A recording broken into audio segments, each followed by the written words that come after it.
Chapter 318. Lowly Man. Chapter 318. Lowly Man. Mr. Dew of the cottage was naturally a legendary man. Even if he really couldn't cultivate, as rumored, he was still a legendary man if he could build a place like the cottage. In the Eastern Barren territory, there were many rumors about him, but only very few truly knew him. His location was always mysterious. It was rumored that the disciples of the cottage often couldn't find him, let alone people of the other forces. As for what he wanted to do, Lu Feiyang didn't know. His father claimed that Mr. Dew wanted to create a different Eastern Barren territory. This confused him more. The Qin dynasty is planning for the world and targeting the college and cottage, Emperor Lu said. Only they are the matches of the Qin dynasty. The Eastern Barren territory has come to a turn. Under this situation, the only thing we can do is choose an option. As the ruler of the Lu kingdom, these words may seem to underestimate him. However, he understood that the top forces all knew the region was about to change. They knew since the Dongqing College was established.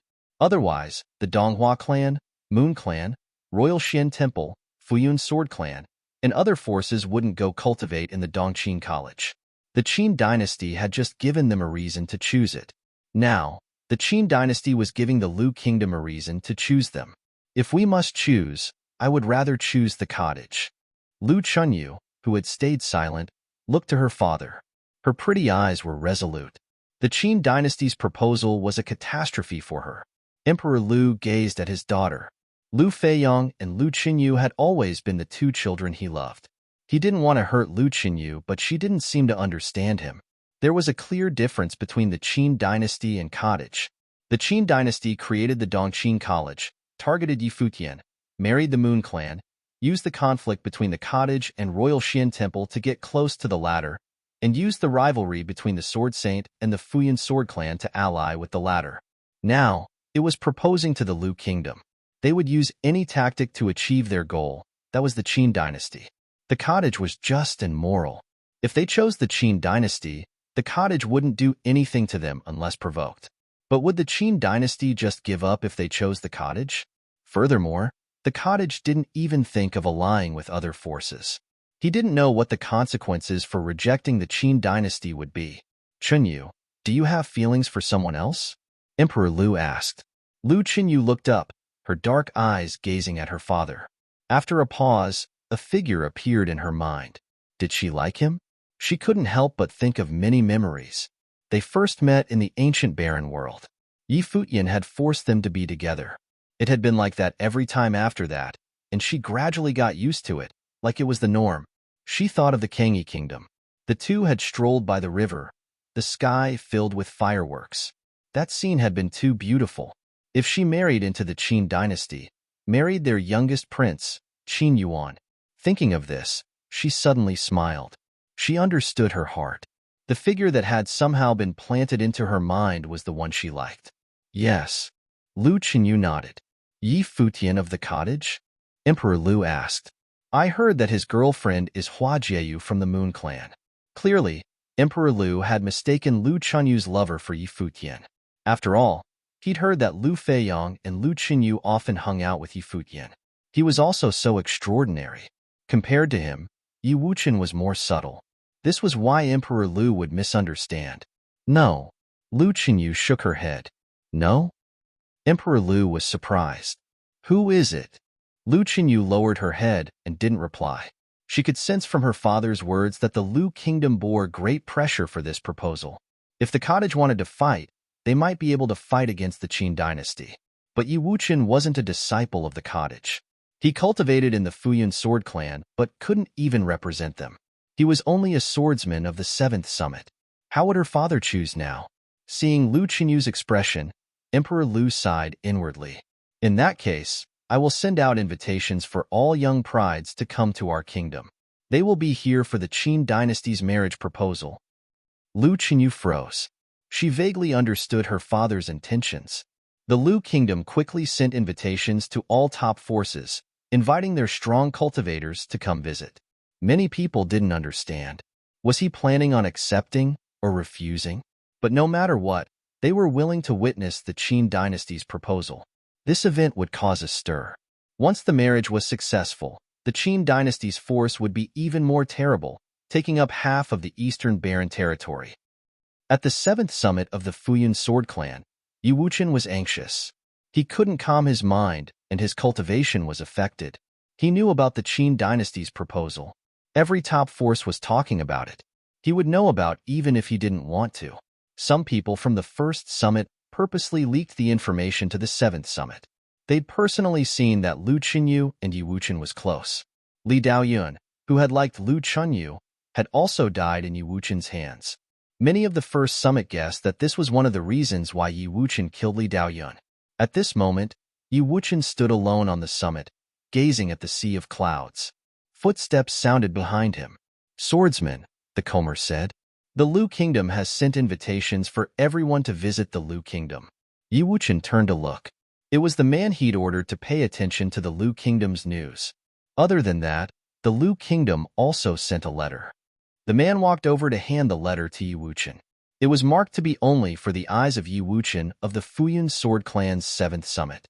The handwriting was elegant, as if written by a girl. Yu Wuqian ripped it open and took out the piece of paper inside. The writing on the white paper was the same elegant font. "Can you come?"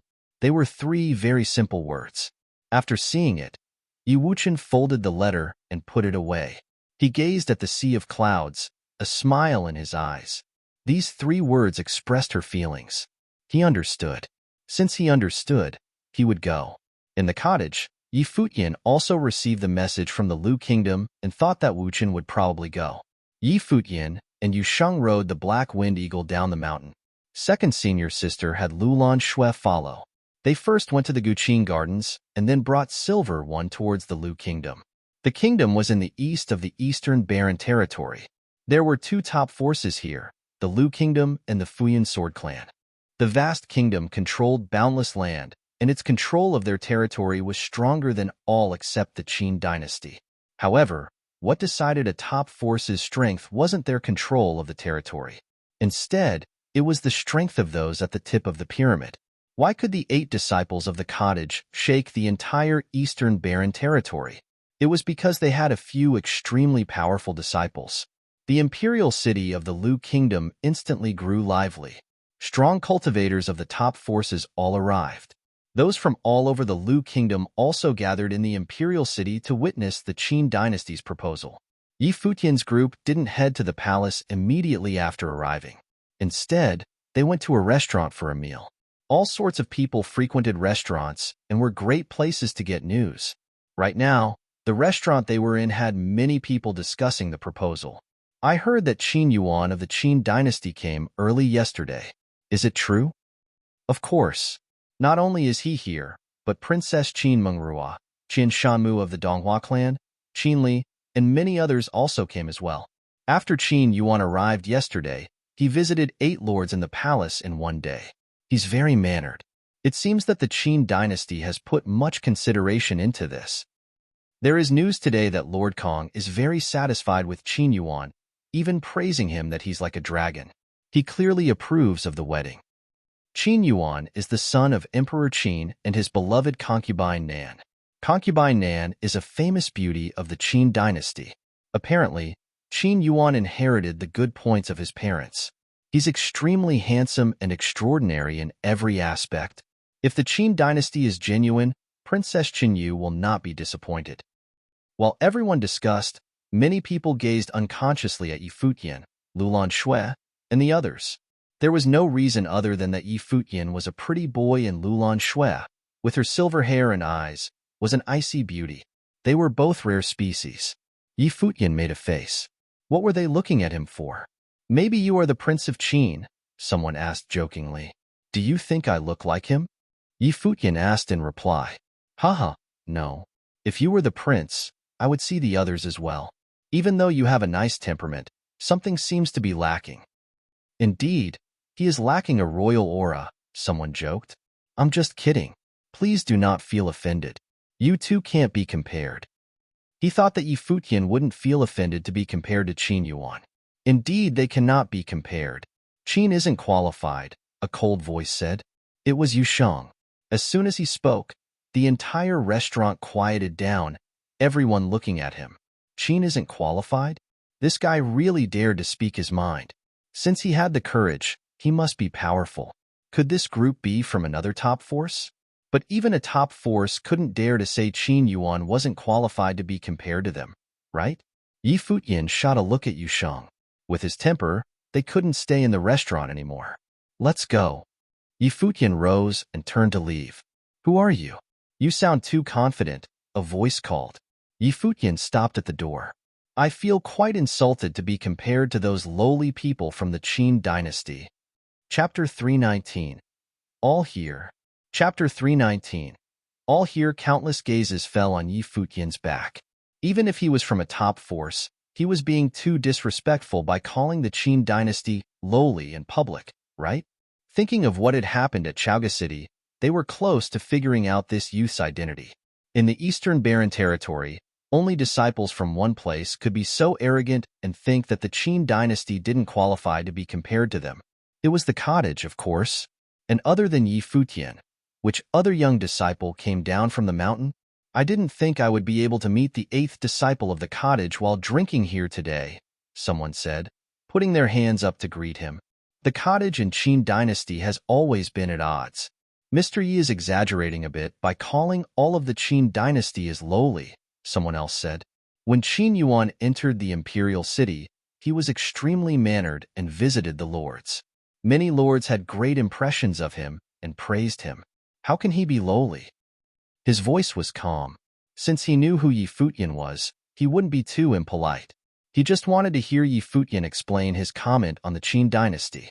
Did he like Princess Lu Qinyu too? Qin Mengrua of the Qin dynasty has married below her rank to the Donghua clan, Yi Futian said indifferently. Qin Li, the grandson of the emperor, is also pursuing Chu Yaoyao. Now, Qin Yuan is proposing to the Lu kingdom. Do they want to have marriage alliances with all of the Eastern Barren Territory? Qin Yuan does not know Lu Qinyu at all, but made such a commotion. Has anyone thought of how Lu Qinyu will feel? Entering the imperial city and visiting the lords. Is he preparing for when he comes to live in the Lu kingdom? Yi Futian's voice turned cold. If these actions aren't lowly, then how would you describe them? With that, he began walking out of the restaurant. Clearly, he was upset with this marriage. He would do his best to destroy it. The people who heard him were shocked. Everyone knew how powerful the Qin dynasty was. Thus, the people of the Lu kingdom were happy to see the alliance between the two parties. However, they also knew a bit about the Qin dynasty's ambition. Hearing Yi Futian's words, other ideas appeared in their minds. Indeed, the Qin dynasty was being too active recently, allying with each force. It was clear what they were planning. Of course, they were more shocked by the last sentence.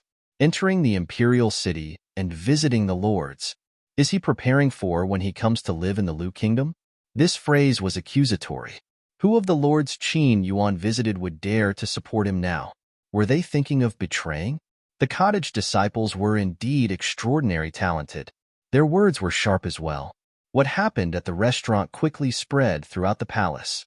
Many people were shocked that Yi Futian had arrived in the imperial city and publicly disapproved of the marriage.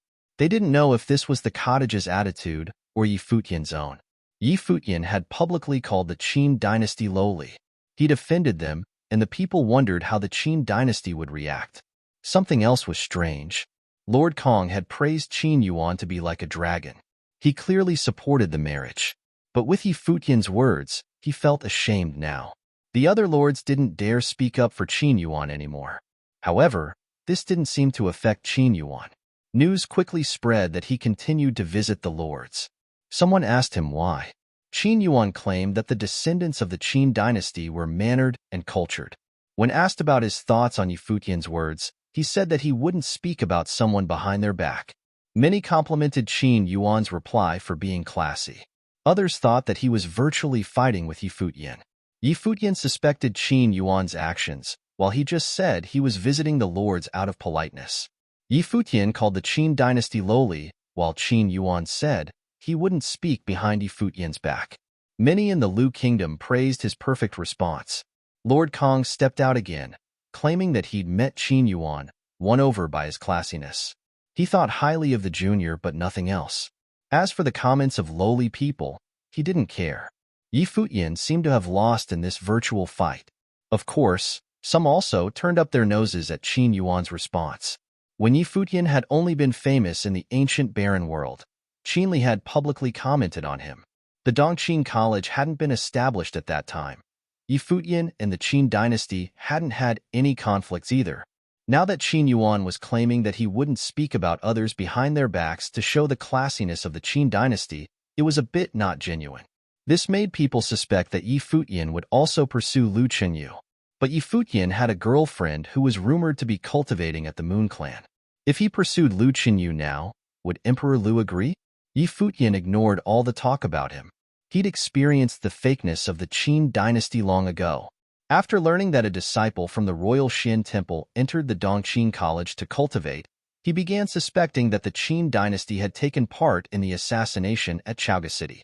Second senior sister had arrived and destroyed the gate of the Dongqing College. Why would the Qin dynasty swallow everything and cooperate with the cottage to find the culprit? Were they truly so weak?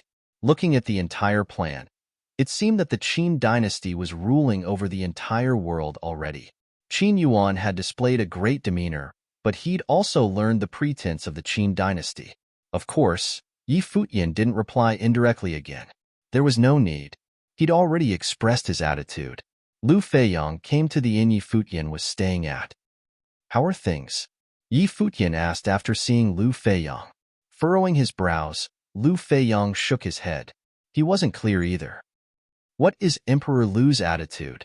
Futian asked. The one who could truly decide this was still Lu Feiyang's father. Before Qin Yuan came, the Qin dynasty already sent a secret ambassador to see my father, Lu Feiyang said. He said that Qin Yuan would marry into the Lu kingdom. No matter what happens in the future, the Lu kingdom's status won't change. Futian's eyes flashed. It turned out that the Qin dynasty had already planned everything. "This proposal carries a lot of weight," Lu Feiyang said. Naturally, Futian knew that since Lu Feiyang was here, he really placed great importance on friendships and disapproved of this. He wasn't thinking from the perspective of the Lu kingdom's interest. They were friends, but it would be understandable if Lu Feiyang, as a prince of the Lu kingdom, cut off all ties with him. "What level is the Lu kingdom's power?" Futian asked. It wasn't really his place to ask, but he did so anyway. Lu Feiyang understood him, of course. "According to my father, the Qin dynasty might have found and activated their ancestors' tombs. My father estimates that there is a great difference in power. Of all the top forces, only the three in the center were the strongest: the Qin dynasty, Donghua clan, and the college. The others were all a bit weaker. If the Qin dynasty reactivated the ancestors' tombs, it would be terrifying." Futian's brows knitted. One's power determined one's confidence. If the Lu kingdom didn't fear the Qin dynasty's power, they could do as they wished. "Qinyu revealed to me that she has feelings for Wuchen. This would have been great news in the past, but now?" Lu Feiyang said. "If Wuchen had your status, he could fight for her, but he's only a swordsman from the 7th summit of the Futian sword clan. Disciples from the 1st summit have gone to cultivate at the Dongqing College. It's highly possible that they will become allies. Under this situation, it is difficult for Wuchen to compete with Qin Yuan. I'm a bit worried." He didn't feel good about this. He didn't expect the Qin dynasty would propose so suddenly. Ever since Qin Yu was given the title of crown prince, the Qin dynasty started taking huge strides forward. They were becoming more and more powerful. The Lu kingdom was under great pressure, and he feared his father would choose to sacrifice Lu Chenyu. "I hope His Majesty won't agree," Futian murmured. This was the Lu kingdom's matters. He couldn't interfere and could only try his best. In the beginning, he jokingly pushed Lu Chenyu and Wuchen together. If they really had mutual feelings, he couldn't just sit and watch Lu Chenyu marry Qin Yuan. People from the various top forces gradually arrived at the imperial city. The Qin dynasty had visited all the important figures and expressed their attitude. Finally, the day of the marriage proposal was here. Today, guards stood in order outside a place inside the palace. A group came from afar on the golden road outside the palace. The person at the front wore a golden robe. His long hair was tied up. He had handsome features and a pair of bright eyes. He had a slight smile and looked really mesmerizing. Indeed, he could be a flower boy. This was Qin Yuan, youngest son of Emperor Qin. Today, he was the star. Beside him were Qin Mengrua, Qian Shanmo, Qin Li, Chu Yaoyao, and the others. They were all extraordinary while the girls were even more beautiful. Two of the three beauties appeared together. This group also signified something else. Qian Shanmo and Chu Yaoyao were respectively from the Donghua clan and Moon clan. Appearing with Qin Yuan, this added more to the proposal. Qin Shanmu was obvious. The Donghua clan had already announced to ally with the Qin dynasty. But was Chu Yaoyao here as Qin Li's girlfriend or the virgin of the Moon clan? Another group flew over quickly and landed outside the palace. In the distance, a group of swordsmen came in the air with whistling sword aura. They also landed near the palace. In the distant crowd, many people walked towards the palace. They were all from the top forces of the Eastern Barren Territory and had all arrived. Emperor Lu had invited people from all over for the proposal. They naturally wouldn't miss this event. This could very possibly show the direction of the Eastern Barren Territory's future. Chapter 320. The Proposal. Chapter 320. The proposal. Yi Futian had arrived. A line of swordsmen descended beside him. It was Yi Wuchen's group. You are here. Yi Futian smiled at Yi Wuchen. Yi Wuchen nodded slightly with a comparatively serious look. He looked at the palace behind, having no idea about how his story would end. What if he couldn't make it? The strong cultivators of the Qin dynasty in front of them stopped and turned to Yi Futian's group, seeming to wait for them. Yi Futian and Yi Wuchen's eyes fell upon one among this group. It was a very handsome guy they had never met before. He must be the groom in this proposal, Qin Yuan, the youngest son of Emperor Qin. Qin Yuan was as young as little Princess Qin Mengrua and Qin Li, the grandson of Emperor Qin. While observing Yi Futian and Yi Wuchen, Qin Yuan smiled at Yi Futian and said, "Nice to meet you. I am Qin Yuan. I heard your name a lot, Yi Futian." "Really?" Yi Futian smiled too and said, "But I don't know you." A few days ago, the two had had a fierce conversation in the air. Now Qin Yuan could still smile and greet Yi Futian in a typical Qin dynasty style. He was really hypocritical. In all of Eastern Barren Territory, the Qin dynasty was the one that wanted to eliminate the cottage the most. Never mind, we know each other now. We can communicate more. Qin Yuan still smiled. I am not interested in that. Yi Futian moved forward. Seeing Yi Futian's group walking away, Qin Yuan smiled. Was that the cottage style? Qin Li's eyes flickered. It would not be so easy for Yi Futian to stop this marriage. Let's go. The people of the Qin dynasty moved forward too. The guards guarding the palace gate backed aside, letting them in. All forces were guided forward in the mighty palace. Coming to the golden stairs before the imperial palace, they walked up step by step and saw a golden dragon-shaped path leading to the throne. Many people were waiting there. They were all the Lu Kingdom's important men. It was the Qin dynasty's proposal day. The Lu Kingdom invited all forces to be the guests. The Lu Kingdom's nobilities would naturally attend. There was a slope in the front, decorated with a painting of a dancing golden dragon in the center. Besides the slope were stairs leading to the golden throne above. Obviously, this was where Emperor Lu was going to sit later. He was not here at this time. Lu Kingdom's nobilities all looked at the coming guests. Except for those guards, most were famous among the young generation. They discussed with smiles. It is good to see so many young talents of the Eastern Barren Territory, a magnate said and smiled. Those young talents here must be the future of the Eastern Barren Territory. They chatted casually while observing. The most eye-catching people should be Qin Yuan's group. They were very outstanding, including Qin Yuan, Qin Li, Qin Mengrua, Qian Shanmu, as well as Chu Yaoyao. Everyone in this group could be seen as a top talent among the young generation. Some people were looking at Yi Futian's group, guessing which force they came from. Soon, they roughly knew the answer by judging their appearances and auras. Some eyes fell upon Yi Futian. They knew who he was. Beside this handsome and decorous youth was another bulky man. Obviously, it could only be Yi Futian and Yu Sheng. The one-armed swordsman by his side should be Yi Wuchen from the 7th summit of the Futian sword clan. The woman with silver hair and eyes must be the one from ancient Lulan, who was sent to the cottage. Ancient Lulan showed their ambition in occupying a place in the eastern barren territory too. Yi Futian was their bet in this gamble. At this moment, Qin Yuan came up to bow toward those nobilities in a very humble manner. Many of the noble elders all responded with smiles and praised the humbleness of the Qin dynasty's prince. If the Qin dynasty's prince and our princess are going to marry each other, it will be a very romantic story, said someone. People pretended not to hear this man's public approval of the marriage. They kept chatting and laughing. Yi Futian and Yi Wuchen looked at those people with indifference. It seemed that Qin Yuan's effort in visiting around these days helped him a lot. No one knew what the conversations between Qin Yuan and those noble men were about, but it seemed that they were getting along very well with each other. As for Yi Wuchen, he was neither good at social kind of things, nor was he as hypocritical as the Qin dynasty. Qin Li's group stood near Yi Futian. Qin Li looked at him and smiled.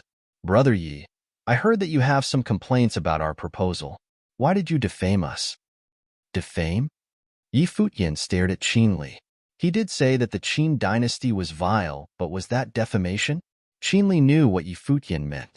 He kept smiling and said, the cottage and the Qin dynasty are at odds, so I understand your complaint. Brother Yi, I heard that you and Princess Qinyu are good friends. My uncle is here for the proposal. Shouldn't you be happy for her? Yes, we are good friends. That's why I won't let her marry a hypocrite, Yi Futian responded coldly. You played the mutual affection thing. It's your business, but don't play that trick on others. By the way, don't call me Brother Yi. I am not your brother. Obviously, he was alluding to Qin Li's affair with Chu Yaoyao. Chu Yaoyao glanced at Yi Futian with her beautiful eyes. She was still mild and charming. Qin Li sneered. Let's wait and see. I am sure Emperor Lu won't refuse such a good proposal. Lord Yi. At this moment, someone laughed charmingly. Yi Futian turned around and saw the witch Gu Biyue and her brother Gu Zhiqiu coming together with some strong cultivators from the witch clan. Long time no see. Lord Yi has another beauty around. Gu Biyue looked at Lulan Shui with a smile. She had met Lulan Shui in the ancient barren world. Do you want to join us? Yi Futian laughed. I'd like to, but my brother won't allow me. I'll have to wait for another chance to serve you. Gu Biyue smirked at Gu Zhiqiu behind her. Gu Zhiqiu and Yi Futian glanced at each other quickly and looked away. Yi Futian didn't care about Gu Zhiqiu's warning. Gu Zhiqiu had done nothing to him either. Besides the witch clan, the Ji family, Royal Xin Temple, and Fuyun Sword Clan all came. Many other forces could be seen here too, except the most distant Sword Saint Mountain and the Chenqiu Temple. As for the Moon Clan, only Chu Yaoyao came. The Royal Xin Temple and Fuyun Sword Clan were the closest to the Qin dynasty. At this time, a dignified figure appeared above the slope, followed by Lu Feiyong and Lu Chunyu. Looking at the crowd, Lu Chunyu saw Yi Futian and Yi Wuchen. Her beautiful dark eyes were seemingly full of vexation. Your Majesty. All the noblemen bowed. Qin Yuan's group walked forward and bowed. Your Majesty, we are Qin Yuan, Qin Li and Qing Mengrua from the Qin dynasty. Your Majesty, I am Qin Shanmu from the Donghua clan. People constantly bowed and introduced themselves. Yi Futian did too. He noticed that when bowed, Chu Yaoyao introduced herself directly without mentioning the Moon clan. You are all guests from afar. Thank you for coming, Emperor Lu said with a smile. Looking at the people, Qin Yuan took a step forward and bowed again with a smile. He raised his head and showed his handsome face to Emperor Lu. Before Qin Yuan could say anything, a figure stepped forward, stopped before him, and said to Emperor Lu, Your Majesty, I am Yi Wuchen from the 7th summit of the Fuyun Sword Clan. I've always had a strong admiration for Lu Chunyu, the princess. Today, I come to the Lu Kingdom to ask for your permission for our marriage. Qin Yuan was supposed to say the same thing, but he had to keep silent now. He raised his head and looked at Yi Wuchen before him. How could Yi Wuchen make the first proposal? People fell silent. Lu Chunyu stared at that one-armed figure in white, standing straight proudly below the stairs. His tone was so determined. Her eyes turned a little red and she smiled lightly. Her feelings were obvious to all. He came in such a direct way. She saw his backbone. How many people in the eastern barren territory dared to contend with the Qin dynasty? She knew what kind of pressure Yi Wuchen was facing. Emperor Lu was looking at Yi Wuchen too. He glanced at Lu Qinyu and immediately figured out that it was him. Yi Wuchen was wearing all white. One of his sleeves hung down loosely. Clearly, he had only one arm. But when he made the proposal, his eyes were determined and his body stood straight, proud as a sword. His arm had been chopped off by Li Daoyun, but Li Daoyun had been killed by his sword. The emperor appreciated Yi Wuchen's spirit a lot. If it was in the past, he would have agreed to his proposal, but Yi Wuchen's rival was Qin Yuan, the Qin dynasty. Yi Wuchen, is this deliberate? Qin Li suddenly questioned. The silence was disturbed. He said coldly, "We announced today's proposal many days ago. And now, what are you doing? What do you mean?" Qin Yuan bowed toward the emperor too and said, "Your Majesty, I am Qin Yuan. I have admired Princess Qinyu for a long time. Today, I come to ask your permission for our marriage." "What lies?" Yi Futian said coldly. "How many times have you met Qinyu? How many conversations have you had with her? Admired her for a long time? How? Yi Wuchen and I knew Qinyu long ago. We were always together when we were in Chaoga City. Don't tell me that the Qin dynasty knows nothing about the affection between Yi Wuchen and Lu Chanyu. Naturally, we come to propose. Who's the one making trouble now?" Yi Futian continued, "I heard that the Qin dynasty's little prince, Qin Yuan, is very noble. A noble gentleman will not do such a lowly thing like robbing others' love. Am I right?" It was not appropriate for Yi Wuchen to say this, so Yi Futian would say it for him. Chapter 321. Turtle Mountain. Chapter 321. Turtle Mountain. Since Qin Yuan called himself a mannered person and wanted to be an honorable man, Yi Futian would make it easy for him. Qin Yuan didn't look back. He stood calmly with Yi Wuchen. Only Emperor Lu could make the decision about this marriage proposal.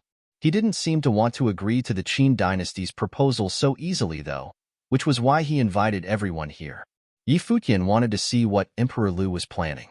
"Yi Futian, your words are a bit illogical," Qin Li retorted. "As the saying goes, beautiful girls are loved by honorable men. My uncle has clearly seen Princess Qinyu before. There is nothing strange about liking her. Though he is honorable, there is no reason why he should give his beloved to someone else. Your words are too bizarre. Furthermore, my uncle is here to propose a marriage.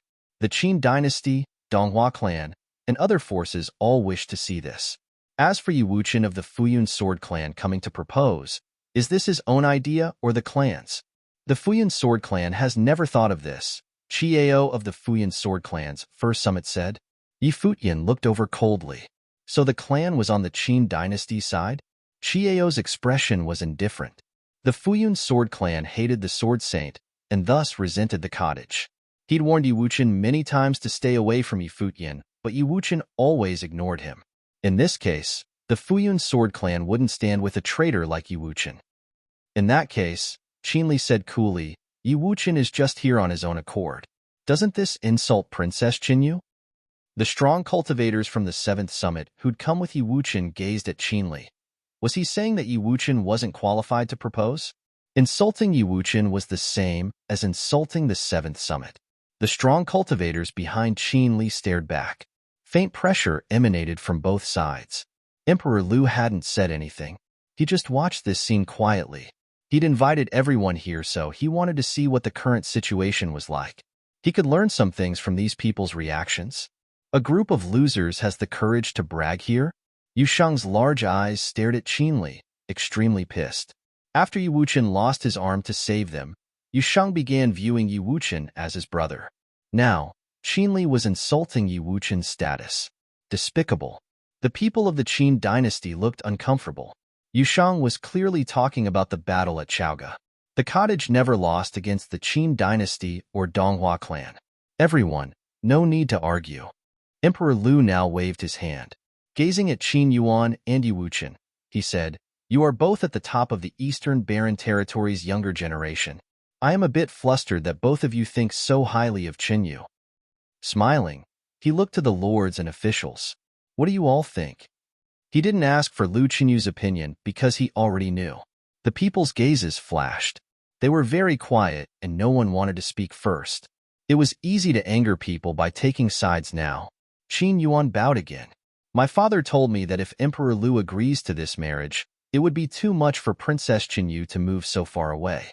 He ordered for me to remain in the Lu kingdom and serve Emperor Lu with Princess Qinyu. Everyone's eyes flashed. Qin Yuan said that he was willing to move to the Lu kingdom. With his status, he didn't have to do so, but he still did. This was the sincerity of the Qin dynasty, as well as the Lu kingdom's pressure. Since the Qin dynasty was this willing, would the Lu kingdom still reject them? Your Majesty, a robed man with an extraordinary temperament, said from the group of lords and officials. Since the Qin dynasty is so sincere and Prince Qin is extraordinary, I think Your Majesty should consider it. The speaker was Lord Kong of the Lu kingdom. Lord Kong is right. I agree. Now that someone started, the others all spoke too, approving of Qin Yuan and Lu Qinyu's marriage. As for Yi Wuchen, he stood there alone. No one was willing to speak for him.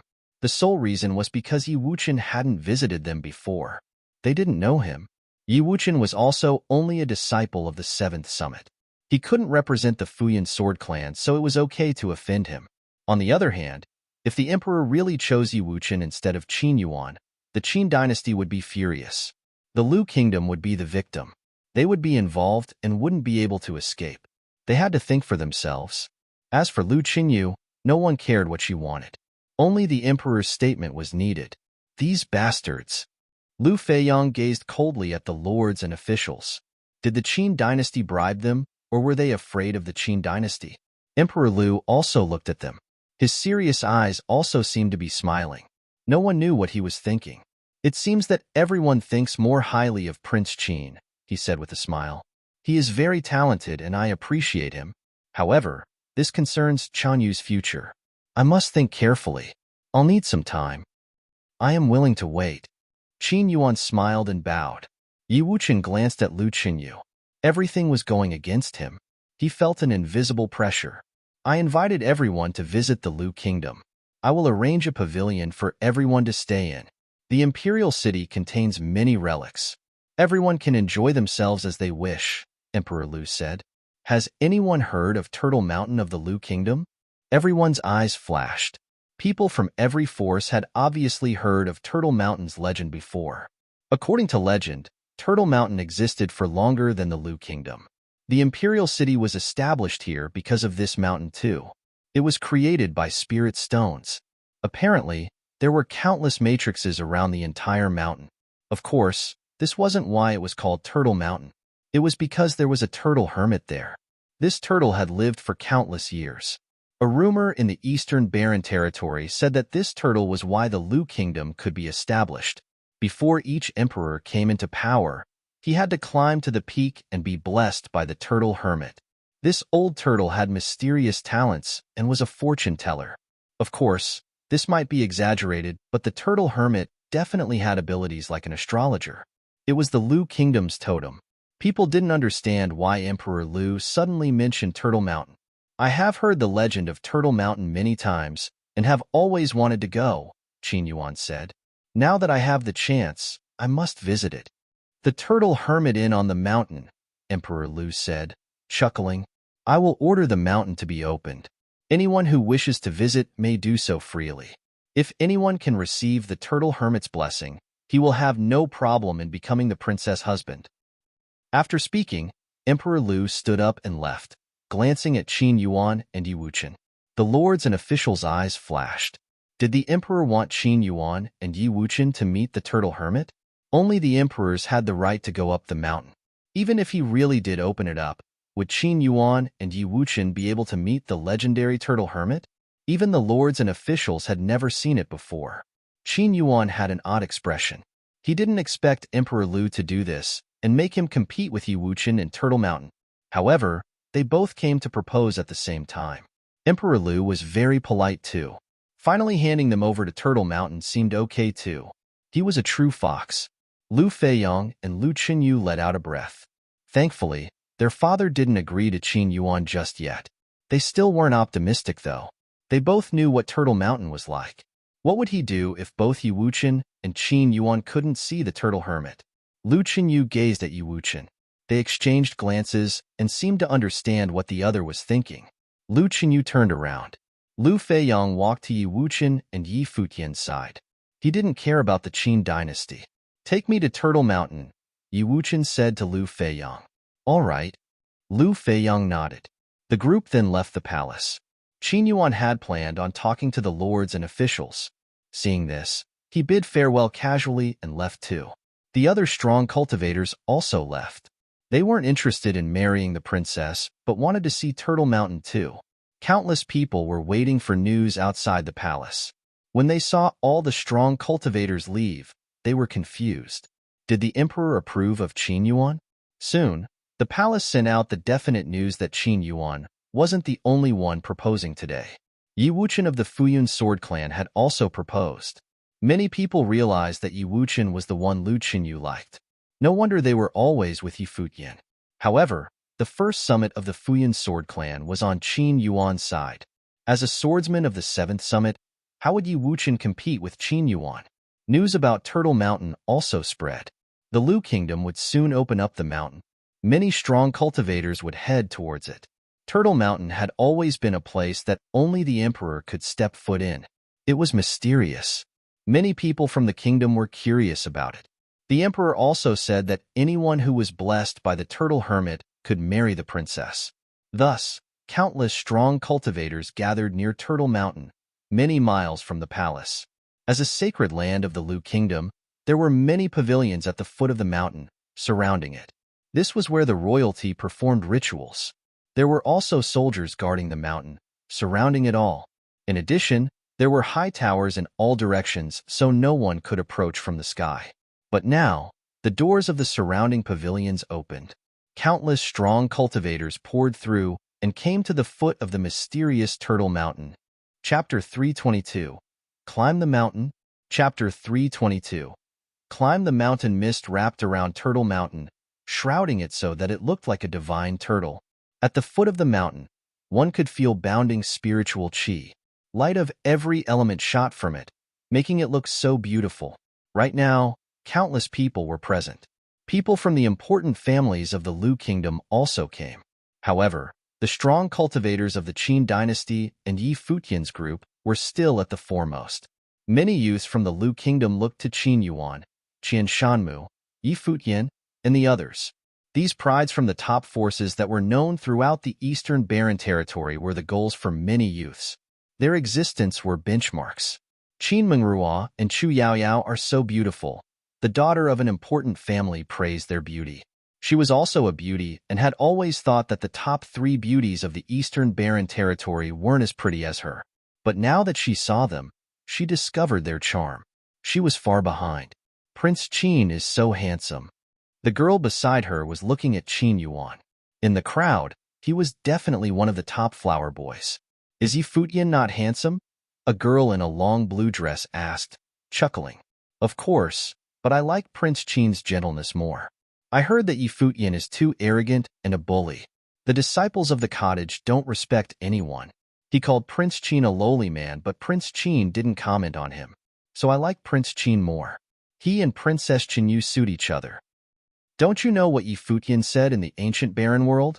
A youth around 18 years old asked. Those who know me understand my arrogance? The girl asked in return. Cottage disciples don't need to care about others, the youth said. They do as they wish and are like true men. I don't like Prince Qin. He didn't say that he thought Prince Qin was insincere.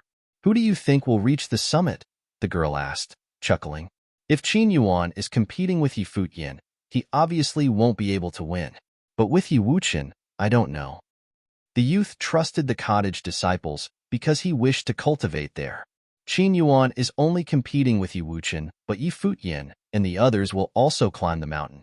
I heard that Qin Yuan has extraordinary talent. Qian Shanmu, Qin Li, Qin Mengrua, Chu Yaoyao, and the others are all talented too. Let's wait and see. Everyone around them was also discussing this. At this time, Qin Yuan's group made the first step towards Turtle Mountain. Yi Futian's group also stepped toward it. There was no true road on Turtle Mountain. The ancient turtle-like mountain seemed to have been cut into pieces. Strange and jagged rocks were everywhere. The moment they stepped onto the mountain, it was as if a divine turtle was riding them. Every step became heavy. Futian tried flying, but the power forced him down. They could only walk, but this was expected.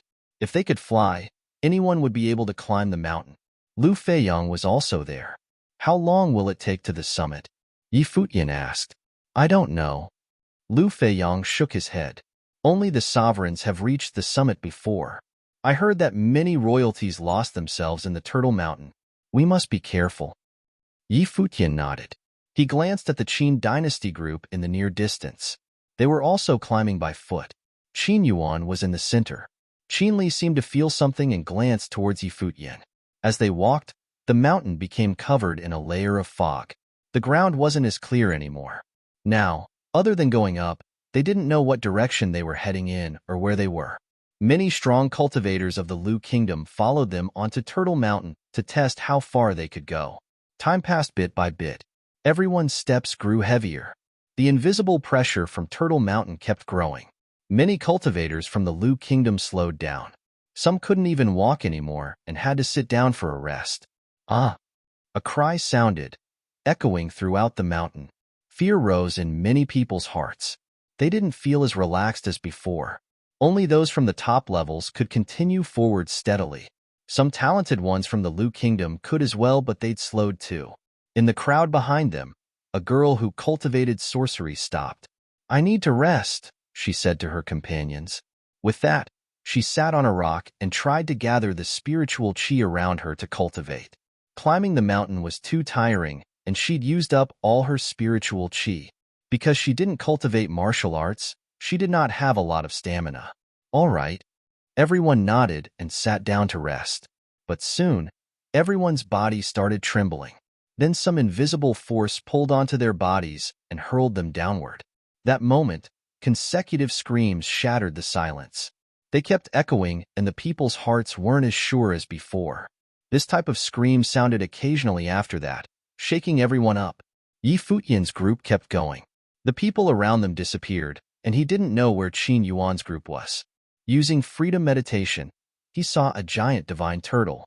Its pressure was even scarier than the martial arts training field.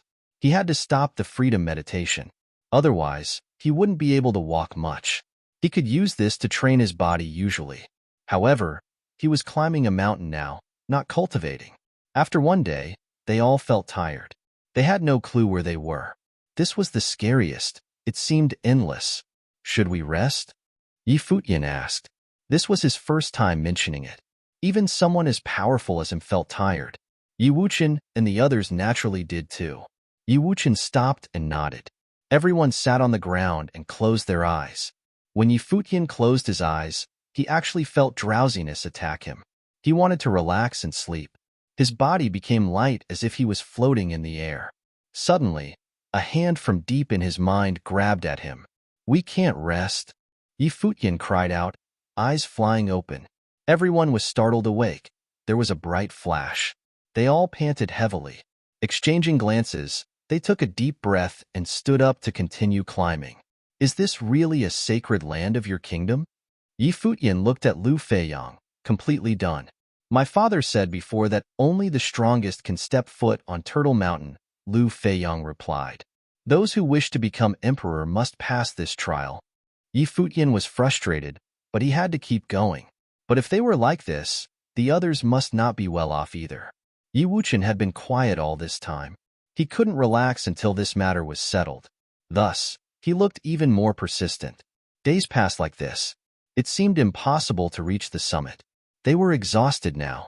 Their legs were heavy and their muscles were taut.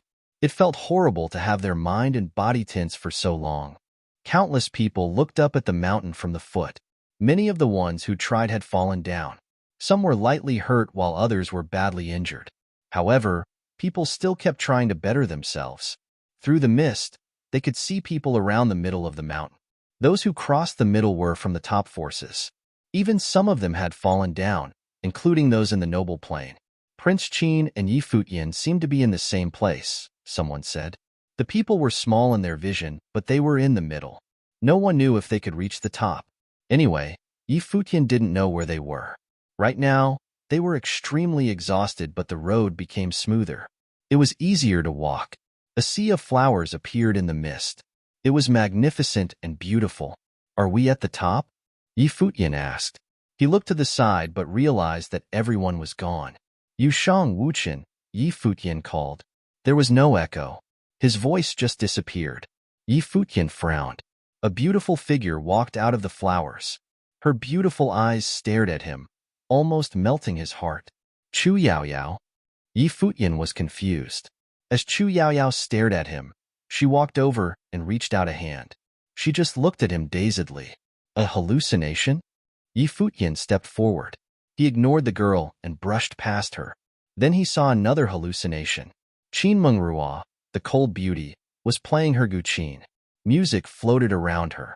There was a rapid stream before her. When the music stopped, Qin Mengrua stood up.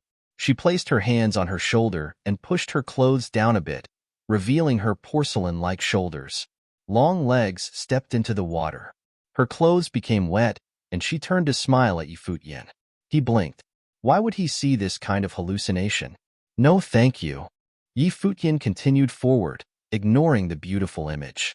After that, Lin Yueyao, senior sister Qin Yi, Lulan Shui, everyone appeared in his hallucination, annoying Yi Futian. Was this a test for his mind? Why would there be so many beauties? He wasn't a pervert. Of course, the hardest to resist was still when Jieyu appeared, but he still resisted. There would be chances in the future. Yu Sheng also had hallucinations, but they were much easier than Yi Futian's. There were no beauties. Only two people appeared, his father and Yi Futian. Chapter 323, Battle on Turtle Mountain. Chapter 323, Battle on Turtle Mountain. Yi Futian was annoyed. Climbing mountains was tiring in itself, and got even more so as he went. If he could, he wished he could just drop down and rest. It was honestly too tiring. The worst thing was when you couldn't see the end or even the light. And now these beautiful images were trying to lure him. It was horrible. When someone was so physically exhausted, their willpower would go down and they would want to completely relax. The further they went, the harder it was to resist. Even worse, the images that Yi Futian saw kept becoming more beautiful. The girls are skeletons. Yi Futian went forward with his eyes closed, but it was useless. The realistic images were imprinted directly into his mind. He couldn't escape it at all. If this really was a trial on his mind, it was too cruel. No wonder Lu Feiyang said many people would lose themselves here. If he chose to give in, would he get lost? He didn't know. Hua Jieyu appeared in his mind. Yi Futian smiled brightly. He shouldn't be distracted by beauty, but Hua Jieyu's image always appeared. Fox, if you do this, something bad will happen, he muttered. Thinking of Wuchen, Yi Futian gritted his teeth and continued forward. He wasn't the only one going through this on Turtle Mountain. Right now, Qin Yuan also saw many images. With his exhausted mind, he saw his father sitting on the throne and reaching out to him with a smile. It was as if he could sit onto the throne if he wished. Qin Yuan's expression twisted in pain. He wanted the throne so badly, but he knew it wasn't his. The Qin dynasty's throne was Qin Yu's. He could never get it. In his fantasy, he saw Qin Li appear before him, powerless. If he wanted to, he could kill Qin Li. His face twisted. He wished he could kill the man. Everyone thought that Emperor King loved Qin Yuan most, but that was just on the surface. If he did, why would he send Qin Yuan to the Lu Kingdom to marry the princess? It was to distance him from power, so he wouldn't have those thoughts. He had to achieve the goal too, but actually, he didn't want it. Marry Lu Qinyu? She was pretty, but wasn't Qin Mengrua, his sister from another mother, also pretty? As one of the top 3 beauties, she was obviously prettier than Lu Qinyu. Chu Yaoyao was the virgin of the Moon Clan. Why did Qin Li marry her instead of him? In what aspect was he worse than Qin Li? In his hallucination, he was inside the Qin Palace. A dreamlike scene appeared inside that opulent pavilion. The elegant and arrogant Qin Mengrua, the moving Chu Yaoyao, and beautiful Lu Qinyu all lay before him. They only had a thin blanket over them. Their snowy white arms and legs were bare. If he wanted, he could enjoy the best moment in the world. It was so tempting. He could drown in this for eternity. His features kept twisting and becoming menacing. Gritting his teeth, he started bleeding and his eyes reddened. Others would definitely never think that the scholarly and calm Qin Yuan could look like this too. He was completely different from how he usually was. Trembling, Qin Yuan ignored his dreams and continued forward. He knew what he had to do now. If he failed, he wouldn't be able to answer to his father. Chu Yaoyao didn't know she appeared in so many men's fantasies. She was also undergoing this trial. Exhausted, she wanted to stop and rest against someone. She was so tired. She could fall over any time. She couldn't keep going anymore. At this time, someone appeared before her. He was so handsome and his eyes were so pretty. He had a subtle smile and gave off a playfully bad feeling. The handsome man walked to her side and said, "I'll carry you." With that, he squatted down before her. Chu Yaoyao smiled brilliantly. That moment, she didn't care whether it was real or not. She didn't care about the consequences either. She just wanted to rest on his back. Thus, she rose to her tiptoes and sprawled onto the youth's back. She grasped his neck and rested her face on his shoulder, smiling sweetly. This image was so beautiful. She didn't have to pretend and could be her truest self. After a long while, the almost utterly exhausted Yi Futian appeared before a path on Turtle Mountain. The hallucinations finally disappeared. White clouds floated in the sky. It was quiet and peaceful. Before him, he could make out an ancient pavilion at the peak. He was almost there. Have I finally gotten out of it? Yi Futian took a deep breath. He walked to a huge rock to sit down and recover his mental and physical energy. After a while, Yu Shang and Yi Wuchen walked out too. They came to Yi Futian and sat down. After that, Lu Feiyong and Lulan Shui appeared too. The Silver Snow Guard never appeared. He was probably stuck in the hallucination. This event didn't have anything to do with him, so it wasn't that important. It was normal that he couldn't get out of it. After resting a bit, Yi Wuchen stood up. Seeing that, everyone else rose and continued forward. The pressure was still great, but without the hallucination, they wouldn't get lost. In the distance, other figures appeared. It was Qin Yuan, Qin Li, Qian Shanmu, and Qin Mengrua. Chu Yaoyao wasn't there. In another direction, Gu Zhiqiu and Gu Biyue appeared too. Unexpectedly, they reached this point too. They must have strong willpower too. Other people appeared below them. Only one strong cultivator from the Ji family arrived, Ji Kong. Zhisong and Chiao of the Futian sword clan were there too, as well as one from the Royal Xian Temple. The people walked upward. Here, they couldn't be too far from the peak. The Qin dynasty and Yi Futian's group went up together. Qin Yuan had recovered. His handsome face was gentle and calm again. He kept looking up. Qin Li glanced at Yi Futian. Chuckling, he said, "Yi Futian earlier. You defeated a pride of the Dongqing College at Chaoga City. I've always wanted to challenge you, but your plane is too low, so I couldn't. But you killed Luo Junlin at the Nandu Nation and showed extraordinary combat ability. How about you let me experience your ability today?" As he spoke, he walked towards Yi Futian. Qian Shanmu and Qin Mengrua walked over too, bodies flashing and releasing their might. Qin Yuan pretended he didn't see it and kept climbing. "Don't think about stopping us." Lu Feiyong's expression was cold. Yi Futian obviously knew what Qin Li was doing. His arcana aura was very strong now. Dragons wrapped around him, and one could hear dragon cries in the air. Qin Li stepped towards Yi Futian with horrible might. As a monstrous figure, his talent and ability were both powerful. He'd activated 8 dragon meridians and was one of the rare figures in the Qin dynasty. 9 meridians was the limit. "Wuchen, go first," Yi Futian said. Yi Wuchen and Qin Yuan were the stars today.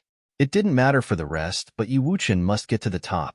Qian Shanmu and Qin Mengrua's life spirits appeared. Dukin sang and strings of music fell onto Qin Li. His might grew until he became like a true dragon. Qin Li grabbed in the air.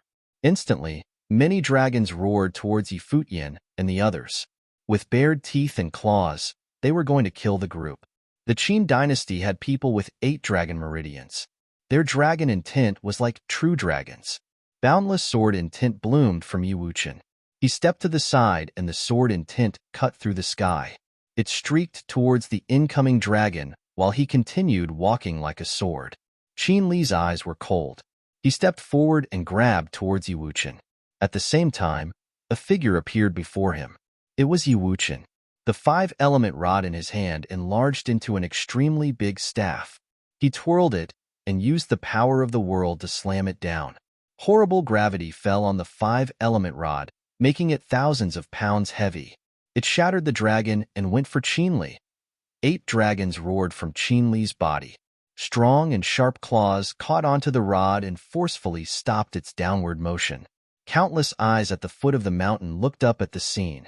Light glowed from some people's eyes as if they could see through the space. Looking at the tiny figures on the mountain, their insides trembled. A battle erupted. Who's fighting? Those with lower planes couldn't see what was happening. Yi Futian of the cottage and Qinli of the Qin dynasty, Qian Shanmu, Qin Mengrua, and Yusheng might join in. What about Qin Yuan? Still climbing. He's in line with Yi Wuqian. More voices sounded at the foot of the mountain. Many people were in an uproar.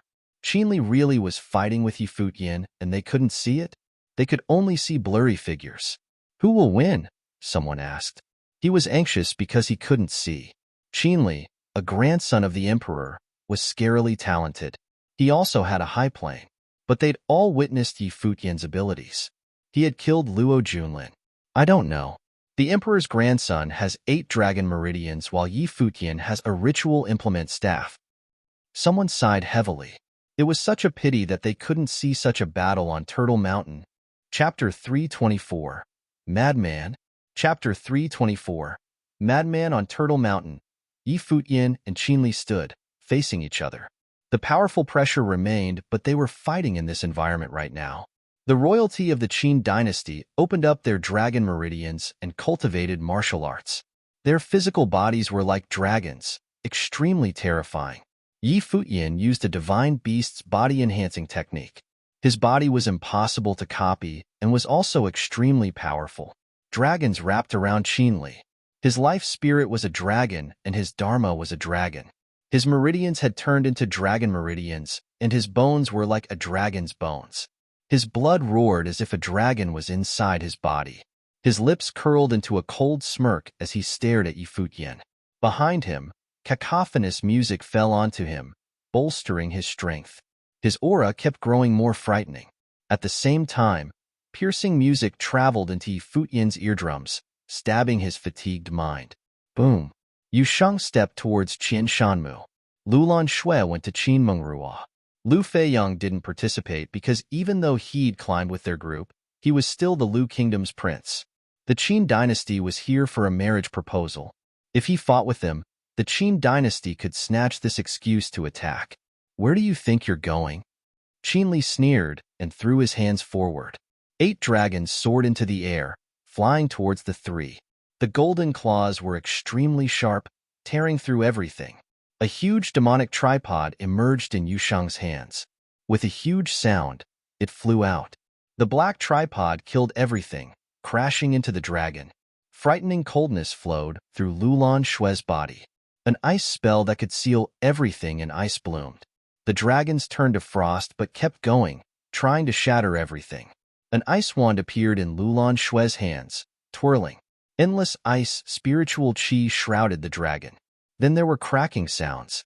The ice cracked, along with the dragon's body. Yi Futian raised his 5-elemental rod. Different lights flashed as it transformed into a huge staff. It split down from the heavens. But even worse was Qian Shanmu's grating music. Hallucinations appeared in the minds of the 3, making them feel that Qinli's every move was incredible. Every attack could turn them into ash. Qian Shanmu was only in the lower arcana plane, but as the number 1 musical sorcerer in the younger generation, his spiritual energy was much more powerful than the 3. His spells could be very threatening. Holy sound! Yi Futian felt that Qinli's figure was suddenly boundless. He was as large as a saint. In Chaoga City, this had appeared in the fight with Qian Shanmu, but that had been Qian Shanmu. Now, the holy sound was being used to help with Qinli's fighting. Qinli opened his mouth and uttered unclear sounds. They were like a dragon's language. His aura became even more terrifying. The minds of Yi Futian's trio were shaking as if a mysterious power had descended. Yi Futian's dharma bloomed. An ape roared while Yi Futian's body grew more monstrous. His blood boiled and his noble intent rose up. He twirled the 5-elemental rod and the heavens changed. The sky and earth trembled as the 5 elemental rod seemed to connect the two. The ape struck it down, splitting the sky. Qin Li's expression was domineering and cold with the help of the holy sound.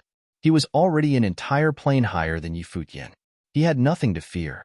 He reached out, his arms turning into dragon arms. Various dragon shadows wrapped around his arm, again grabbing at the 5 elemental rod. Following a deafening roar, many dragon figures were shattered. Qin Li still grabbed the 5 elemental rod though. Various dragons snaked over, wrapping around the rod. This was the Yin family's treasure. It should be returned to its owner, Qin Li said coldly. A glow that belonged to him bloomed now. He was the grandson of Emperor Qin, son of the crown prince. He was the future heir to the throne. With 8 dragon meridians and baptized by dragon blood, he had been nurtured by the ancestors' dragon meridians. Futian wielded the 5 elemental rod. The divine ape was on his body. He glared coldly at Qin Li. The man wanted to rob him of his rod? Ice and fire spiritual qi bloomed from the 5 elemental rod. The spiritual qi of Turtle Mountain seemed to have gathered there. The spell gradually covered Qin Li's body. The flames transformed into a furnace. Noble intent passed through the rod into Qin Li's body. You think this will do something? Qin Li looked indifferently at Futian. He was at the 3rd-level arcana plane. He was so strong and gold light covered him. He transformed into a golden dragon. He seemed to hide a gold dragon in him and was unmoved no matter how the fire burned. Hiss, hiss. The gold dragon burned like in a furnace. Qin Li's brows furrowed slightly as he felt some pain. He looked down to see that strange golden fire burned in many places. They were like an emperor's fire that could destroy any resistance. Boom. Qin Li hurriedly let go of the rod and retreated. But Yusheng and Lulan Shui had already pounced toward Qian Shanmu and Qin Mengrua. It would be troublesome if these two weren't taken care of. The demonic tripod enlarged quickly. It transformed into a dark tripod hovering in the air, looming over Qian Shanmu's head. The demonic pressure hammered down. The world turned dark as if demons had descended. He thrummed his guqin violently. The holy sound fell over him instead of Qin Li. It seemed to turn him into a saint. Yusheng appeared under the demonic tripod. His burly body shone with dark gold light. He reached out and the light from the demonic tripod instantly turned into a dark gold halberd. He was like a horrible demon going to kill Qian Shanmu. Lulan Shui arrived before Qin Mengrua. Her silver eyes had become a bit demonic. Snowflakes swirled in the air, sweeping towards Qin Mengrua. The coldness entered one's bones. It could freeze one's soul. Many people looked to this battlefield from the side. Compared to Qin Yuan and Yi Wuchen climbing the Turtle Mountain, they were more interested in this battle. While the battle was still happening, Qin Yuan and Yi Wuchen were still climbing up, practically side by side. It seemed that after climbing up these steps, they could meet the Turtle Hermit. They'd been extremely exhausted, but were now suddenly filled with power. Power radiated from their bodies. Yi Wuchen's body was like a sword. He walked forward extremely calm. His eyes were filled with unwavering determination. A special power emanated from the stone steps. It was like an invisible matrix with an endless string. It flowed through the steps like sound waves. The moment Yi Wuchen stepped onto them, the invisible ripple seemed to transform into the world's sharpest sword intent. It pierced his body, almost snapping it. The sword intent flowed through him and then stabbed him. It was using his power to attack himself. The stronger his sword intent was, the stronger the attack was. Even more terrifying, the might of the stone steps grew even more powerful. Qin Yuan also underwent this pain. He used his power to resist the might, but that power turned back against him, attacking his flesh. This was so painful. Not only did he have to bear the might of the Turtle Mountain, but he also had to bear his own attack. Something flickered past his handsome face. It was a shred of pain. Who thought of this horrible test? The stone steps were so long and steep too. Yi Wuchen needed to use more and more resistance to go up, reaching the limit. This growing power would also be used to attack him. Yi Wuchen didn't think of all that. He continued climbing. Sword light wrapped around him, melding into his body. His entirety dazzled like a sword. His steps were slow but very steady. He climbed step by step. Endless sword intent flowed through him, stabbing into his bone marrow. But so what? If he couldn't even protect his love, he wouldn't qualify to become a swordsman. A swordsman should have no fears. He continued climbing, one step at a time. The pain strengthened as he walked. Endless sword intent passed through him. Any misstep could kill him. His sword intent strengthened. The force he had to bear strengthened as well. It was almost at the limit, penetrating his flesh. Blood appeared on his clothes. His sword body was damaged too. His organs seemed to be damaged by the sword aura as well, but he didn't retreat. His steps didn't stop either. In fact, his sword intent was still strengthening. He was amidst a destructive sword scene. Madman! Behind him, Qin Yuan suffered the horrible pain. His face twisted. Seeing that Yi Wuqian was still going forward, his every step so sure, he cursed inwardly. Was Yi Wuqian willing to give his life for a woman? But thinking of his mission, Qin Yuan didn't give up either. He continued. After a while, Qin Yuan was halfway there. Looking at the remaining portion, Qin Yuan was in pain. Yi Wuqian was past that point. Blood kept dripping onto the stone. Qin Yuan didn't even know if Yi Wuqian could survive to the top. Sword intent from the surroundings stabbed into Yi Wuqian's body, ravaging him. He looked up, eyes still as determined as before. However, his steps faltered. It was too painful. A figure appeared in his mind. They didn't have a dramatic relationship. It was as calm as water. When they occasionally met eyes, they would feel shy. But this little trickle of emotions warmed his heart. The 3 words in the letter he'd received at the mountain. Can you come? He had come. And since he was here, he would do it. It was his promise. It was his protection. If he couldn't, he would allow all the swords to pierce his heart and kill him. Yi Wuqian continued forward. Chapter 325. Turtle Hermit. Chapter 325. Turtle Hermit. At the foot of Turtle Mountain, countless people gazed at the mountain. There were nobles, Arcana Plane cultivators, as well as Dharma Plane cultivators. An extremely intense battle seemed to have erupted on Turtle Mountain. However, they could clearly see the stone steps below the palace. There was no mist there, and everyone could vividly see 2 people. Although the 2 figures appeared to be very tiny in their eyes, they could still figure out who they were. Qin Yuan, the youngest son of the king of Qin, and Yi Wuqian, the swordmaster of the 7th summit of Futian sword clan, had arrived at the final stone steps, trying to reach the top. They seemed to have encountered an extremely strong resistive force. Qin Yuan stopped when he was halfway through the stone steps and did not continue to walk. On the other hand, Yi Wuqian's body looked as proud as a pine and as straight as a sword. He walked forward step by step. Although he was slow, everyone could see him moving. With every step that he took, he was leaving Qin Yuan even further behind. At first, everyone thought that the outcome of the contest was obvious and Qin Yuan would certainly win. But what could they say now? When Yi Wuqian reached the top of the stone steps, sunlight from the sky sprinkled onto his body. At this instant, he seemed to be showered in an endless radiance and had become the most dazzling existence. If a person from the royal family of Lu Kingdom managed to reach the top of Turtle Mountain, he could inherit the throne. Now, Yi Wuqian managed to reach the top. Surprise filled everyone's eyes. Nobody had expected Yi Wuqian to be able to do so. From now on, Yi Wuqian, the swordmaster of the 7th summit of Futian sword clan, could be compared to the best geniuses of Eastern Barren territory. Qin Yuan was still standing at his spot. He also tried to advance forward, but eventually, he failed and was blown back to the bottom of the stone steps. The battle between Yi Futian and Qin Li also stopped. They raised their heads to look at the stone steps above them when they saw Yi Wuqian's body disappearing from their view. A smile appeared on Yi Futian's face. We won. The peak of the Turtle Mountain. Yi Wuqian walked forward. At the moment, the pressure had already disappeared. He walked past a door and arrived at an ancient palace. It was a stone palace, and there were many complicated symbols on the ground. Looking at the symbols, Yi Wuqian actually found them to be extremely mysterious, but he could not understand them. I am Yi Wuqian. Greetings, Turtle Hermit, Yi Wuqian said.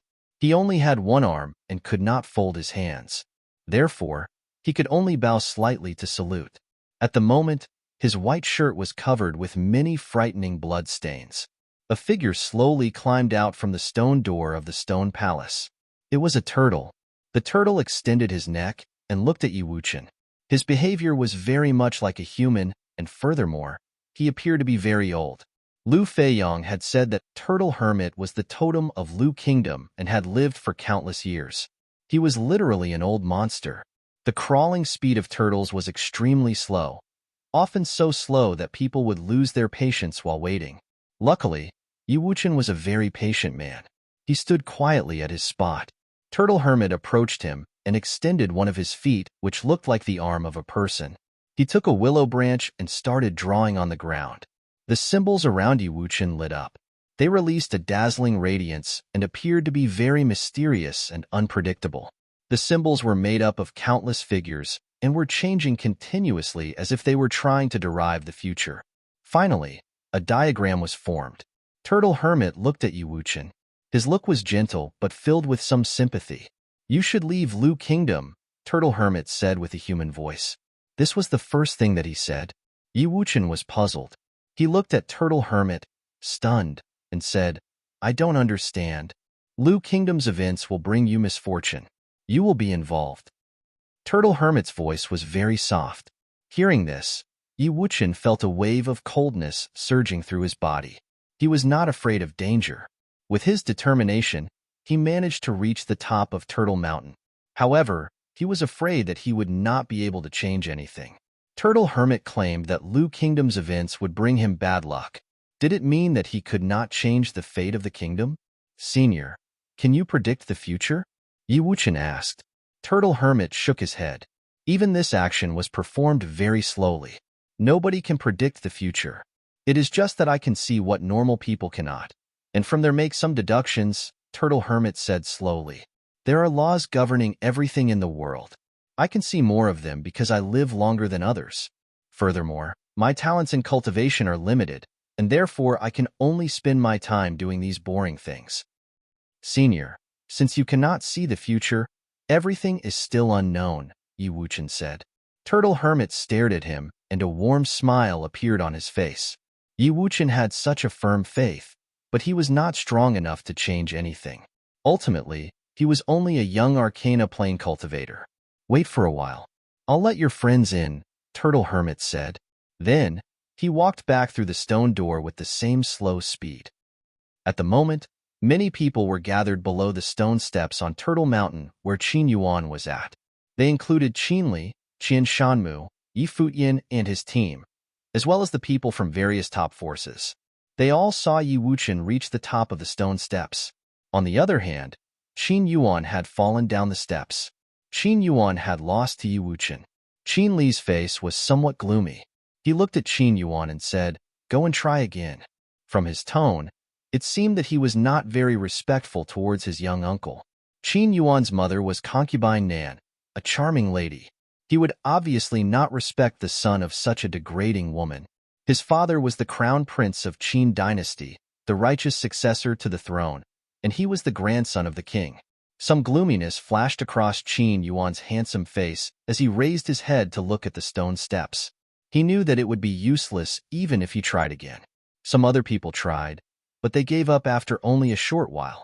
They did not want to marry anyone from the Lu Kingdom and therefore did not have to go through this suffering. Suddenly, a mist formed from spiritual qi appeared across Turtle Mountain. The dense mist enveloped the whole mountain, and soon everyone's vision blurred. "What is happening?" A strange expression appeared on everyone's face. In the mist, Yi Futian saw a path in front of him. Then, he heard someone say, "Come up." The voice was gentle, but seemed to have a magical power. A weird expression appeared on Yi Futian's face, but he still decided to follow the path in the mist and went up the mountain. After walking for a while, the mist slowly dissipated and Yi Futian's surrounding became visible. He realized that he was in front of a stone palace. Yi Wuchen was standing there. "Have I reached the top of Turtle Mountain?" "Wuchen." Yi Futian approached Yi Wuchen. Then, he saw an old turtle crawl out from the stone door. The turtle stared at him with a gentle look, causing Yi Futian to feel very strange.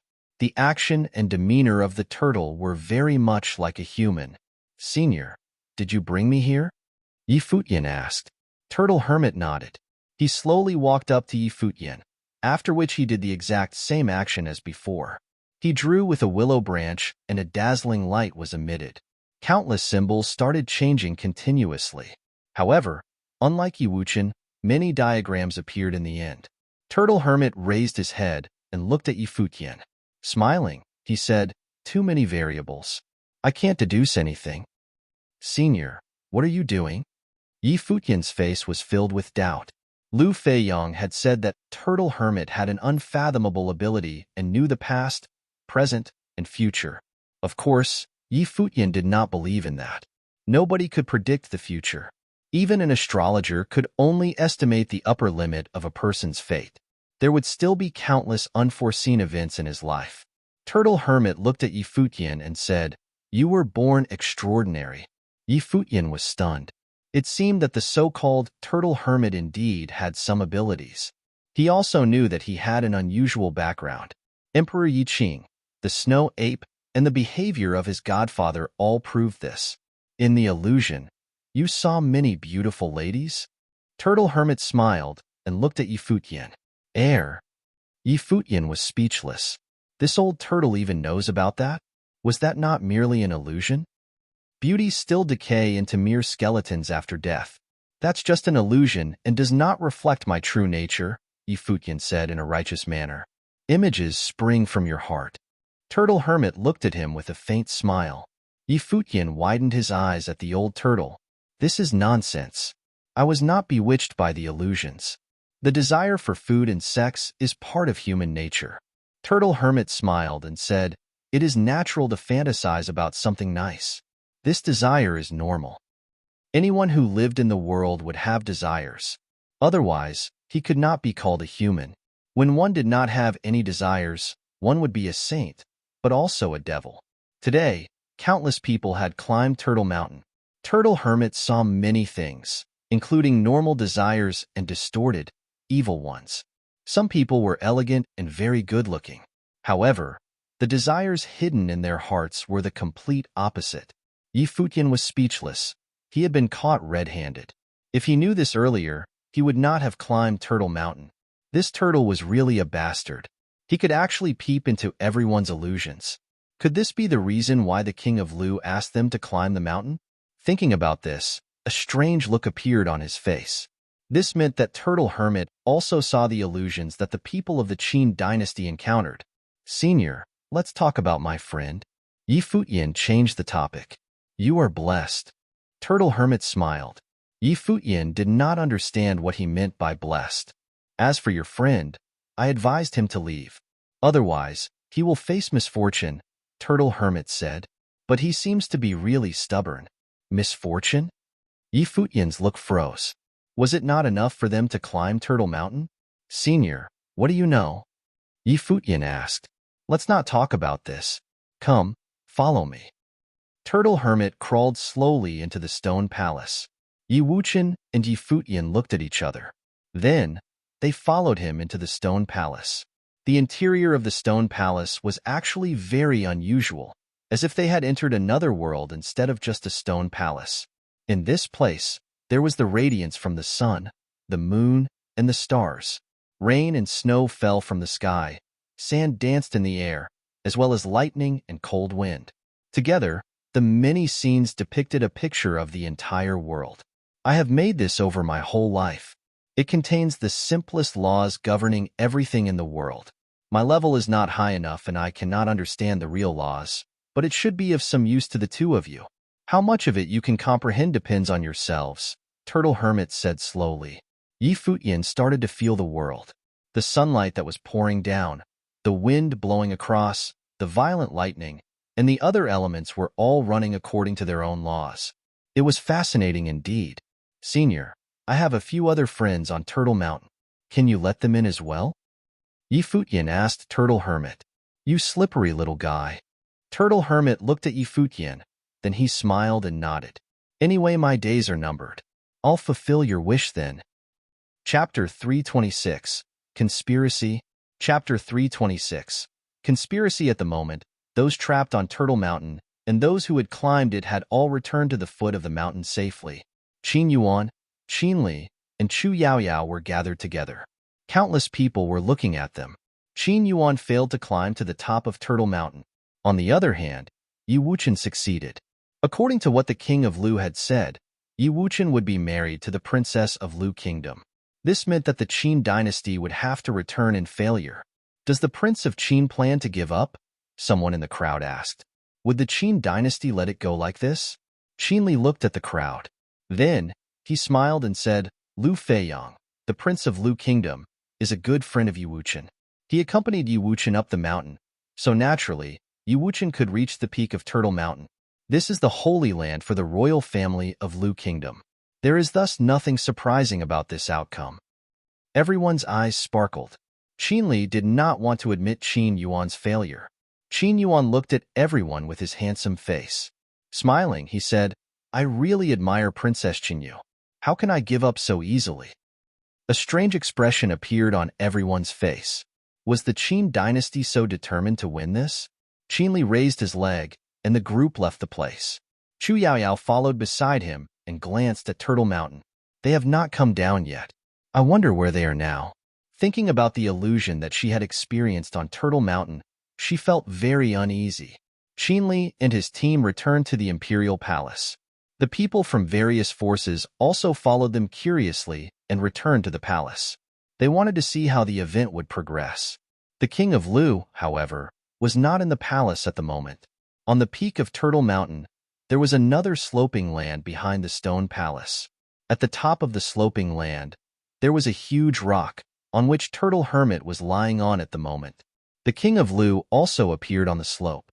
Turtle Mountain was the holy land of Lu Kingdom, so only the kings could climb it freely. Senior, what's the progress? The king of Lu asked. He was the king of Lu Kingdom, but Turtle Hermit had lived for countless years, so it was naturally all right for him to address Turtle Hermit as senior. When the king was young, Turtle Hermit was already the Turtle Hermit. Have you ever thought of bringing your people away from Lu Kingdom? Turtle Hermit looked at the king of Lu. King Lu's expression turned serious. Was the situation really this bad? This is the product from the hard work of our ancestors. Even if I was willing to leave, what should I tell my people? The king of Lu sighed. Can I tell them that we are escaping from an unknown threat? How about surrendering? Turtle Hermit said again. The king of Lu shook his head. He could feel a wave of coldness surging in his heart. Turtle Hermit turned silent and did not say anything else. The king of Lu understood his meaning. This would be a disaster for the Lu Kingdom. Qin dynasty claimed that it would leave Qin Yuan the Lu Kingdom to be the king's son-in-law. However, he would not believe in such words easily. The problem was, what could he do even if he did not believe in that? How's Yu Wuchen? The king of Lu suddenly asked. Very stubborn. He will definitely be involved, Turtle Hermit said. Although he is not as talented as some people on Turtle Mountain, the purity of his heart for the sword is almost unparalleled. He will certainly be more accomplished than you in the future. It's no wonder that that person on the 7th summit granted him the title of Swordmaster so quickly, the king of Lu said. How about the few others from the cottage? Their potential is limitless. Eastern Baron territory will surely undergo a major change over this generation. Turtle Hermit shook his head and said, Unfortunately, Qin dynasty has come too quickly. I'll go and take a look, the king of Lu said. He did not ask about anything else. Turtle Hermit could deduce many things, but he was not a prophet. His attitude already revealed that Lu Kingdom would face a crisis. The outcome of the deduction was that, whether he agreed to the marriage proposed by Qin dynasty or not, the crisis would still exist. In other words, the purpose of the Qin dynasty this time might be more than just proposing the marriage. All right, Turtle Hermit nodded slowly. Then, he started to climb down the slope. His action was slow, and the king of Lu waited very patiently. At the moment, Yi Futian, Yu Wuchen, Yu Shang, Lulan Shui, and Lu Feiyang were all in the stone palace. Turtle Hermit had fulfilled Yi Futian's wish. The group was quietly feeling the mysterious powers in the stone palace. In the scene depicting the world, a willow branch moved gently and danced in the wind. However, it actually cut mountains into two and split rivers wide apart. A trace of flame bloomed, but it could not be extinguished until the entire heaven was incinerated. Yi Wuchen felt these pictures, and sword will flew on his body. Even a willow branch could cut mountains apart. Then how about a sword? He had a sword body and was therefore very sensitive towards swords. He was immersed in the scene as if he had turned into a sword, or a trace of sword will himself. In the past, his master had told him that the sword will from a really powerful person cross thousands of miles and kill his enemy. This was the so-called killing a person from thousands of miles away and not leaving a trace behind. Yi Futian was similarly trying to feel his surroundings. Here, the laws governing various elements were running. When he activated the freedom meditation, he was able to see everything more clearly. He recalled the battle between the third brother and Lu Nantian from Donghua clan in Chaoga City. The powers that Lu Nantian released that time had given him a similar feeling. Could it be that the control of various laws was the ability of a sage? Did Turtle Hermit manage to understand the secret of the sage plane? That was a legendary plane. Suddenly, two figures walked into the stone palace. Seeing them, Yi Futian and his team all stopped the cultivation. "Your Majesty." Yi Futian's eyes sparkled.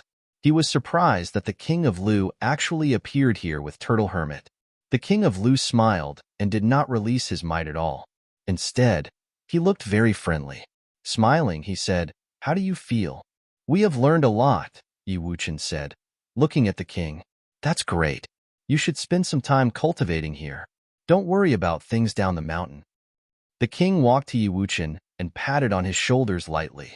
Yi Wuchen stood at his spot, feeling somewhat puzzled. What did the king's attitude mean? Was he going to agree to the marriage between Yi Wuchen and Lu Qinyu? Why then did Turtle Hermit say that Yi Wuchen had to leave, or else he would face a disaster? The king of Lu walked past Yi Wuchen and approached Yi Futian. Then, he stared at Yi Futian. "Your Majesty," Yi Futian said, "you don't have to be so polite." The king smiled and said, "Yi Futian, I have a favor to ask of you." Yi Futian's face was filled with doubt. Looking at the king, he said, "Your Majesty, please speak." "Take care of Feiyang and Qinyu in the future," the king said. Yi Futian stared at the king. Lu Kingdom was a top force of Eastern Barren territory, and the king was the lord of the kingdom. Why would he say such words? It must be that the king knew something bad was going to happen. "I'll definitely do my best." Yi Futian nodded solemnly. "Thanks," the king said, smiling. He similarly patted Yi Futian on the shoulder. "Work hard to cultivate.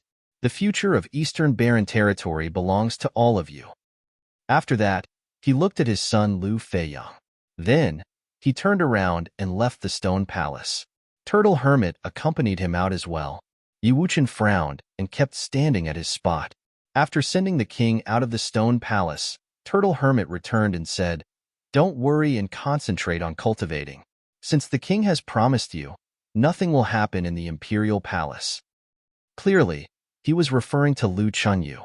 Yi Wuchen nodded and continued to cultivate.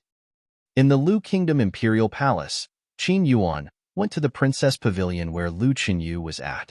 "Prince Qin, what is it?" Lu Qinyu asked softly. Her tone was flat, but it gave people a sense of distance. "Just now, I went to Turtle Mountain and experienced the illusion there. During the trial of character, I actually saw you. Therefore, after I returned to the palace, I just want to come and see you." Qin Yuan's handsome face was filled with a gentle smile. The distortion and ferocity he had on his face on Turtle Mountain had completely vanished.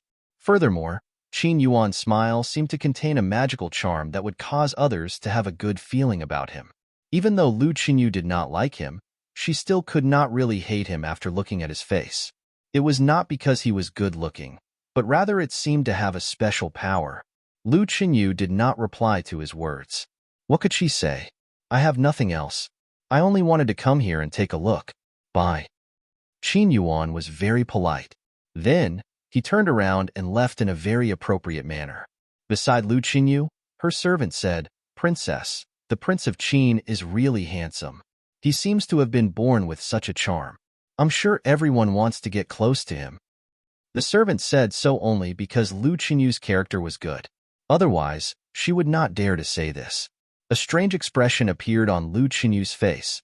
She knew that her servant was right. However, at the moment she suddenly thought of another person and a gentle smile appeared on her face. He really made it to the peak of Turtle Mountain. After Qin Yuan left, they waited for the king of Lu to return. Then, they paid the king a visit, but the king of Lu did not give them a reply.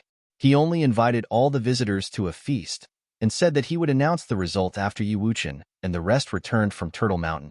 The people from the Lu Kingdom Imperial City were also waiting for the news. Yi Wuchen climbed Turtle Mountain, and they were all wondering if the king would really choose him. In the few days that followed, Qin Yuan would visit the Princess Pavilion where Lu Qinyu was at every single day. Each time, he would only stay for a short while, which was very appropriate. Even the king of Lu knew about this.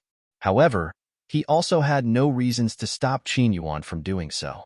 After Yi Wuchen returned in a few days' time, he would announce the outcome. By that time, what other excuses could Qin dynasty find? One day, in the pavilion where Qin Li resided, there were only Qin Li and Qin Yuan. You still haven't settled Lu Qinyu? Qin Li frowned and stared at Qin Yuan with a sharp look. Lu Qinyu's level is only slightly lower than mine. I need time, Qin Yuan said. But we don't have time. You already saw that old king's attitude yourself. After Yi Wuchen returns, he will announce the outcome. By that time, our plan will have failed, Qin Li said coldly. This failed because of you. I'll give you 2 more days, and you must take down Lu Qinyu completely. Don't you like such a beauty? Some gloominess flashed across Qin Yuan's eyes. He was more interested in Chu Yaoyao, the lovely virgin of Moon Clan. If he had the chance, he would certainly make Chu Yaoyao submit before him. Isn't it too risky? Qin Yuan asked. Even if it is exposed, Lu Kingdom will not dare to kill you because of your identity. If Lu Kingdom really assaults you, you will have contributed to the success of the plan instead, Qin Li said emotionlessly. If father's plan is affected, you'll be responsible for it. I got it. Qin Yuan nodded. Then, he turned around and left. Looking at his back, some coldness flashed across Qin Li's eyes. Naturally, he knew that Qin Yuan would love to kill him. Such a worthless idiot actually dreams of obtaining the throne. But he is good-looking. He is indeed the child of that slut. Chapter 327. Outrageous Murderous Intent. Chapter 327. Outrageous Murderous Intent. In the evening, Qin Yuan came to the pavilion Lu Qinyu was at again.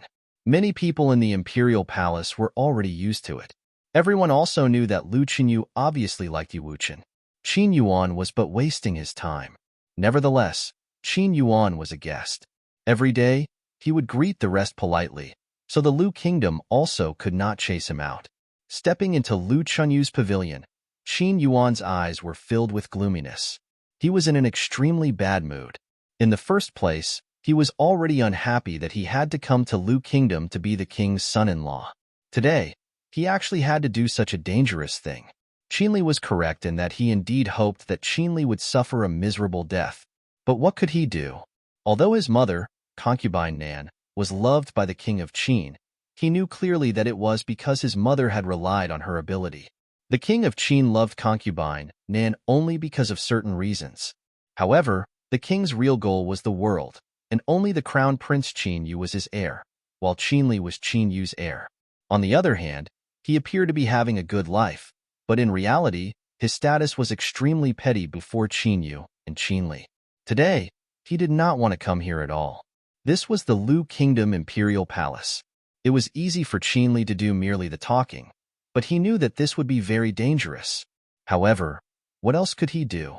Qin Yu was already the crown prince at the moment, and the king of Qin was passing his authority to Qin Yu gradually.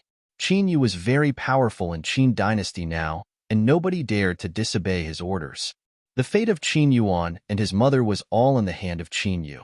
This time, the order Qin Yu had given him was that he must complete the plan. Otherwise, he would bear the full responsibility. Before Qin Yu, he could not fight back at all. That bastard! Qin Yuan's eyes were filled with ferocity. He stepped into the courtyard and very quickly, his look turned normal again. The usual charming smile appeared on his face. Prince Qin. The servant came to welcome him. Seeing the charming face of Qin Yuan, the look of the servant turned somewhat infatuated, as if she was lost. Out! I have something to discuss with Princess Qinyu. With a gentle look on his face, Qin Yuan smiled at the servant. His eyes seemed to be filled with a mysterious color. The servant looked very lost, and she nodded gently. Then, she walked outside the pavilion. It was as if she would obey all of Qin Yuan's orders at the moment. Qin Yuan continued walking and approached Lu Qinyu. Seeing Qin Yuan come again, Lu Qinyu was quite unhappy, but she could only tolerate it. For some reason, every time Qin Yuan arrived, she could not really hate him, as if his face really had a special charm. Chunyu. Qin Yuan's voice was very gentle, and he looked at Lu Chunyu with much admiration. Prince Qin, what is it? Hearing the way Qin Yuan called her, Lu Chunyu frowned gently. Are you willing to be my wife? Qin Yuan asked. Prince Qin, please do not drivel. I have something else to settle. Please leave, Lu Qinyu said in an unhappy tone. Qin Yuan's eyes sparkled. Bitch, you want this yourself. Qin Yuan's look changed suddenly, as if he had turned more intriguing. A mysterious spiritual power was released from his body and turned into an invisible radiance. It made him look so charming that anyone looking at him would feel lost.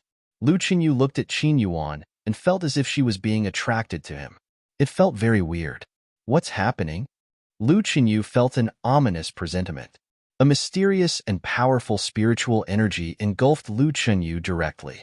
At this instant, she only felt somewhat lost and very tired.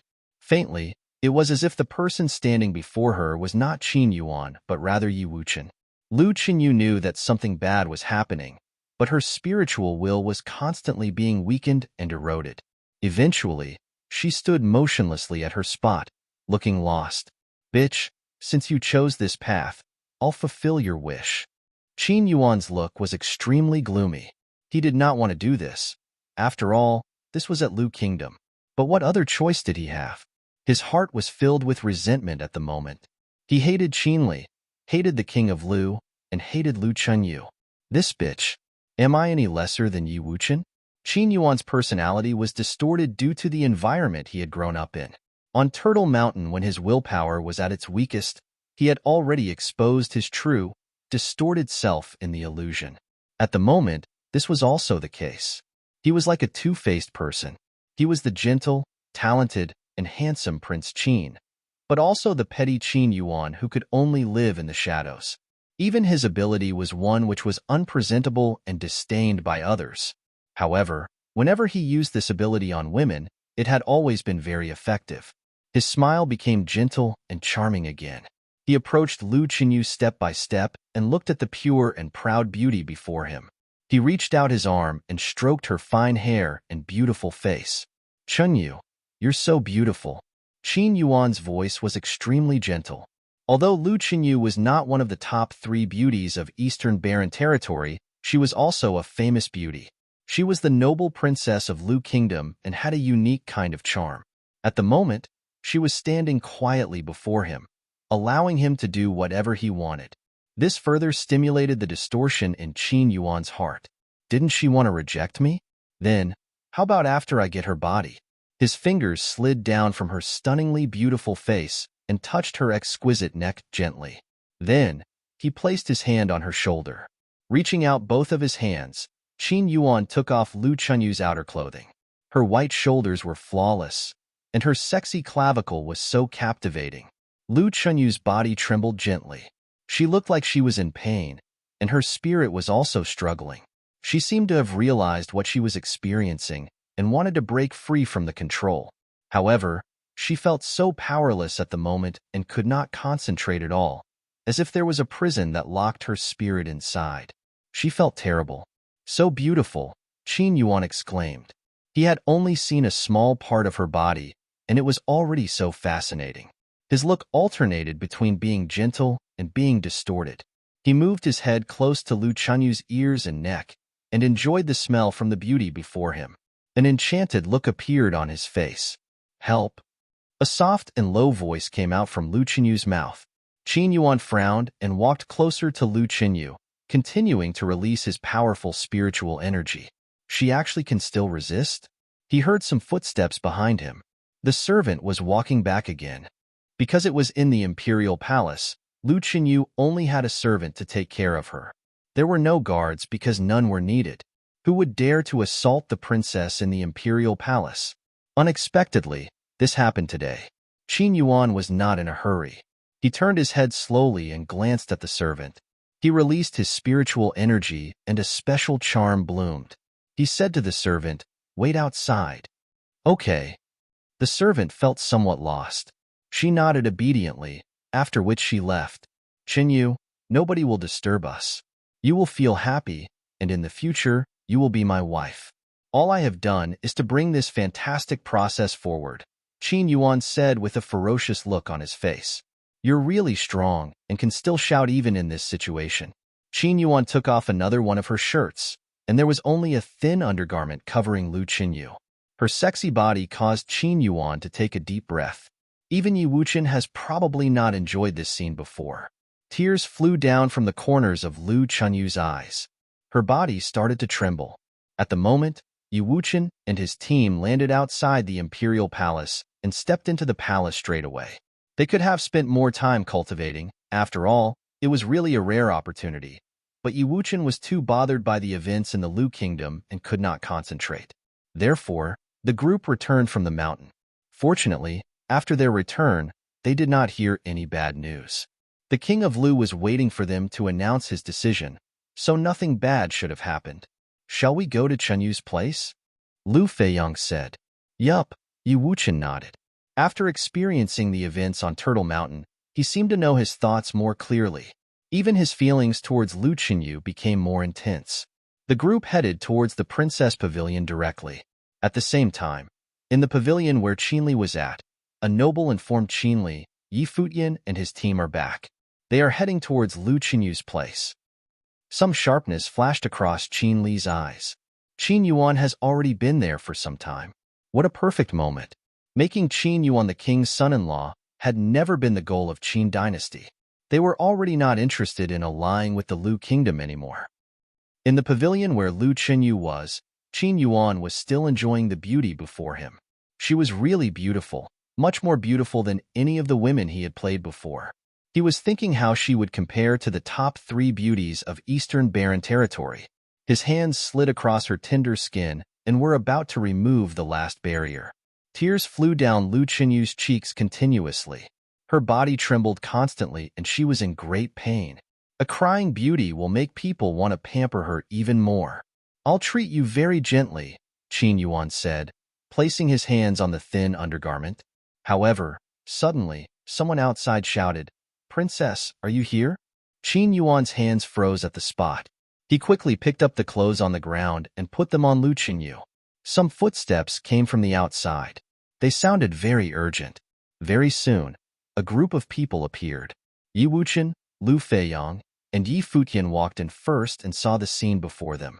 Lu Qinyu's shirts were messy as if they had been put on randomly, while Qin Yuan's hands were placed on her clothes. Lu Qinyu stood there motionlessly, and her face was filled with tears. Boom! A violent rage erupted from Lu Feiyang's body. "Bastard!" Lu Feiyang roared in a hoarse voice as he rushed forward. Yi Wuchen approached Lu Qinyu like a straight sword and shouted, "Qinyu!" As he spoke, he helped Lu Qinyu to put on her clothes properly. "Her spiritual energy has been attacked," Yi Futian said. A trace of sword will emerged from the center of Yi Wuchen's eyebrows and entered Lu Qinyu's mind. "Qinyu!" Yi Wuchen's voice spread continuously in Lu Qinyu's mind. Suddenly, her body trembled and she broke free from the control. She stared at Yi Wuchen and tears flew down her face constantly. Her body trembled fiercely, as if she had just experienced the most terrifying thing. Looking at her expression, Yi Wuchen only felt extremely guilty and painful. He hugged her tightly and said gently, "Qinyu, it's all right now. I am here." Yi Wuchen stared at Qin Yuan, who was behind her. His look seemed to be from the deepest part of hell, and his murderous intent filled the sky. Chapter 328. Kill? Chapter 328. Kill. Seeing Yi Wuchen's eyes, Qin Yuan's heart trembled gently, and he felt somewhat scared. "I didn't do anything," Qin Yuan said. Then his body flashed into the air in an attempt to escape from the place. Qinli had said that his life would not be in danger, but clearly, he did not believe in that. A person could do anything in anger and would not care about the consequences. Now, all he needed to do was to escape from the place and wait for these people to calm down. He also did not expect them to come here at this moment and interrupt his business. Originally, after he did what he was going to do, Lu Kingdom would be forced to take him as the princess's husband. You still want to leave? Lu Feiyang charged towards Qin Yuan. Qin Yuan's look turned monstrous and his spiritual energy erupted wildly, piercing into Lu Feiyang's mind. At this instant, Lu Feiyang finally understood what a terrifying thing his sister had experienced. Everyone knew that the king of Qin and concubine Nan had a son named Qin Yuan. He was very talented and liked by the king. However, his existence was not really strongly felt in the outside world, because he seldom appeared outside. Very few people knew what his ability was. Only at this very moment did Lu Feiyang finally know Qin Yuan's ability. Stop him! Lu Feiyang roared. Immediately, many imperial guards appeared outside the pavilion. They ascended into the sky and stopped Qin Yuan in midair. Take him down! Lu Feiyang shouted coldly. Among the guards who had appeared, there was a noble. His might enveloped the place, and he reached out his hand towards Qin Yuan directly. You dare to touch me? Qin Yuan roared coldly. However, the incoming hand still continued forward and grabbed him directly. Let me go! Qin Yuan shouted in anger. I am the son of the king of Qin. Many people ran over from the distance one after another. The king of Lu was here himself. Today, he had invited several lords and ministers to discuss the proposal of Qin dynasty. Little did he expect something to happen here. When the king and the rest arrived, they saw Yi Wuchen hugging Lu Qinyu, whose shirts were messed up. Then, they noticed the scene in front of them and roughly understood what had happened. Immediately, an appalling might was emitted from the king of Lu and engulfed Qin Yuan. Qin Yuan could clearly feel the murderous intent spreading from the king. Your Majesty, I didn't do anything. You can't do anything to me. Qin Yuan looked at the king in fear. This was the Lu Kingdom Imperial Palace after all. If the king really wanted to kill him at all costs, he would certainly die. Crack. The king of Lu clenched his fists and his murderous intent did not weaken at all. Did Qin Yuan do such an inhuman thing because he was confident that the king did not dare to touch him? This place was, after all, the imperial palace of Lu Kingdom. Qin Yuan actually wanted to do something to the princess of the Lu Kingdom in the princess pavilion. How daring that was! This was more than just going too far. Qin Yuan was certainly frenzied. Your Majesty, please calm down. Suddenly, someone walked to the king and bowed. It was Lord Kong. Your Majesty.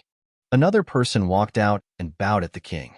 Although they did not say much, everyone knew that they were reminding the king to be calm. They could all feel the rage and murderous intent of the king at the moment. However, if he really killed Qin Yuan impulsively, the consequences would be unimaginable. The cultivators from Qin dynasty would surely come to Lu Kingdom. Calm down. The king of Lu glanced at those who spoke. His face was gloomy and his murderous intent did not decrease at all. Suddenly, Lu Qinyu walked out from Yi Wuchen's arms. She stared coldly at Qin Yuan and an extremely strong murderous intent could be seen. Kill him, Lu Feiyang said to the noble who was holding Qin Yuan. Your Majesty, we must not do that. Lord Kong tried to stop him. Looking at the king again, he shouted, Your Majesty. The king of Lu clenched his fists firmly. He knew that once he said the phrase kill him, the Qin dynasty would have an excuse to attack the Lu Kingdom. Suddenly, there was the sound of people moving in the air, and another group of cultivators arrived. It was Qin Li and the others from Qin dynasty. In the distance, the people from other top forces were all alarmed as they observed the situation from afar. What is happening? So many people have actually gathered there, they thought. Your Majesty, what do you mean by this? Why are you seizing my uncle? Looking at the scene, Qin Li frowned as if he did not know about this at all. Qin Yuan heaved a sigh of relief in his heart. Qin Li and the people from Qin dynasty had arrived, so the king of Lu should probably be calmer now. Qin Li, I really admire the princess and only wanted to be closer to her, but I didn't do anything else. Help me to persuade His Majesty, Qin Yuan said. Qin Li's eyes sparkled. He looked at Qin Yuan and said, Uncle, How could you be so confused? After that, he looked at the king of Lu and said, Your Majesty, perhaps my uncle was attracted by the princess and was worried that you would not agree to our proposal. Fortunately, he did not do anything. Your Majesty, I beg your pardon. My uncle will be responsible for this and will be married to Princess Chinyu in a proper manner. Everyone was puzzled by Qin Li's words, especially Lu Feiyang and Yi Wuchen. Their look turned extremely icy. Qin Yuan did such an inhuman thing, and yet Qin Li said that luckily, he did not do anything. Furthermore, he said that the price Qin Yuan would pay for this was to be married to Lu Chunyu in a proper way. There were no punishments, and Qin dynasty and Qin Yuan would benefit instead. How ridiculous this was. Yet, Qin Li said it as if it was only reasonable and right. The king of Lu stared at Qin Li. Did Qin Li even take his existence into account? Father, kill him. Lu Feiyang's eyes were blood-red. His sister had been humiliated in such a way, but Qin Li actually asked Qin Yuan to marry her. How absurd. Do you know what you are saying? The king of Lu said, staring at Qin Li. Qin Li bowed slightly at the king and said, Then, Your Majesty, please kill him. Everyone stared at Qin Li, including the king. However, Qin Li looked at Qin Yuan and said, My uncle did nothing too terrible. You kill him, and the army from the Qin dynasty will come. Your Majesty, is that what you want? Are you threatening me? The king said. I would not dare, Qin Li said out loud. He bowed at the king and continued, I am but telling the truth. Your Majesty, if you have agreed to our proposal earlier, this would not have happened. But it already did. Are you really going to destroy the relationship between the two kingdoms, or even start a war, just because of this? For now, the best way not to ruin the princess's reputation would be to let my uncle be married to her properly, Qin Li said with much confidence and composure as if no one was beside him. Many people stared coldly at him, but he did not seem to mind at all.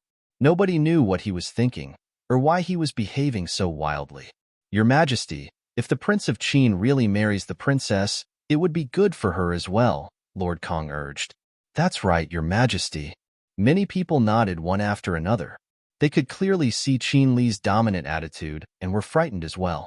If Qin Yuan was really killed and the army from Qin dynasty came to attack the Lu kingdom, their safety would be compromised. You bastards, someone scolded. A noble also said emotionlessly, You can actually say something so shameless. There were obviously also people who had moral integrity. The king of Lu looked at these people. When the people from Qin dynasty just arrived at the imperial city, they visited all the lords and ministers. Was that why the situation was like this now? Your Majesty, calm down first. You are also doing this for the princess. Some people did not speak aloud, but instead transferred their words to the king's ears secretly. Thud. Suddenly, everyone heard a soft noise. Chunyu. Everyone looked below them where they saw a sharp blade, formed from spiritual qi pierced directly into Lu Chunyu's body, right before her heart. Her black eyes were filled with hatred as she stared at the people in the sky. So many people from the Lu kingdom actually suggested that she should be married to Qin Yuan. Chinyu, why are you doing this? I told you that I am already here. Yi Wuchen hugged Lu Chinyu in his arms. He did not look at her directly, and his eyes were filled with guilt and self-blame. I know. Lu Chinyu nodded. She looked at Yi Wuchen very gently and held his hand tightly as if he was the only person she could trust. Chunyu. The king of Lu also did not expect his daughter to be so determined. He similarly felt very guilty and that he had mistreated his daughter. Princess, your reaction is too intense. You don't have to do this, Qin Li said. My uncle will not disappoint you. Shut up. Yu Shang roared at Qin Li and clenched his fists, producing a cracking sound. Suddenly, Yi Futian stepped out and walked towards Qin Yuan. Yi Wuchen also approached Lu Feiyang and said, Feiyang, help me to take care of Qinyu. Then, he passed Lu Qinyu and went to Lu Feiyang. He walked forward and caught up with Yi Futian, after which he said, Let me do it. Yi Futian looked at Yi Wuchen. Then, he stopped moving forward. What do you want to do? Qin Yuan stared coldly at the incoming Yi Wuchen. A terrifying sword qi whizzed on Yi Wuchen's body. In his hand, there was an extremely sharp sword will. Everyone stared at him. Someone from the Lu kingdom shouted, "How dare you? Yi Wuchen, how dare you do this?" Qinli also roared, but his body remained in the original spot, and he did not move at all. Yi Wuchen accelerated and turned into a blade of light. "Bring him away!" Someone from the Lu kingdom shouted at the person holding Qin Yuan. "Let me go." Qin Yuan also struggled as he tried to break free. However, Yi Wuchen had already arrived. His palm struck out like a sword, and a beam of light flashed across before vanishing. The noble from the Lu kingdom let go of Qin Yuan, but Qin Yuan only reached out his hands, trembling, and covered his neck. There, blood was flowing out slowly. His body trembled fiercely, and his usually charming eyes were only filled with an endless fear at the moment.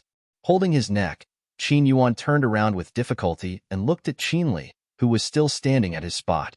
He stared at Qinli firmly, and his face became distorted and looked very ferocious. He wanted to say something, but the blood from his neck started to gush out like a spring. He could not speak and only stared at Qinli with a vicious look. Finally, Qin Yuan's body collapsed to the ground and started twitching. Even he did not expect himself to actually die here.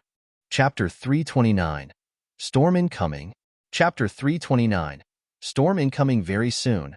Qin Yuan's body stopped moving and became motionless. His blood colored the entire ground. Everyone froze. The imperial palace fell into a terrifying silence. Qin Yuan, the youngest son of the king of Qin, came to the Lu kingdom to propose a marriage.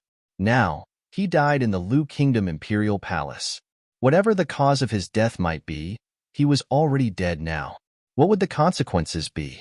Many lords and ministers stared very coldly at Yi Wuchen. They looked as if they wanted to eat Yi Wuchen alive. The king of Lu looked at Yi Wuchen similarly. His expression was very complicated, and he could not keep calm. Could he blame Yi Wuchen? Yi Wuchen did this for his daughter Chenyu. At the instant when he landed the strike, the consequences he would need to face were already destined. It did not matter if he was the swordmaster of the 7th summit of Futian sword clan or not. The person he killed was the youngest son of the king of Qin. Even if the son of the leader of Futian sword clan did this, his outcome would still be the same. However, Yi Wuchen did not hesitate at all. He struck out that hit so resolutely. Even at this moment, his look was still so firm and calm, and his one-armed body still stood straight.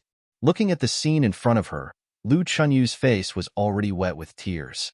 The warmth that this strike brought her far exceeded the pain she had suffered.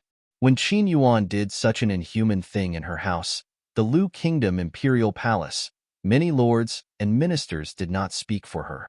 They did not punish Qin Yuan and were even discussing marrying her to him. How ridiculous and desperate this was. Because of that, she stabbed herself with a sharp blade. She was so desperate and wanted to show these people her attitude, even if she might die. Even her father, the king of Lu Kingdom, was hesitating. On the other hand, Yi Wuchen directly attacked and killed the person who humiliated her. She looked at Yi Wuchen, and her eyes were filled with resolution. In this lifetime, she would accompany him regardless of what would happen.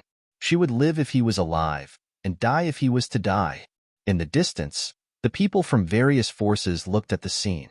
Different thoughts raced through their minds. As for Qinli, there seemed to be a sneer in the depth of his emotionless eyes. He finally died. Qinli thought.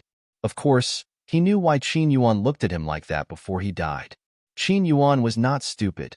Instead, he was extremely clever. Qinli was the one who had ordered Qin Yuan to do what he did.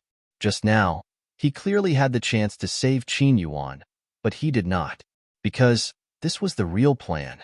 Qinli did not expect it to work out so easily. Even Qin Yuan did not know why they came to propose the marriage this time. Only Qinli knew everything. Alliance through marriage? They did not need it. Qin dynasty was not interested in allying with the Lu kingdom because it would be meaningless. The king of Lu was very cunning. At most, he would only sacrifice Lu Qinyu in the marriage, and ultimately he would still not listen to Qin dynasty's commands. Now, what the Qin dynasty really needed was a battle, one that would shock the entire Eastern Barren territory. They not only needed a battle, but also an overpowering victory, and they needed it urgently. Just like what the king of Lu had thought, The few disciples of the cottage had already grown to this level. How could Qin dynasty wait for them to become even stronger? They had already planned many things. Now, they needed a battle that would ignite the whole situation. Therefore, the scene just now happened.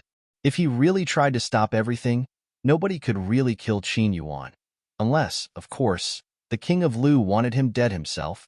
If he stepped in, Yi Wuchen's powers would be insignificant. Qin Li was extremely excited. A useless bastard died, and they completed the plan perfectly. How could he not be excited? Of course, he would not display it. At the moment, his body was only filled with a cold, murderous aura. The people from Qin dynasty went beside Qin Yuan one after another. Their cold and terrifying aura engulfed the space. "Take him down," someone shouted coldly. The person who gave the order first was actually a minister from the Lu kingdom. The lords and ministers stared firmly at Yi Wuchen with an extremely cold look. Although Qin Yuan was killed by Yi Wuchen, he died in the Lu kingdom imperial palace. He came here to propose marriage. Sword Qi whizzed in the air as the cultivators from the 7th summit of Futian sword clan went before Yi Wuchen to protect him. "Who dares to touch him?" Lu Feiyang roared angrily. He was still holding Lu Qinyu. Suddenly, Lu Qinyu stepped forward. Dragging her injured body, she walked towards Yi Wuchen step by step. Yi Futian similarly stared coldly at the people around. These bastards! He naturally knew the consequences that might be caused by Yi Wuchen killing Qin Yuan, but he did not stop Yi Wuchen. Lu Qinyu was Yi Wuchen's girl. If such a thing happened to Hua Jieyu, he would kill the culprit as well. If Yi Wuchen did not kill Qin Yuan, he would no longer be his true self. His sword would also no longer be sharp. "People from the 7th summit, get out of the way." Suddenly, another group of cultivators whizzed over in the air. It was the people from the 1st summit of Fuyun Sword Clan. Among them, Zhisong stared at Yi Wuchen and his eyes were filled with murderous intent. Yi Wuchen was from Fuyun Sword Clan. Because he killed Qin Yuan, they had to give him away. If the people from the 7th summit wanted to protect him, it would surely affect the whole Fuyun Sword Clan. Sword Will flew on the cultivators from the 7th summit. A terrifying sword Qi whizzed, and they did not back away at all. The sword of the 7th summit would not give way to its enemies. Qin Yuan deserved to die. The atmosphere in the imperial palace was extremely tense. On the ground, Qin Yuan's corpse was still lying there, but there was no longer anyone who cared about his death. All anybody cared about at the moment was the consequences his death would bring. Everyone was thinking about his own benefits and losses. Lu Qinyu approached Yi Wuchen and stared at him. The event had changed their affections from lukewarm to scorching hot. She went beside Yi Wuchen and then leaned on his body quietly. Yi Wuchen looked at her similarly. He extended his right arm and held her gently. Lifting his head, he looked at the people around him. There was no fear in his eyes at all. If he was afraid of death, he would not have killed Qin Yuan. Lu Feiyang looked at the two who were surrounded by many cultivators. Yet, the scene at the moment seemed so warm. His eyes were actually filled with a terrifying red light. Staring at the king of Lu, he shouted, "Father!" The king's heart trembled. He was also affected by the scene before him and felt very guilty. That was his daughter. She was humiliated in such a way in the palace, but he did not manage to do anything for her. On the other hand, Yi Wuchen attacked the perpetrator directly.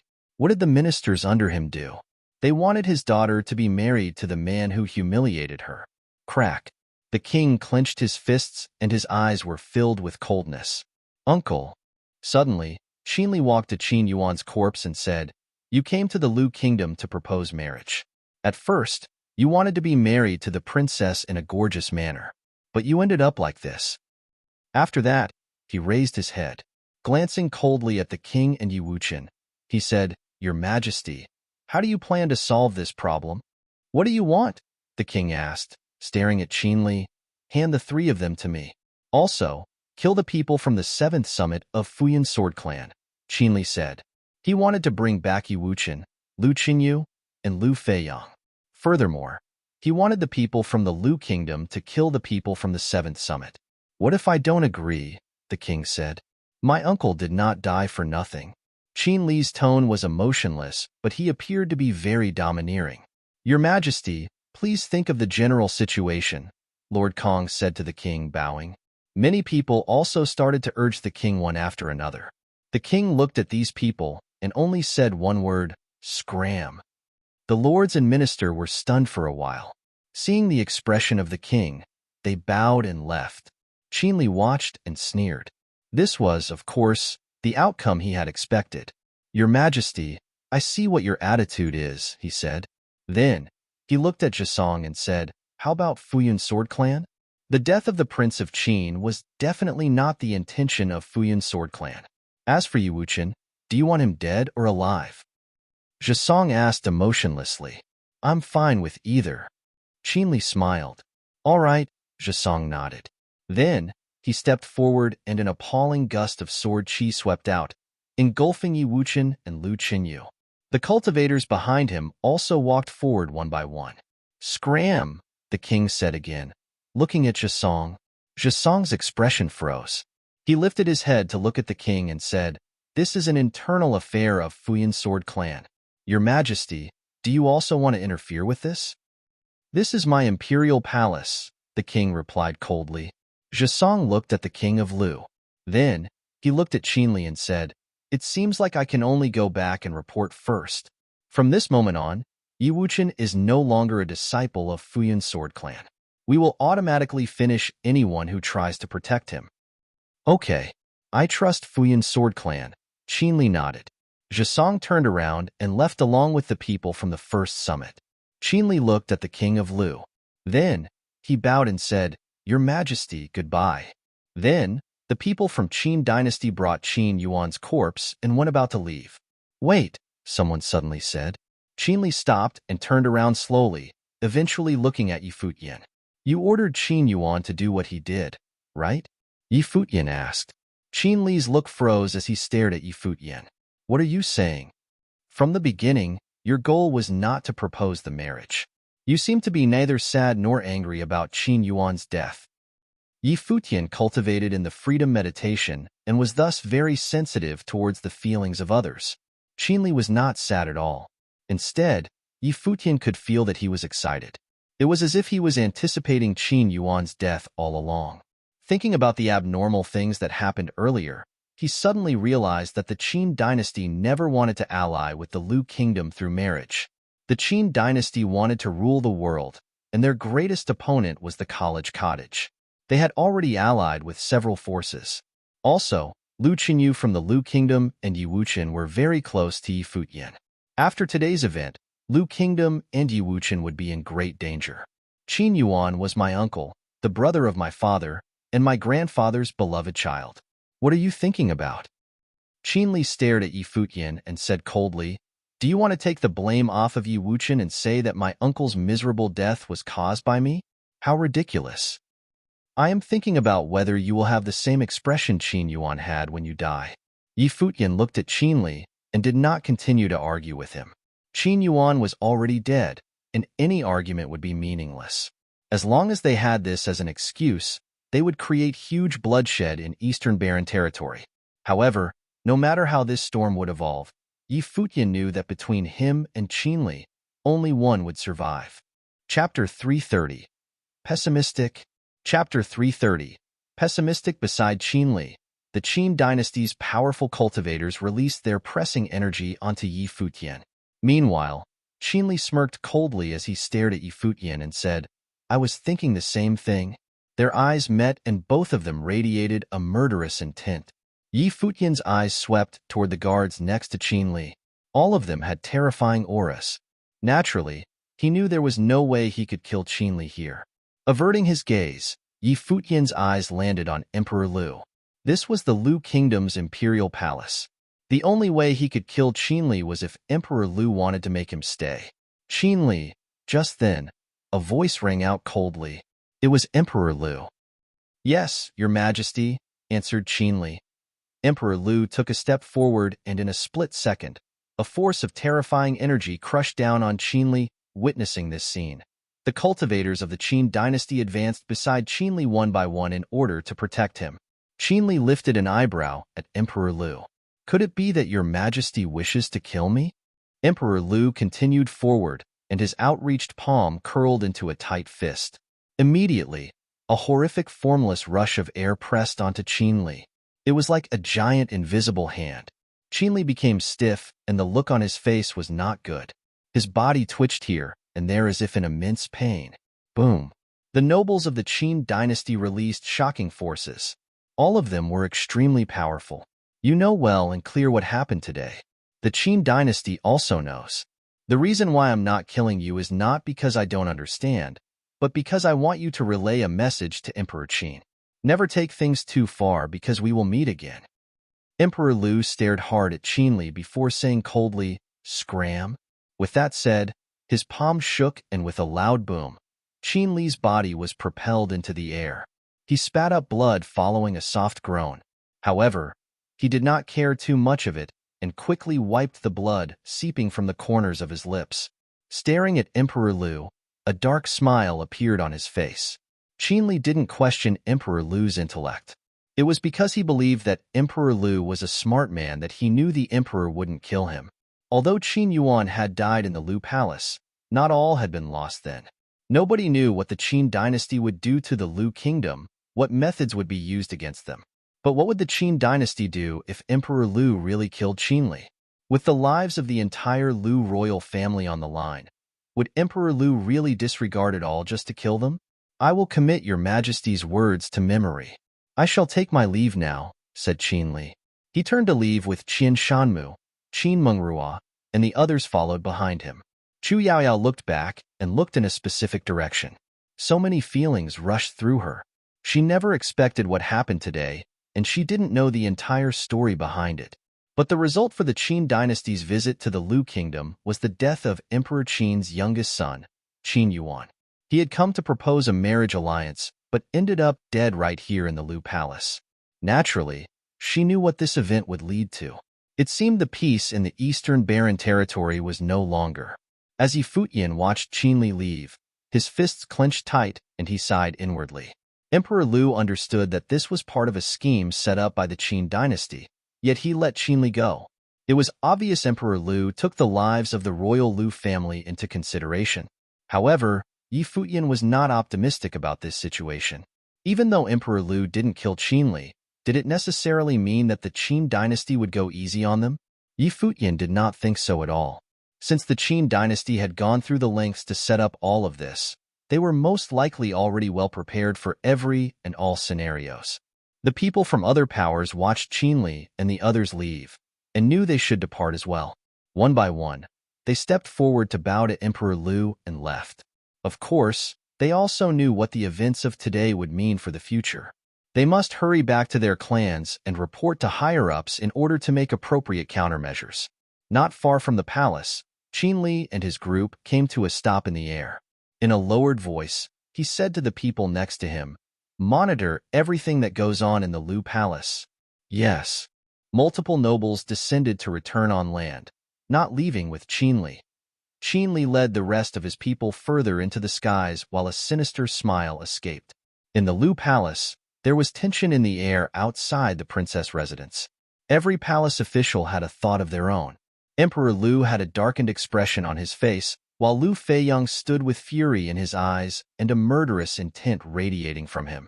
Lu Qinyu was hurt and leaned quietly on Yu Wuchen. At this moment, she had no will to do anything but to stay peacefully in his embrace. "Chunyu, father has failed you. I'm sorry." Emperor Lu looked at his daughter with guilt-stricken eyes. His daughter, Lu Qinyu, a devastating beauty as described poetry, graceful and pure as she was, had experienced such a terrible thing. All the while, as the emperor of the Lu kingdom, he couldn't protect her as a father should have. At the very end, he didn't even make all those from the Qin dynasty stay. Only Qin Yuan was killed. Lu Qinyu did not reply and remained quiet as she had been for a while. Of course, she knew her father did what he did for a reason. He had so many things to consider. But to have such a thing happen to her, one could only imagine the pain she was in. Emperor Lu lifted his head. Looking out to the crowd, he said, "Relay my order. Princess Lu Qinyu of the Lu Kingdom is now betrothed to Yu Wuchen." Only then did Yu Wuchen and Lu Qinyu lift their heads to look at the emperor.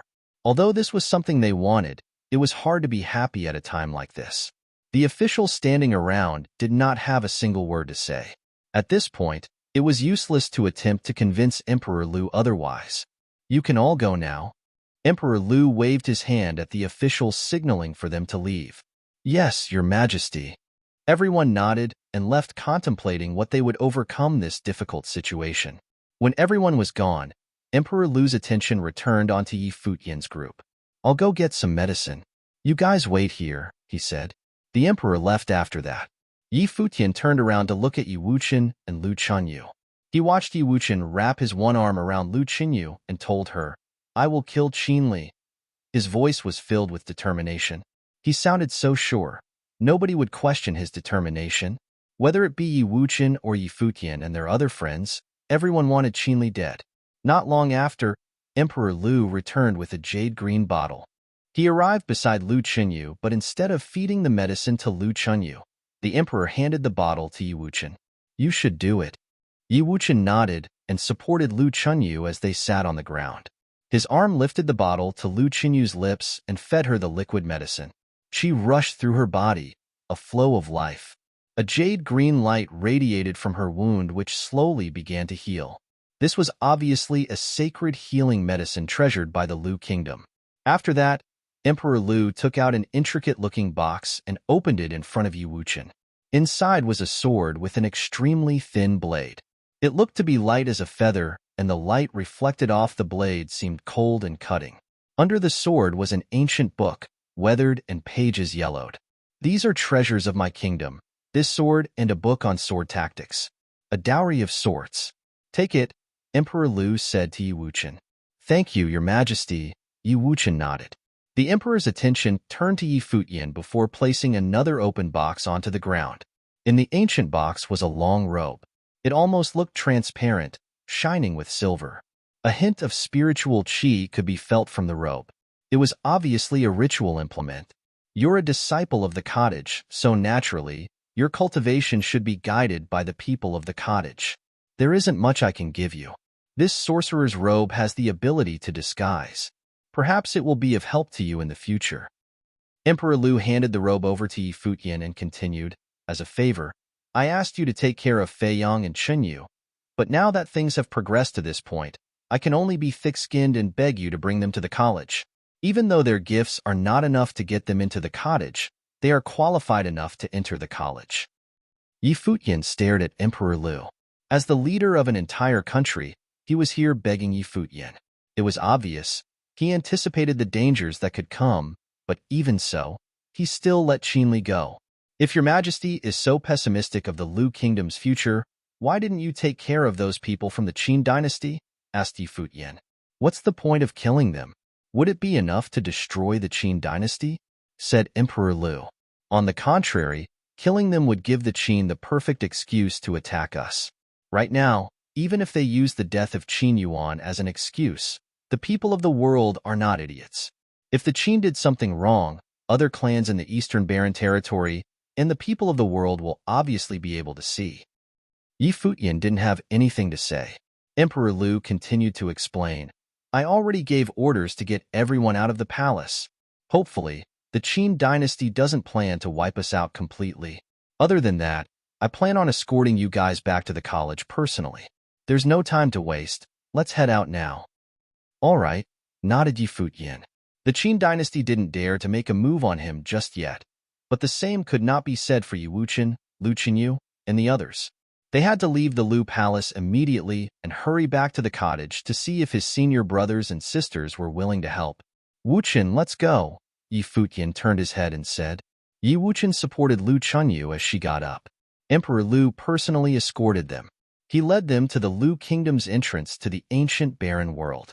Then, Emperor Lu, Yi Wuchen, and other powerful cultivators entered the upper ancient barren world. Yi Futian and Yu Shang were still not in the Arcana plane, so they could only enter the lower world. All of them made plans to meet up at the exit to the college. The news got out from the Lu palace and spread through the imperial city like a forest fire. Everyone was in fear and had the feeling that a horrific storm was about to hit the country. When these people had arrived, everyone gossiped about Emperor Qin's youngest son, Qin Yuan. and how he planned to ask for the princess hand in marriage. They gossiped about whether Qin Yuan and Lu Chunyu looked good together. But now, there was the sudden news that Lu Chunyu almost committed suicide and the Qin prince, Qin Yuan, was killed in the Lu palace. Also, Emperor Lu ordered that Lu Chunyu be betrothed to Yi Wuchen. This was all too shocking. Even the common people had a feeling that the eastern barren territory was going to be shaken up. What would the Qin dynasty do? People left the palace gradually. Emperor Lu had actually ordered for everyone in the palace to disperse. This made the citizens of the Lu kingdom understand. Emperor Lu didn't think it was at all possible to go against the Qin dynasty. He was truly pessimistic about this situation. The people from the various powers returned to their own clans. All of them had originally thought that the Qin dynasty had genuinely wanted to create a marriage alliance with the Lu kingdom and have the Lu follow the Qin. However, it was now clear that they had all been wrong. From the looks of things, this was the Qin dynasty's first move against the Lu kingdom. From this move, it was also obvious to them just how confident the Qin were. What was going to happen in the next battle? Was the Lu kingdom, a top power in the eastern barren territory, going to be wiped off the map for good? Chapter 331. Arrogant Qin Yu. Chapter 331. Arrogant Qin Yu. The college, entrance to the ancient barren world. When Yi Futian and Yu Sheng got there, Yi Wuchen, Lu Qinyu, and the rest had already arrived and were waiting. "Where is His Majesty?" asked Yi Futian. "Father returned to the Lu kingdom right after escorting us here," said Lu Feiyang. He was a little resentful about how things turned out, but Emperor Lu was his father after all. He also understood that as the leader of an entire country, his father had to consider the citizens. He also had other children to think of as Lu Feiyang, and Lu Chunyu weren't his only offspring. But because of their relationship with Yi Futian, Emperor Lu only put the two of them under Yi Futian's care. Everyone else was in much greater danger than they were. Yi Futian nodded and sighed inwardly. "Futian." Just then, Yi Wuchen spoke up. Yi Futian looked over at him and heard him continue, "Take care of Qinyu for me." Yi Futian lifted his eyebrows in confusion and replied to Yi Wuchen, "You can't go back to the Futian sword clan now. If the seventh lord was in charge of the clan, perhaps nothing would happen." However, in the Lu palace, Zhisong's attitude was clear to see. It was dangerous for Yi Wuchen to return to Fuyun. In order to separate themselves from this situation, it was very possible that the clan would choose to sacrifice Yi Wuchen and hand him over to the Qin dynasty. Lu Qinyu also looked at Yi Wuchen. She pulled on his hand, not wanting him to leave. "Swordmaster, you should stay at the college temporarily. We will head back to report to the Summit Lord first. If there is any news, we will come back and let you know," said a fellow cultivator from the Fuyun Sword Clan's 7th summit. Yi Wuchen looked at him in silence and finally nodded his head lightly. "All right, if teacher has any orders for me, come let me know." He had been the one who killed Qin Yuan. He had wanted to go back and personally report to his teacher. "Okay." The group bowed to Yi Futian before excusing themselves and leaving. After watching everyone leave, Yi Futian turned to Yi Wuchen and the others. "Let's head up the mountain." They then made their way to the cottage. All around them, many students of the college watched them, some of them in confusion. Had something happened? When the disciples of the cottage saw Yi Futian and Yu Sheng return with Yi Wuchen, Lu Chunyu, and the rest in tow, they had a feeling that something had happened. Days ago, Yi Futian had left for the Lu kingdom upon hearing of the Qin dynasty's proposal of a marriage alliance with them. If nothing happened, they wouldn't be bringing Yi Wuchen and the others back here. Yi Futian went directly to the second senior sister. Shui, Luo Fan, and others came closer as well. Zhuge Hui stood in front of a small hut with her eyes on the group. She asked, "Little junior brother, are you in some trouble?" "Senior sister," Yi Futian greeted before giving a summary of what had happened in the Lu kingdom. So, this would mean that the Qin dynasty came well prepared, and their true intention behind the proposed marriage alliance isn't a marriage alliance at all. Zhuge Hui was an intelligent person. She saw through things like this in seconds. Her beautiful eyes turned cold. Is the Qin dynasty already operating so undisciplined? After listening to everything that happened, Luo Fan looked pissed. They were deliberately trying to start a fight, making their moves on the Lu kingdom. And to sacrifice a prince just for an excuse? What a pitiful prince. It seemed like he wasn't as doted on by Emperor Qin as the rumors had it. He wasn't of a particularly high status. Otherwise, not even Qin Yu and Qin Li would dare to orchestrate something like this. Senior sister, is there still hope for the Lu kingdom? Although Yi Futian didn't have high hopes, he still wanted to believe in a little luck. Zhuge Hui shook her head. The Qin dynasty went as far as sacrificing a prince. It's obvious that they are dead set on destroying the Lu kingdom.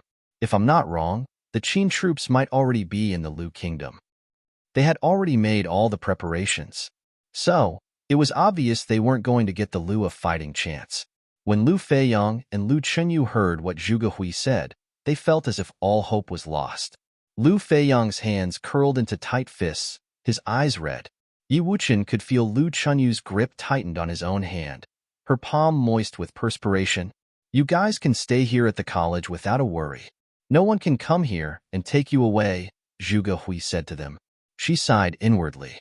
This might very well be the end of the Lu kingdom. The Qin dynasty was starting a war in the eastern barren territory. She clearly understood that the Qin's final target was the college and the cottage. Their existence was the biggest hurdle in the Qin dynasty's road to rule the entirety of the eastern barren territory. Just as Zhuge Hui had predicted, the Qin dynasty was well prepared and moved at the quickest speed. Qin Li and his people had also traveled through the ancient barren world to return. They broke through the entrance controlled by the Lu. This was a fact that Emperor Lu found out when he escorted Yi Futian's group into the ancient barren world. At this moment, a terrifying sight appeared in the skies above the Lu palace. Flood dragons circled the skies, growling and roaring. They gave off a frightening aura, and on the backs of these demon beasts stood many people. The Qin dynasty was here with an army of flood dragons. Right in the center of the army was a truly enormous dragon. The creature was the color of actual gold and had what looked to be the sharpest of all claws. Standing on the back of this giant golden dragon was Qin Yu. His purple gold imperial robe danced in the wind along with strains of his long, jet-black hair. The look in his eyes was cold and chilling. The Qin Yu right now was nothing like the gentle crown prince of Qin dynasty seen in Chuj City. He dominated with his strong aura. He was the crown prince of the Qin dynasty, the future Emperor Qin, and he was about to be the ruler of the eastern barren territory. Both inside and outside the imperial palace, countless pairs of eyes fell on the back of the golden dragon at Crown Prince Qin Yu. Ages ago, after the battle of Gudonglu and Lu Nantian in Chuj City, the people had claimed that they had become the two top cultivators of the eastern barren territory. They all talked about how powerful and mighty they were. At that time, Qin Yu didn't make much of an impression to the people in Chaoga City. To others, he was a person who could easily be cast aside. But presently, Qin Yu stood tall in the skies. It was only just then that people realized Qin Yu was someone who could stand leveled with Lu Nantian and Gudonglu. He was one of the most powerful cultivators in the eastern barren territory even years ago. Emperor Qin had even invited all the power clans in the territory to witness the ceremony that made Qin Yu the crown prince. What did this mean? It meant that Emperor Qin had already acknowledged that Qin Yu had what it took to inherit the throne. At this very moment, everyone finally realized that they were about to see a very different Qin Yu, the arrogant crown prince of Qin. Father, Qin Li called out as he approached. Emperor Lu has already sent everyone in the royal family away. He personally escorted Lu Chenyu, Yi Wuchen, and the lot out of the country. They're probably at the college. Qin Go, Qin Yu yelled out. A handsome figure came forward to stand beside Qin Yu. He was also a prince of the Qin dynasty, third in line and highly gifted. Bring some people to the college and ask them to hand over the person who killed our youngest brother along with the Lu spawns, said Qin Yu. Okay. Qin Gu nodded. He then led a group of people away, heading far away.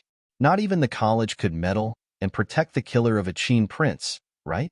Uncle, Qin Yu called out for yet another person. An elder stepped forward. Crown Prince. Go chase after the runaways from the royal Lu family, dead or alive, said Qin Yu. Yes. With a wave of the elder's hand, the flood dragons roared loudly and one of them followed after him. They went in a different direction from the last group to chase after any royals who managed to escape from the Lu kingdom. Qin Yu's eyes drifted to the space below him.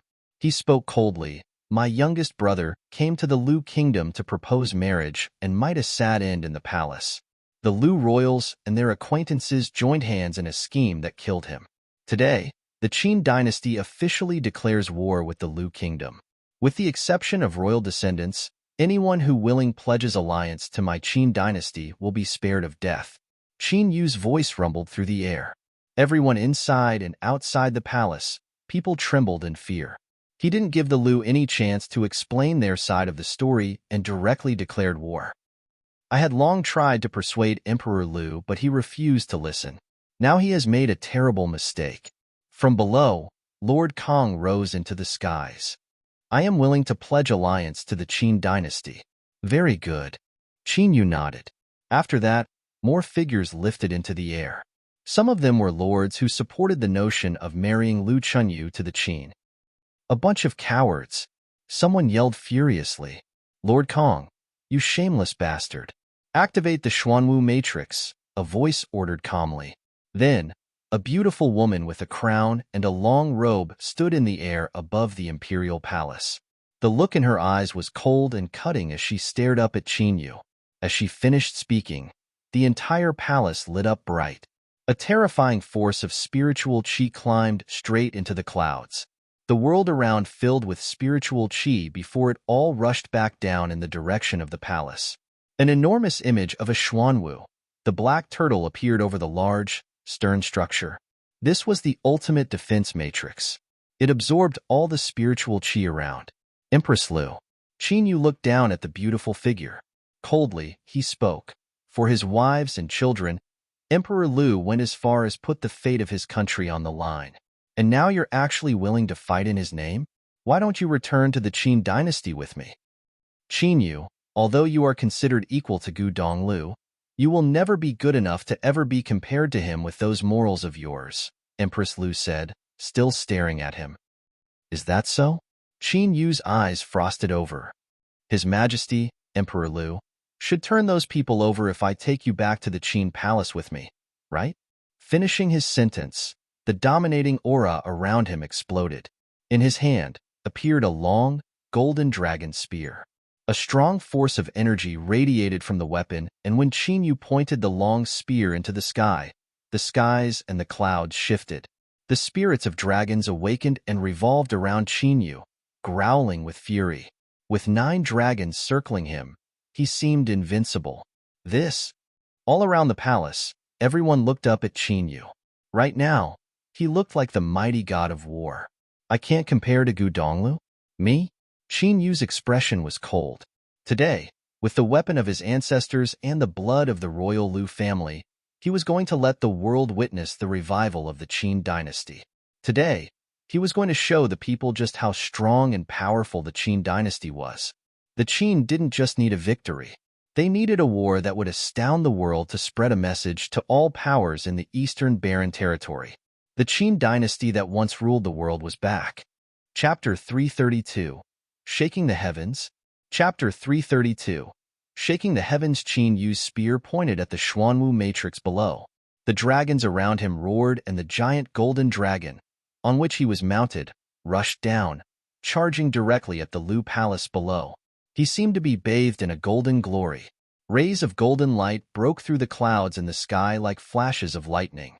The long dragon's spear struck the large Xuanwu matrix, and in a second, it seemed like the dragons attacked the matrix in a crazed frenzy. All the while, the sharp tip of the spear pierced into the matrix inch by inch. At the same time, lines appeared to cover the large formation. An enormous golden dragon claw sunk into the bright Xuanwu matrix, causing the cracks on the formation. Those inside the palace looked up to witness this scene with a trembling fear. In the sky above their heads, the image of a gargantuan golden dragon appeared on the long spear. Empress Lu, the Xuanwu matrix was created by the turtle hermit and can only be broken by the attacks of levels beyond the noble plane. Qin Yu is the same as Lu Nantian. He has been enlightened with abilities of a sage and can use ritual implements of the sage level, exclaimed a noble beside the Empress. Empress, the Lu kingdom is in grave danger. At the sage level, Qin Yu could not be defeated by mere numbers. More cracking could be heard as the fissures on the Xuanwu matrix continued to increase. Until at last, with one final loud crack, the matrix was broken. Empress Lu, do you wish for me to continue? Qin Yu's eyes were electrified as he looked at the Empress. Why must the Qin dynasty take things this far? A voice drawled. A distance away, an old turtle was approaching. His movement seemed extremely slow, but in the next second, he was already in front of Qin Yu. Emperor Lu already let the people of the Qin dynasty off the hook. So, why do you guys have to do this to him? The turtle hermit spoke human words at Qin Yu. He had already predicted such an ending. The Qin dynasty had come with the intentions of destroying the Lu kingdom, and things had indeed progressed to this point. I heard that even though the turtle hermit's gifts are not enough to become a sage, living for so many years has enabled you to be enlightened with sage intent. Today is the perfect opportunity to see for myself, Qin Yu said with eyes set on the turtle hermit. Naturally, he had included the Lu kingdom's totem demon beast in his plans. But now, not only had Qin Yu been enlightened with sage intent, but he also controlled sage implements. What more did he have to be afraid of? All right, nodded the turtle hermit. His body expanded suddenly until eventually, the godly creature was about twice the size of the giant golden dragon. His body spanned out in the sky over the palace. Lifting his front claws, the turtle hermit swatted it in the direction of Qin Yu. Naturally, Qin Yu wasn't afraid. With the golden spear in his hand, he struck it at his opponent. At this moment, he could feel that the webbed paw of the turtle hermit swinging down on him wasn't just a paw. It felt extremely heavy. It felt like the sky had collapsed and was crushing down on him. All around the palace, everyone felt the force and experienced the suffocating feeling even though the attack wasn't meant for them. Boom! The attack of the two collided. Qin Yu's body flew back and actually crashed into the ground, crumbling part of the structure around him, also causing dust and dirt to fly into the air. And in the center of the turtle hermit's paw was a line of blood. With a single flash of golden lightning, Qin Yu was back in the air. Staring at the turtle hermit, he laughed. You are indeed the totem beast of the Lu. But today the totem will be destroyed and the Lu kingdom will be no longer. Kill them. As soon as Qin Yu's order was given, the army of flood dragons, as well as the giant golden dragon he mounted, charged downward while he went for the turtle hermit. A wild battle ensued, and in mere moments, the Lu palace was ridden with fighting figures. One after one, the glamorous golden buildings fell, as did the powerful cultivators of the palace. Among the army riding on the flood dragons, many of them had extremely powerful noble implements. They were ancient and had holy auras. This seemed to be an ancient army of soldiers with ritual implements with an equally rich history. The citizens watched the earth-shattering battle unfold from afar. Empress Lu had truly impressive powers, and her abilities were invisible. She managed to kill multiple powerful nobles, but the golden dragon got a hold of her. At the same time, more nobles caged her in. Slowly, she reached her limit and the color on her beautiful face drained, resembling the snow white of her clothing. The turtle hermit's abilities were not to be doubted. However, Qin Yu did not go head-to-head with him. He circled the large body of the turtle hermit, attacking. Gradually, the number of injuries on the creature increased.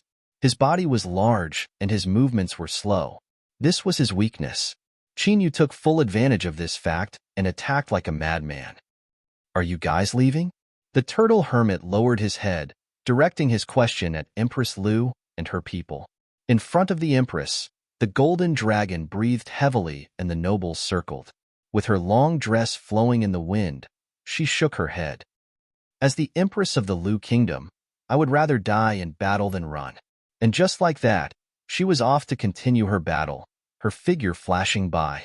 The turtle hermit sighed. Heavy hits landed on Empress Lu repeatedly. Quickly after, she was back on the ground. Her white clothing now colored with the red of blood. Remnants of blood could be seen in the corners of her mouth, and yet she still looked just as majestic. I want her alive, Qin Yu said as he looked down at Empress Lu. Gathering spiritual qi, she forged it into a long sword, red like the blood on her clothes. Without hesitation, Empress Lu glided the sharp blade across her own neck. Blood spread everywhere. Empress Lu looked up at the sky and was taken back to the days of her youth. Then, with a smile on her face, she closed her eyes. To have been the empress of this kingdom, she had no regrets. In the ancient barren world, Emperor Lu suddenly halted on his rushed journey back to his kingdom. His hand was extended. The jade ring on his finger slowly lost its light, losing its original color. His eyes became red. Lifting his head toward the sky, his heart clenched with an excruciating pain. So quickly? It happened so quickly, he couldn't make it. He had let Qinli go with a glimmer of hope. If the Qin dynasty still had the slightest bit of reason and morality, they wouldn't push the situation to extremes. However, the Qin dynasty only cared for their own goals and would sacrifice anything to meet them. Emperor Lu did not continue to advance. He didn't go back to the Lu kingdom. With great determination, he turned around. "Follow me," he said. The powerful cultivators beside him followed the emperor. The group traveled with such speed it was as if they were galloping through the skies of the ancient barren world. Others who saw them were shocked. The direction in which Emperor Lu was traveling was not the Lu kingdom, but Qin dynasty territory. The Qin dynasty was just like the other great powers. They each had control of an entrance to the ancient barren world, the exit to which was in the imperial palace. At this moment, people were chatting animatedly in the Qin palace. They were all very excited. War had officially been declared on the Lu kingdom. Following this would be the collapse of the Lu. The Qin would shake up the eastern barren territory and make the other powers submit to them willingly. Then, it was straight to dominating all of the eastern barren territory, restoring the glory of their ancestors. Just then, quite a number of approached the entrance to the ancient barren world, ready to back up the army over in the Lu kingdom. However, they were interrupted by a figure that exited from the door to the ancient barren world. Everyone present was frozen as they looked at the person. It was a Qin noble feared by others in the ancient barren world. But here he was now, covered in blood. "Let Emperor Qin know immediately," he screamed. His outburst startled many.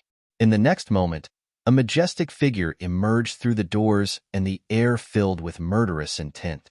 Behind him, followed more people, and in the hands of each of these people were corpses which they flung to the side. Emperor Lu. A shiver went down their spines. Emperor Lu wasn't in the Lu kingdom. He had charged over here to the Qin dynasty. Was he insane?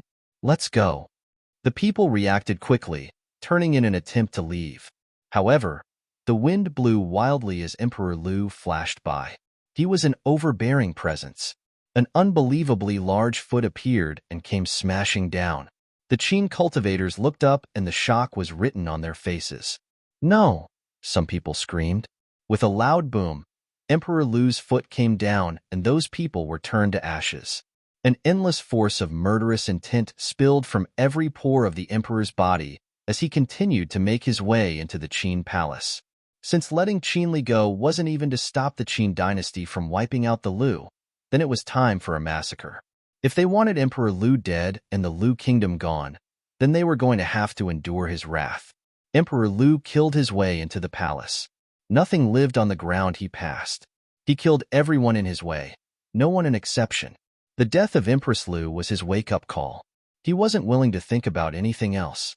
This day was destined to be without peace. To the eastern barren territory, this was a bolt from the blue. Qin Yu held a sage implement in his hands and was enlightened by sage intent. He arrived in the Lu kingdom and battle with the Lu's totem demon beast, the Turtle Hermit, 4 hours. He depleted the Turtle Hermit and even suffered some major injuries himself. However, the army Qin Yu led had obliterated the Lu kingdom that was already falling apart from the inside. They had completely wiped out the imperial palace. On this day, Emperor Lu forewent thoughts of life and death and crashed the Qin palace without caring of any possible repercussions. He killed everyone in sight, blinded by rage. Many royals of the Qin dynasty lost their lives, including multiple princes and concubines. Not even when Emperor Qin stepped in was Emperor Lu deterred from his crazed massacre. There was only murder in his eyes. Finally, Emperor Lu perished in the Qin palace. A powerful leader was now gone from the world. A top power was going through a drastic change. The eastern barren territory was shaken up, as was the heavens. The Qin dynasty's powerfulness shocked the eastern barren territory. However, Emperor Qin's arrogance and his tendency to underestimate his opponents caused heavy and unfortunate consequences for his own country. Lord Kong was temporarily placed in control of settling the Lu kingdom and hunting down more royal descendants. But everyone knew Lord Kong and the others who gave in to the Qin were simply lackeys. The Lu kingdom only existed in name now. At the same time, the Qin dynasty's third prince, Qin Ge, arrived at Book Mountain with a group of people. In the skies outside Book Mountain, Qin Ge and his people stood in the air. They were here to make the cottage hand them over. Lu Qinyu and Lu Feiyang were the spawns of the Lu, and Yi Wuchen was the murderer of Qin Yuan. Obviously, they had to come them.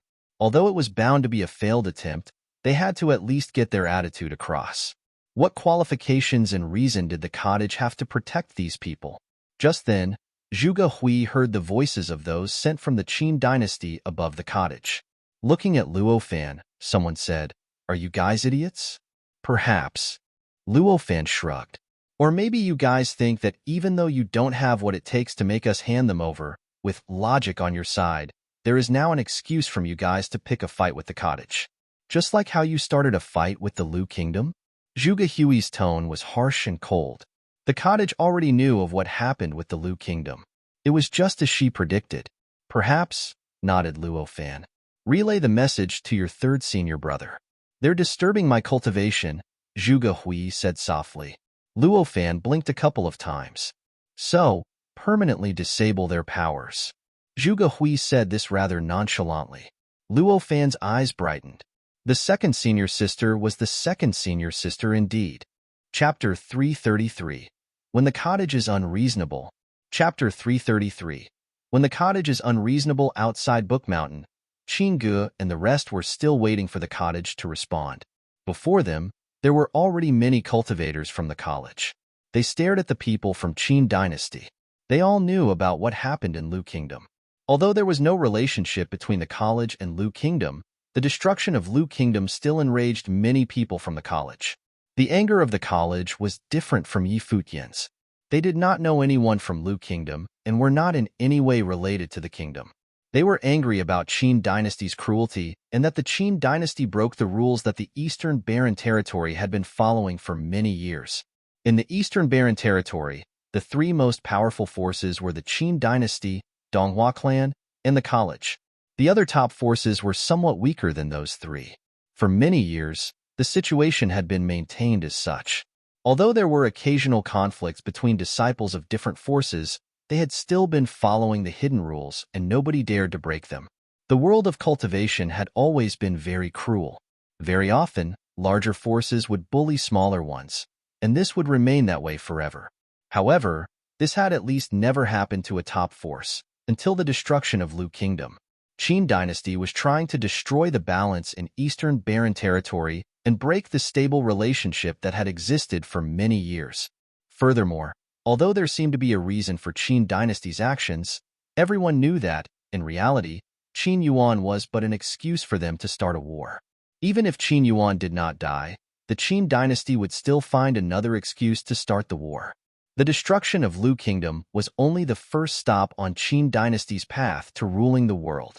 Mountain Elder Zhu Qing looked at Qin Ge and the others from Qin dynasty and only said one word, "Scram." Qin Ge was however not bothered by that. He looked emotionlessly at the people from the college and said coldly, "Is the college protecting the person who killed my brother? Does he not deserve to die?" Zhu Qing similarly said as she stared at Qin Ge. Some coldness erupted from Qin Ge. He stared at the people from the college and said, "My brother died in the Lu Kingdom for no reason.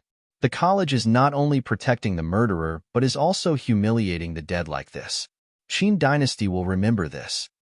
Qin Ge naturally knew that it would almost be impossible for him to get Yi Wuchen.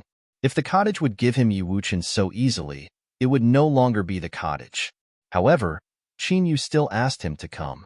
He did not need the cottage to give him Yi Wuchen. All he needed was an excuse to attack the college and the cottage in the future. That's up to you. Now, can you scram? Zhu Qing glanced at Qin Gu in disgust. She liked none of the princes from the Qin dynasty. Qin Gu stood proudly and said coldly, I still need to hear the cottage's reply. Suddenly, someone said from afar, What reply do you want to hear? Then, a figure slowly strolled over. His shirt was as white as snow, and his long hair danced in the air. His handsome eyes stared at Qin Gu with a sharp look. His tone was monotonous, but it also sounded extremely arrogant. He simply looked at Qin Gu, but it was as if he was going to penetrate Qin Ji's eyes with his stare. Seeing Gu Donglio's look, Qin Ji's proud heart actually felt somewhat scared. He was the third prince of Qin dynasty and was very talented. All along, he was supercilious and believed that he was no weaker than anyone else. However, for some reason, when he really faced Gu Donglu, his might seemed to be suppressed because of just one look from Gu Donglu. Gu Donglu was, after all, as famous as Qin Yu. Moreover, he had defeated Lu Nantian before. In that battle, Lu Nantian had displayed sage intent and could almost be considered the strongest person in Eastern Barren territory. However, he still lost to Gu Donglu, who was only a grade 2 noble then. Yi Wuchen killed my brother. Also, the remnants of Lu Kingdom, Lu Feiyang, and Lu Chunyu are also at the cottage. I would naturally hope that the cottage can give them to me, Qin Gu said emotionlessly. However, his tone was already not as domineering as before. You have disrupted her cultivation, Gu Donglu suddenly said. Both the people from Qin dynasty and those from the college were stunned by his baffling words. Disrupted her cultivation? Who is she? Frowning, Qin Gu looked at Gu Donglu and asked, What do you mean? Unforgivable, Gu Donglu said. Qin Gu widened his eyes and stared at Gu Donglu. Unforgivable? Even Mountain Elder Zhu Qing also looked at Gu Donglu, stunned. But she roughly knew who Gu Donglu was referring to. The second disciple of the cottage, Zhuge Hui. All of a sudden, Gu Donglu stepped forward and an aura erupted from his body. His white shirt moved even though there was no wind, giving off a flapping sound. He scanned the people from Qin dynasty and his look suddenly turned weird. Invisible spiritual energy immediately enveloped all of them. Gu Donglu, what do you mean by this? Qin Gu asked. He came to the cottage to ask for people. Even if the cottage did not want to hand them over, what reasons did they have to attack him? Was disrupting her cultivation also a valid excuse? Gu Donglu did not pay attention to Qin Ji's words. Instead, he took another step forward. In this instant, extremely sharp spiritual will spread onto the nobles from Qin dynasty. The people from the Qin dynasty were all shocked. Was Gu Donglu actually going to attack them? Even though the cultivators who followed Qin Gu this time were strong, they could obviously not fight against Gu Donglu. At the moment, Gu Donglu was already one of the strongest people in the Eastern Barren territory. Even if Qin Yu was here instead, there would only be a 50-50 chance that he would win should he not rely on the sage ritual implement. If Gu Donglu really wanted to deal with them, the outcome would be blatantly obvious. Gu Donglu, what exactly do you want? Two people each took a step forward, and their might bloomed violently. However, Gu Donglio's look continued to become increasingly demonic. His handsome eyes were like two spiritual vortexes, and a monstrous spiritual will pressured the two people. Then, Gu Donglu extended his palm, and invisible sword qi started to dance wildly, circling the two nobles. I want to kill. Gu Donglu clenched his fist. A frightening current raged wildly, giving off a sizzling sound. The two nobles each gave a miserable cry. Then, blood oozed rapidly from their eyes, nose, and mouth. Their bodies trembled fiercely, and they eventually fell from the sky. Bang! The people from Qin dynasty all started to tremble. They raised their heads and looked at Gu Donglu in shock. Is he mad? Yi Wuchen killed Qin Yuan, so it was only reasonable for Qin dynasty to come. In addition, they had never had a head-on conflict with the cottage. Did Gu Donglu actually kill someone?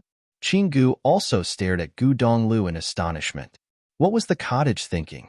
Are you declaring war on Qin dynasty? Qin Ji's face turned very pale, fear showing across it. Gu Donglu said that he wanted to kill. How many did he want to kill? How about him, a prince of Qin dynasty? I already said that you have disrupted her cultivation. The penalty is death, Gu Donglu said emotionlessly, as if he was not bothered at all. It was as if the people he killed were neither nobles nor from Qin dynasty.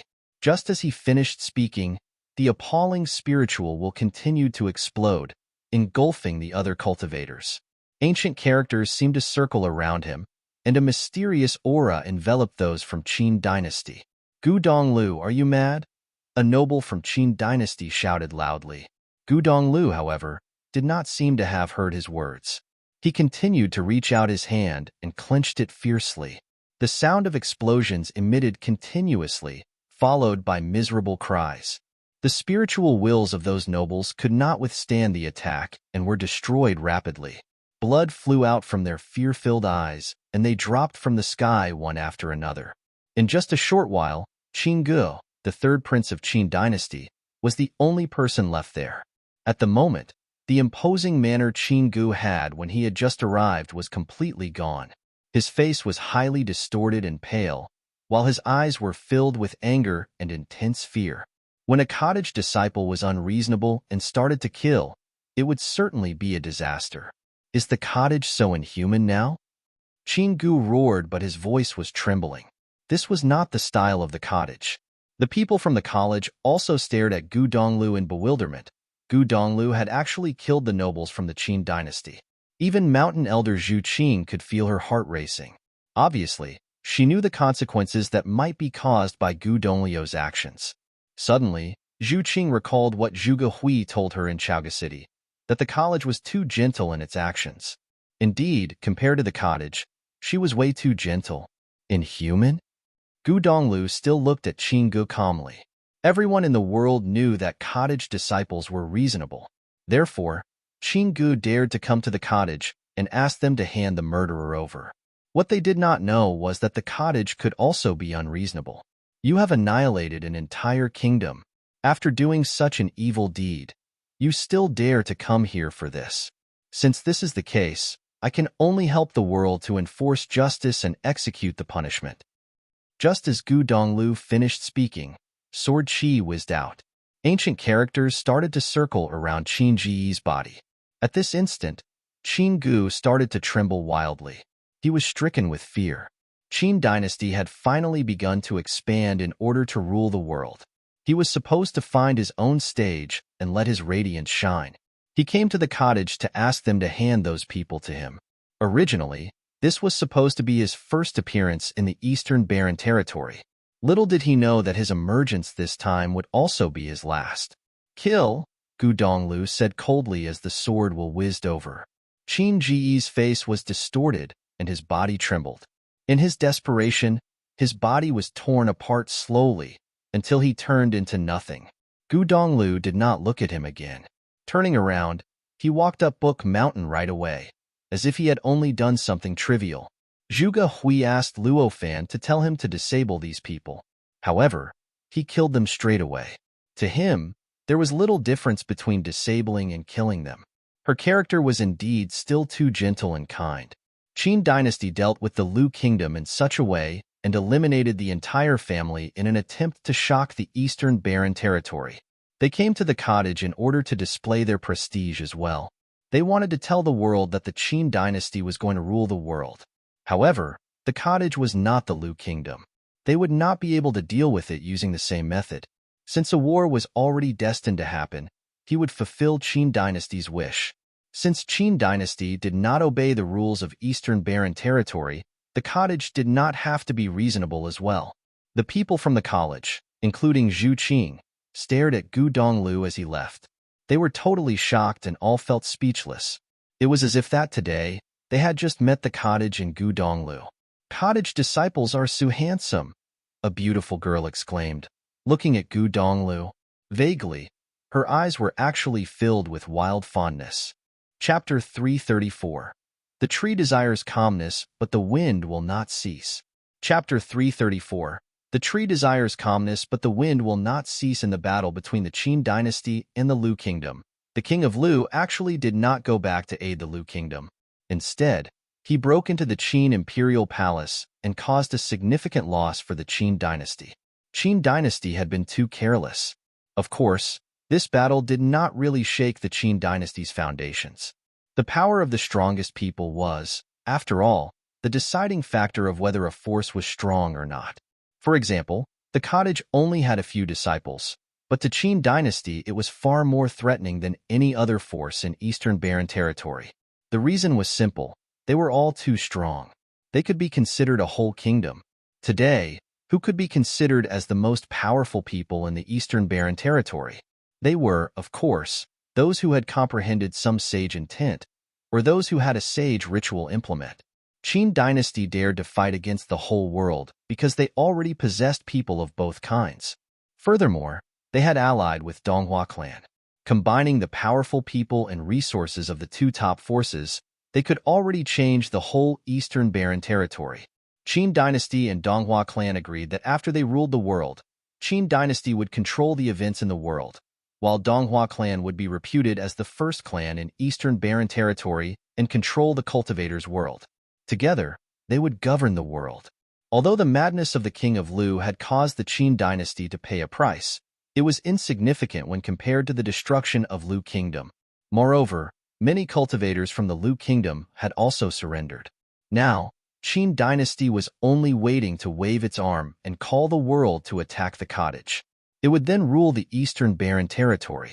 At the moment, cultivators from many top forces in Eastern Barren territory were gathered in a luxurious palace in the Qin imperial palace. Qin Yu, the crown prince of Qin dynasty, was sitting on the throne above everyone else. Below him, there were many cultivators from Donghua clan, Futian sword clan, Royal Xian temple, and other forces. Even Ji family had sent someone here to visit the Qin imperial palace. Suddenly, someone from Futian sword clan folded his hands at Qin Yu and said, "Futian sword clan originally wanted to capture Yu Wuchen and bring him here. However, Yu Wuchen has yet to return until now. He followed Yi Futian into the cottage." Qin dynasty had directly eliminated the Lu kingdom, which was close to and as famous as Futian sword clan. How could Futian sword clan not be frightened? Qin Yuan was killed by a person from Futian sword clan. Naturally, they had to send someone here to explain. "I understand," Qin Yu said. "I have already sent Qin Gu to the cottage to ask for Yu Wuchen. However, the cottage is so unscrupulous and they will very likely not hand him over. By that time, what do you think we should do?" "Futian sword clan will go to the cottage with Qin dynasty and ask for Yu Wuchen," the person from Futian sword clan said. "More importantly, this concerns Qin dynasty. How can the cottage dare not to hand him over?" "That's right. With the powers Qin dynasty has now, the cottage will certainly give him to us. After all, the cottage is not involved in this," someone from Ji family also echoed. "If the cottage dares to break the rules of Eastern Barren territory like this, I believe that all the forces in Eastern Barren territory will respond to our calling." Royal Xian temple had sent the fifth lord, He Yulu, here. The Lu kingdom was destroyed and every force in Eastern Barren territory was wildly shocked. In the past, Royal Xian temple already had some relations with the Qin dynasty. Now, they would, of course, want to be as close to Qin dynasty as possible. In addition, there was still resentment between them and the cottage. "By then, I hope that everyone will support us," Qin Yu said, smiling. Why did they destroy the Lu kingdom? It was because they wanted to display their dominance and scare the forces in Eastern Barren territory. Although Futian sword clan, Royal Xian temple, and the like seemed to be very close to Qin dynasty at the moment, in reality, they all had their own plans. Only absolute powers could instill awe, and perhaps even fear, into them. It would not just be these two forces. By the time Qin dynasty decided to attack the cottage, they would call upon all the forces in the world to join them. Who would dare not to obey them? Suddenly, some footsteps came from outside the palace. The person coming in seemed to be panicked. Very quickly, someone appeared at the gates of the palace and looked at Qin Yu. Bowing, he said, "Your Highness." Qin Yu raised his head and asked, "What is it?" "Your Highness." The person's mouth twitched, as if he wanted to say something but stopped. He even glanced at the people from other forces. "We're all allies. Just say it," Qin Yu said. "The spiritual imprint of the third prince has extinguished." The person buried his head low and bowed. Qin Yu's body trembled gently, and a horrifying coldness erupted from his eyes. He leaned forward and almost could not prevent his violent might from being released. "You didn't see wrongly," he questioned coldly. Your Highness, apart from the third prince, the spiritual imprints of all the nobles who went this time have been extinguished. The person's head went lower. Even his voice was trembling. Qin Yu stood up, and his look was extremely freezing. Qin Go and the people from Qin dynasty who had followed him were all dead. He naturally knew what this meant. The cottage was declaring war.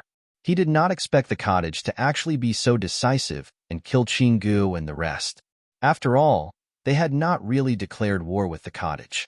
They only sent someone there to ask for Yuwuchen.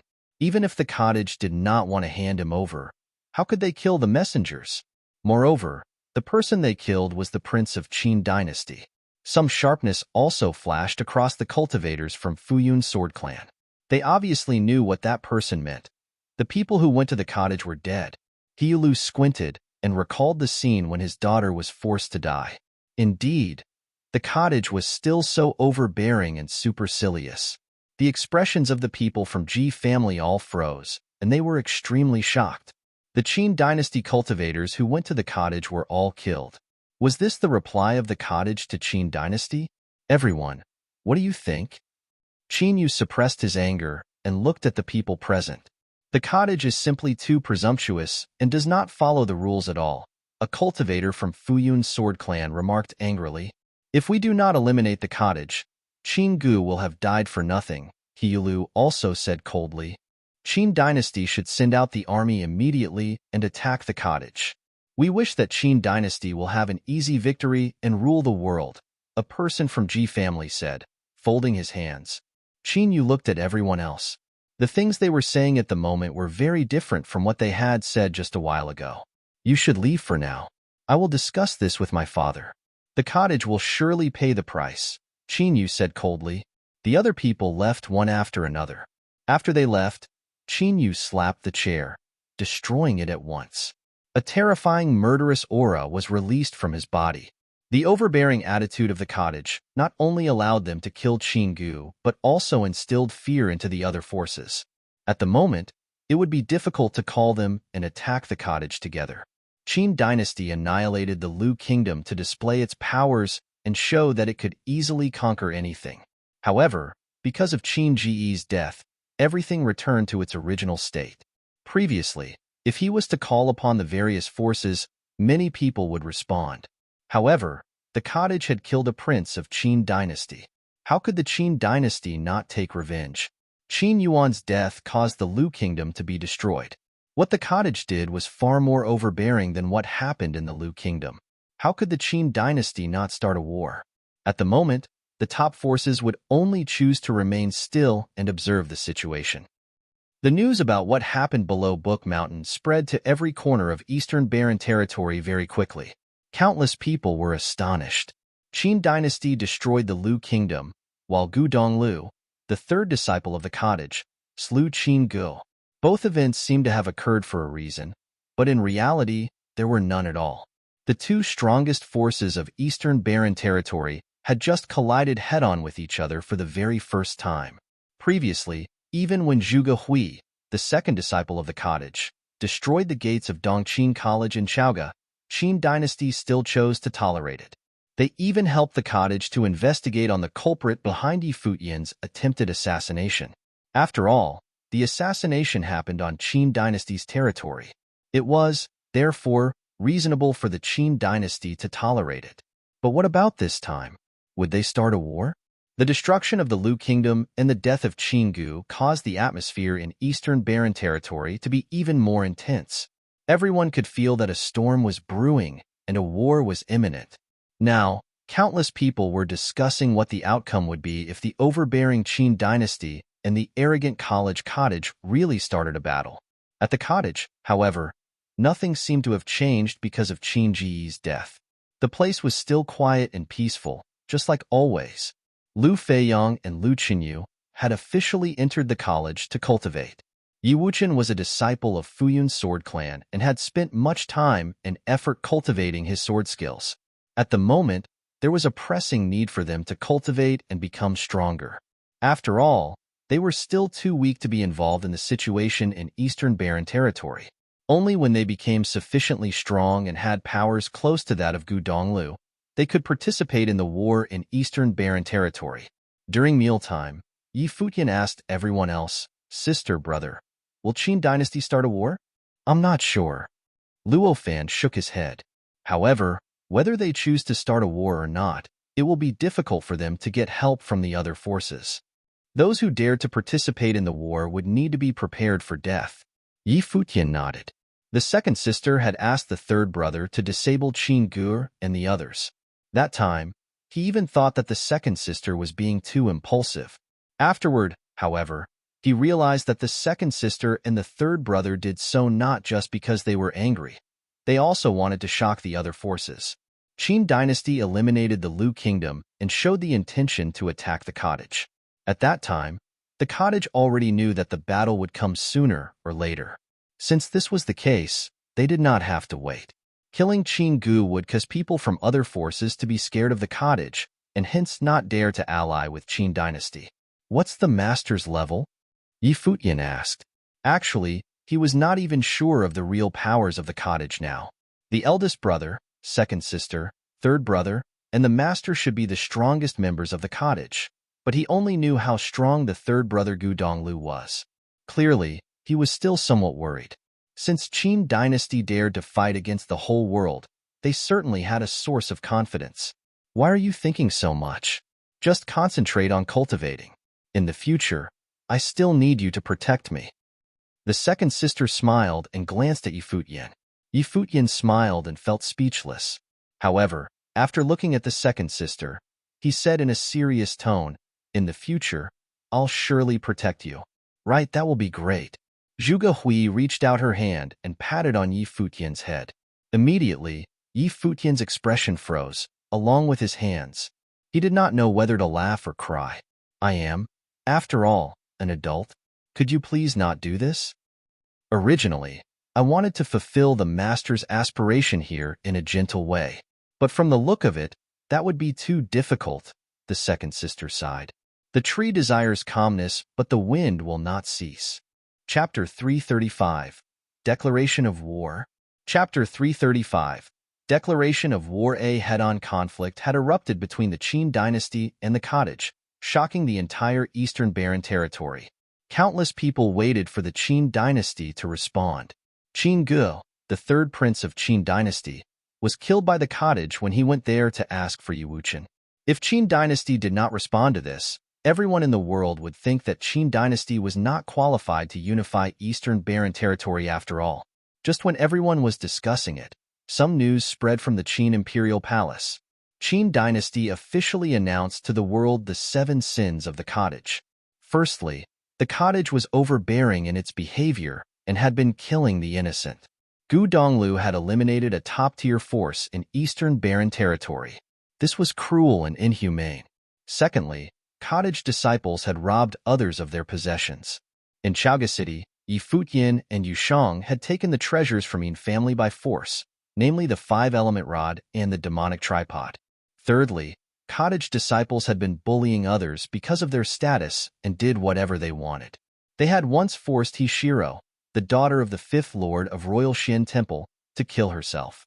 Furthermore, they still did not leave the matter at that, eventually killing the Royal Xian Temple disciple Luo Junlin, his father, and many others who had a deep resentment for Yi Futian. They were brutal and killed everyone who tried to oppose them. Fourthly, the cottage protected murderers, in particular, Yi Wuchen. They ignored the decision of Fuyan Sword Clan and even killed the people from Qin dynasty who went there. There were still the 5th, 6th, and 7th sins. It was as if the cottage had done much evil and could not be forgiven. Qin dynasty announced that they would send their army to the divine capital and attack the cottage in order to protect Eastern Barren Territory.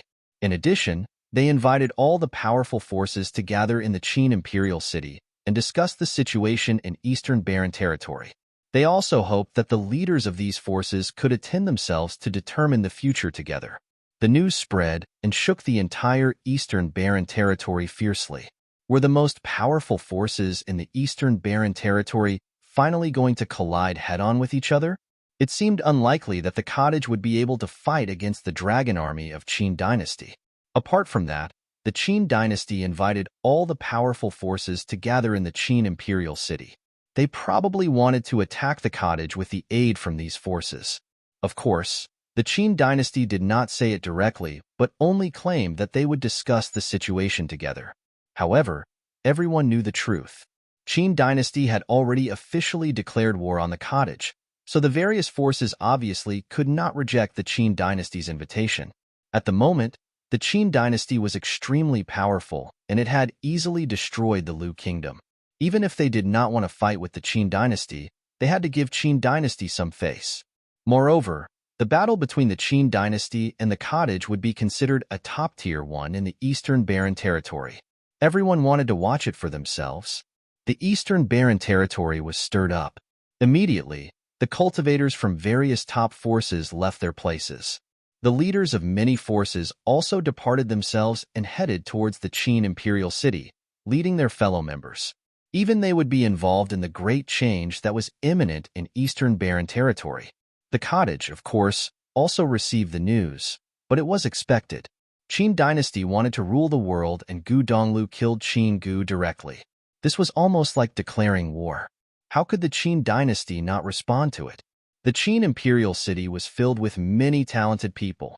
For a moment, the forces in the Eastern Barren Territory all gathered here.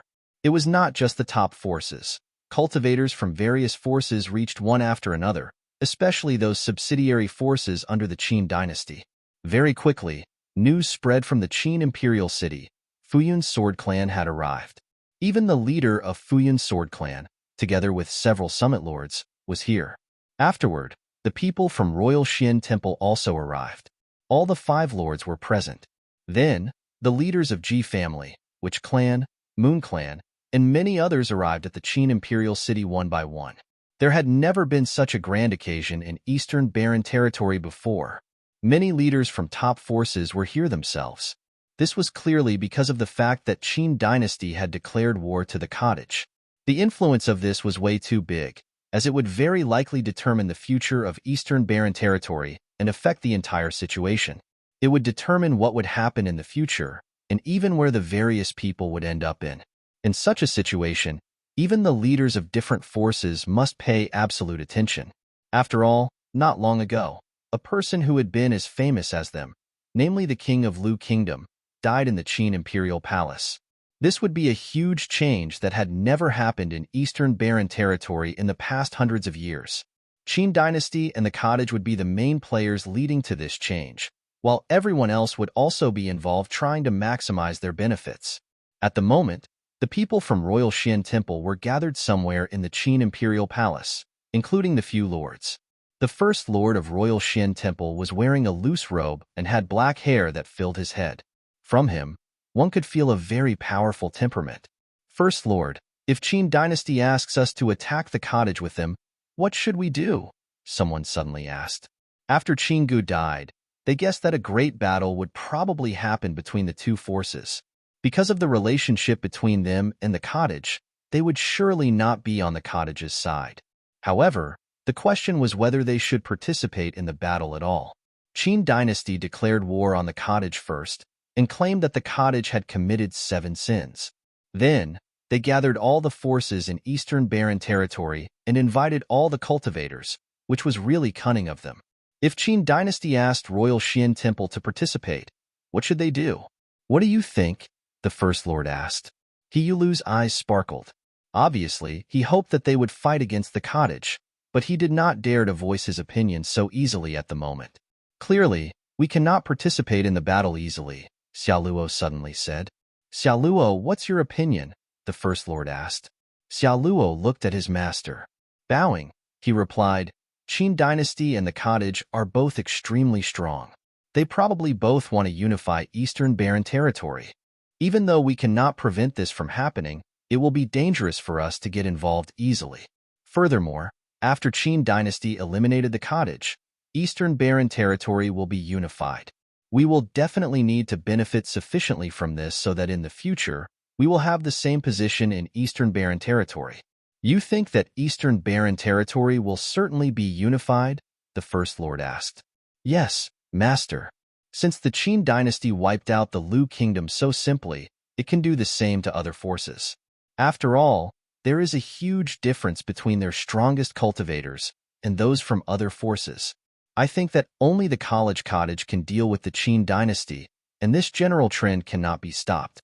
Master, we can only try to get more benefits in order to secure our position. After all, even if Qin dynasty unifies Eastern Barren territory, it will make no difference to us as long as they do not control us directly, Xiaoluo said slowly. The First Lord squinted and his eyes sparkled. He could understand Xiaoluo's words, but it was still somewhat difficult for him to accept the reality. Moreover, they would surely need to pay a price first before being able to benefit. This meant that ultimately, they still had to fight for Qin dynasty. In another pavilion, the disciples of the Moon Clan were all gathered together. Even the leader of Moon Clan was present. At the moment, a group of ladies was gazing into the distance. They were all exceptionally pretty, especially the First Lady. It was as if she was an ethereal fairy that should not even exist in the mortal world. Leader, Virgin Chu Yaoyao and Qinli had been very close to each other. They had already confirmed their relationship. When the Lu Kingdom was destroyed, Chu Yaoyao even followed Qinli there. I am worried that we have already been tied to Qin dynasty since then, a lady said. After all, the Virgin of Moon Clan had a very high status and her words were often influential. She could represent Moon Clan when she was outside. Goddess Wang Yue did not say anything but her eyes sparkled. Chu Yaoyao had been very close to Qinli and was already Qinli's girlfriend. On the other hand, another genius from Moon Clan was the girlfriend of Yi Futian, a cottage disciple. This was indeed very tricky. How should they handle the situation? Apart from them, all the leaders in Eastern Barren territory were thinking of the same question. If Qin dynasty asked them to attack the cottage, what should they do? Qin dynasty was really too cunning. Instead of just declaring war, they summoned everyone in Eastern Barren territory to this place. Chapter 336, Mr. Du's Aspiration. Chapter 336, Mr. Du's Aspiration. A grand feast was being held in the Qin Imperial Palace, drawing many cultivators from various places. Most people in Eastern Barren territory had already arrived, including many leaders and important figures. Outside the Qin Imperial Palace, countless people gazed at the open palace from afar. The entire place was packed with cultivators. They lined up in a neat row which extended from outside the palace all the way to the central region of the feast.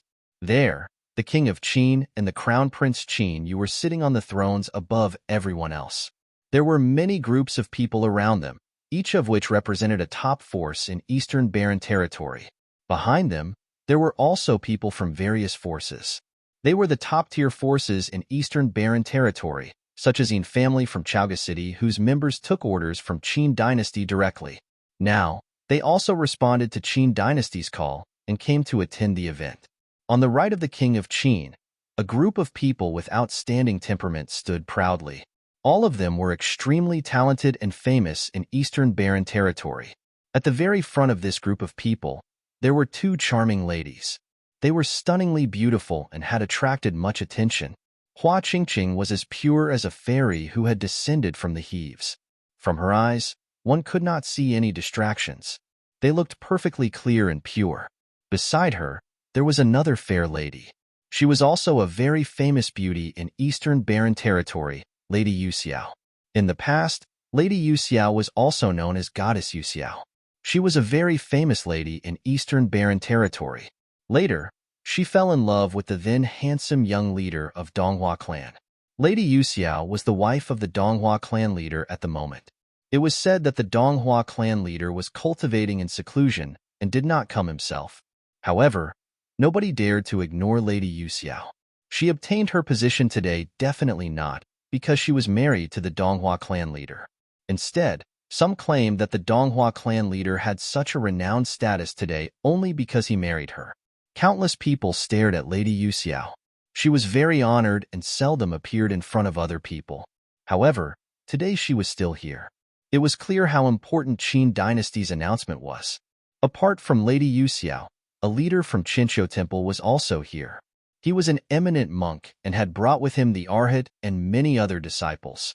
Apart from that, many leaders and important figures from Futian Sword Clan, Royal Xian Temple, Witch Clan, Moon Clan, and Ji family were also present.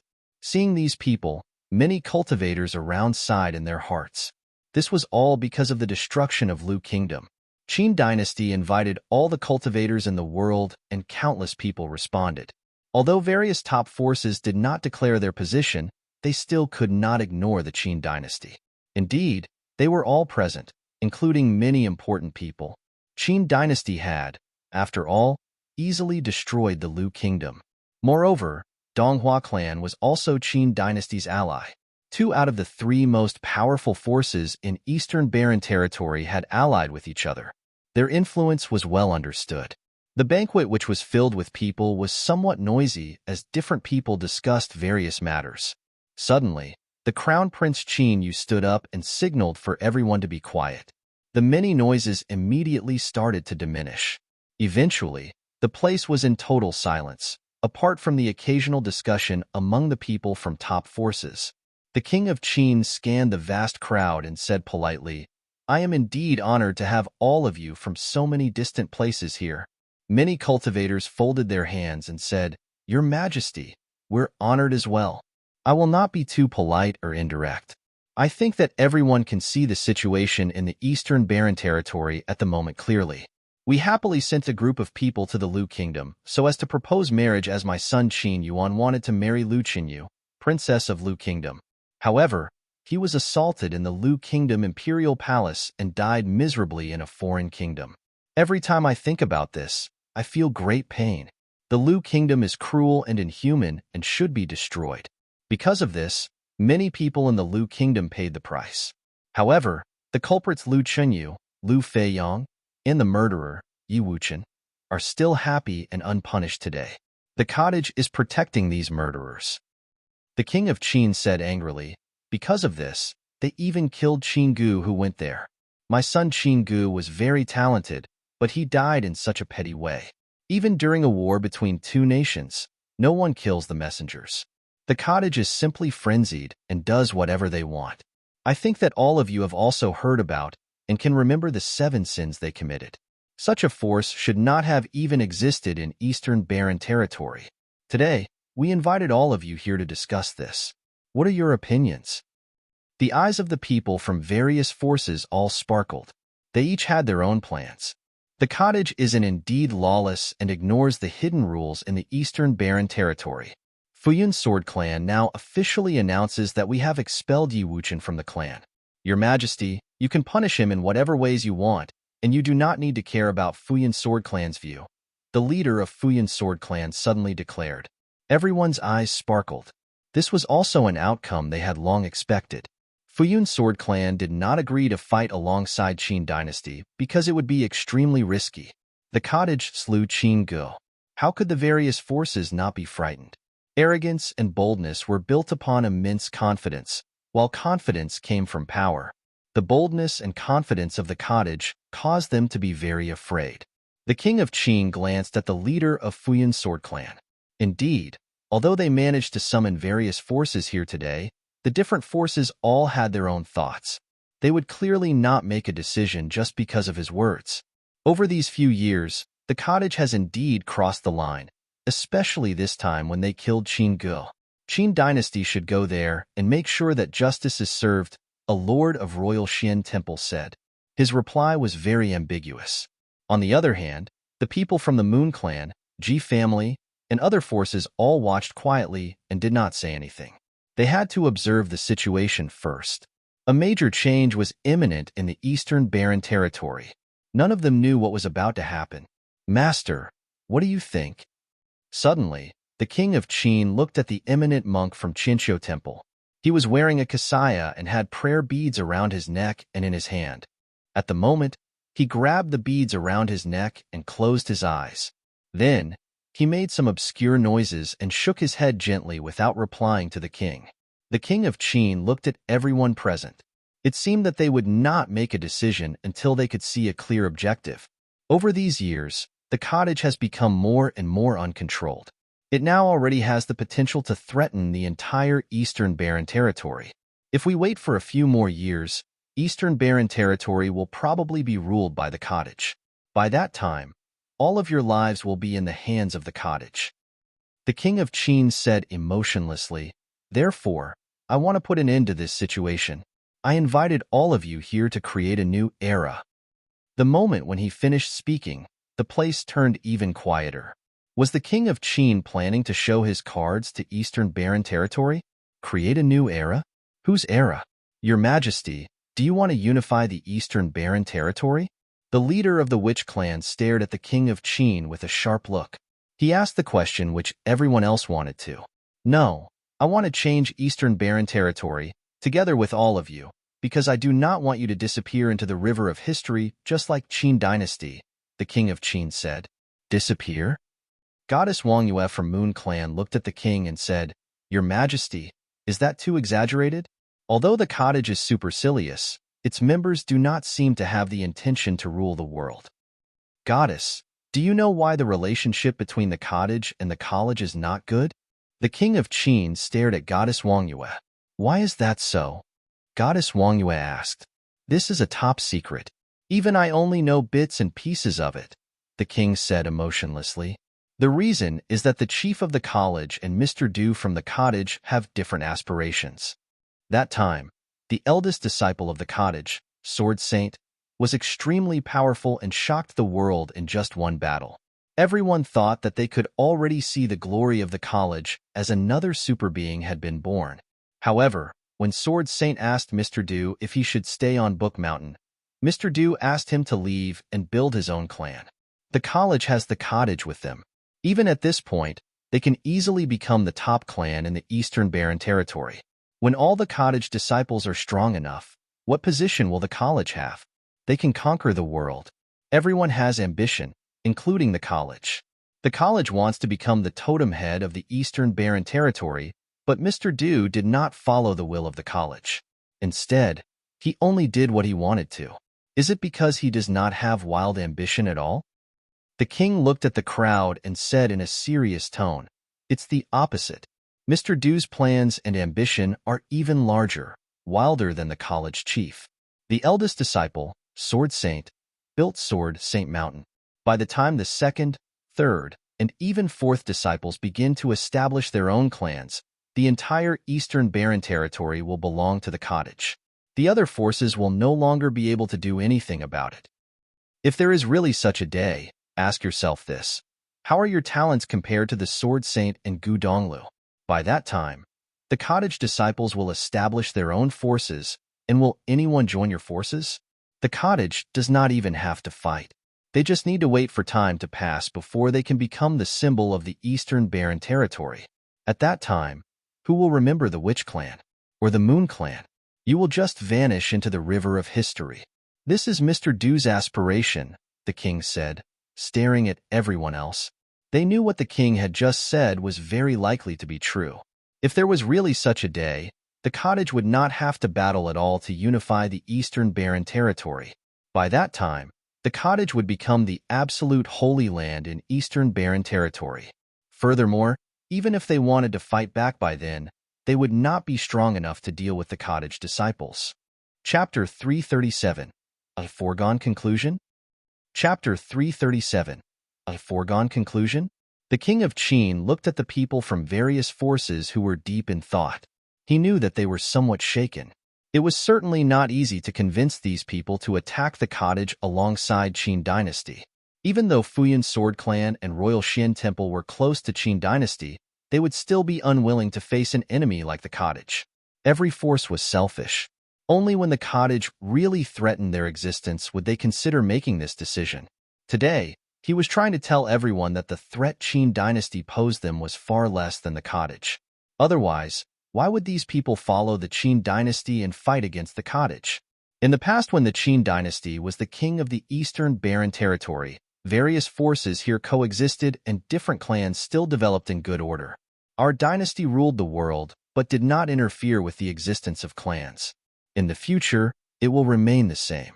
If the Qin Dynasty can rule the world again, we will surely share everything we have with all of you. We and Donghua clan jointly established Dongqing College for the cultivators in the world. The situation in the future will not be very different from now. The king continued to persuade them. Now, we have even found the tomb of our ancestors. There are many ancient books in them. As a result, We even teach techniques of the Qin dynasty in Dongqing College to disciples. When we establish a new era together, this will even be more so. Qin dynasty will definitely not keep all the good stuff to ourselves. Instead, we wish that all the forces can develop and grow together, unlike what the cottage is doing. When forces such as Sword, Saint Mountain fill every corner of the Eastern Barren territory, there will be no place for you. Everyone's eyes sparkled, and they felt even more worried. Indeed, Qin dynasty had obtained the tomb of their ancestors, and their powers must have grown significantly. Furthermore, they had already stated clearly that they were going to revive the Qin dynasty. Your Majesty, you're right. Now, the cottage is already ignoring all the other forces and is extremely arrogant and supercilious. What will it be like in the future? An elder from Yin family echoed. In the future, any cottage disciple can shake the Eastern Barren territory with a single sentence, someone said. Many people also echoed this, but the people from various top forces still kept quiet. Would Qin dynasty really behave in the way that the king of Qin had described? They would obviously not believe him so easily. After all, the destruction of Lu Kingdom was a living example. If the Qin dynasty really unified the Eastern Barren territory, nobody would know what would happen.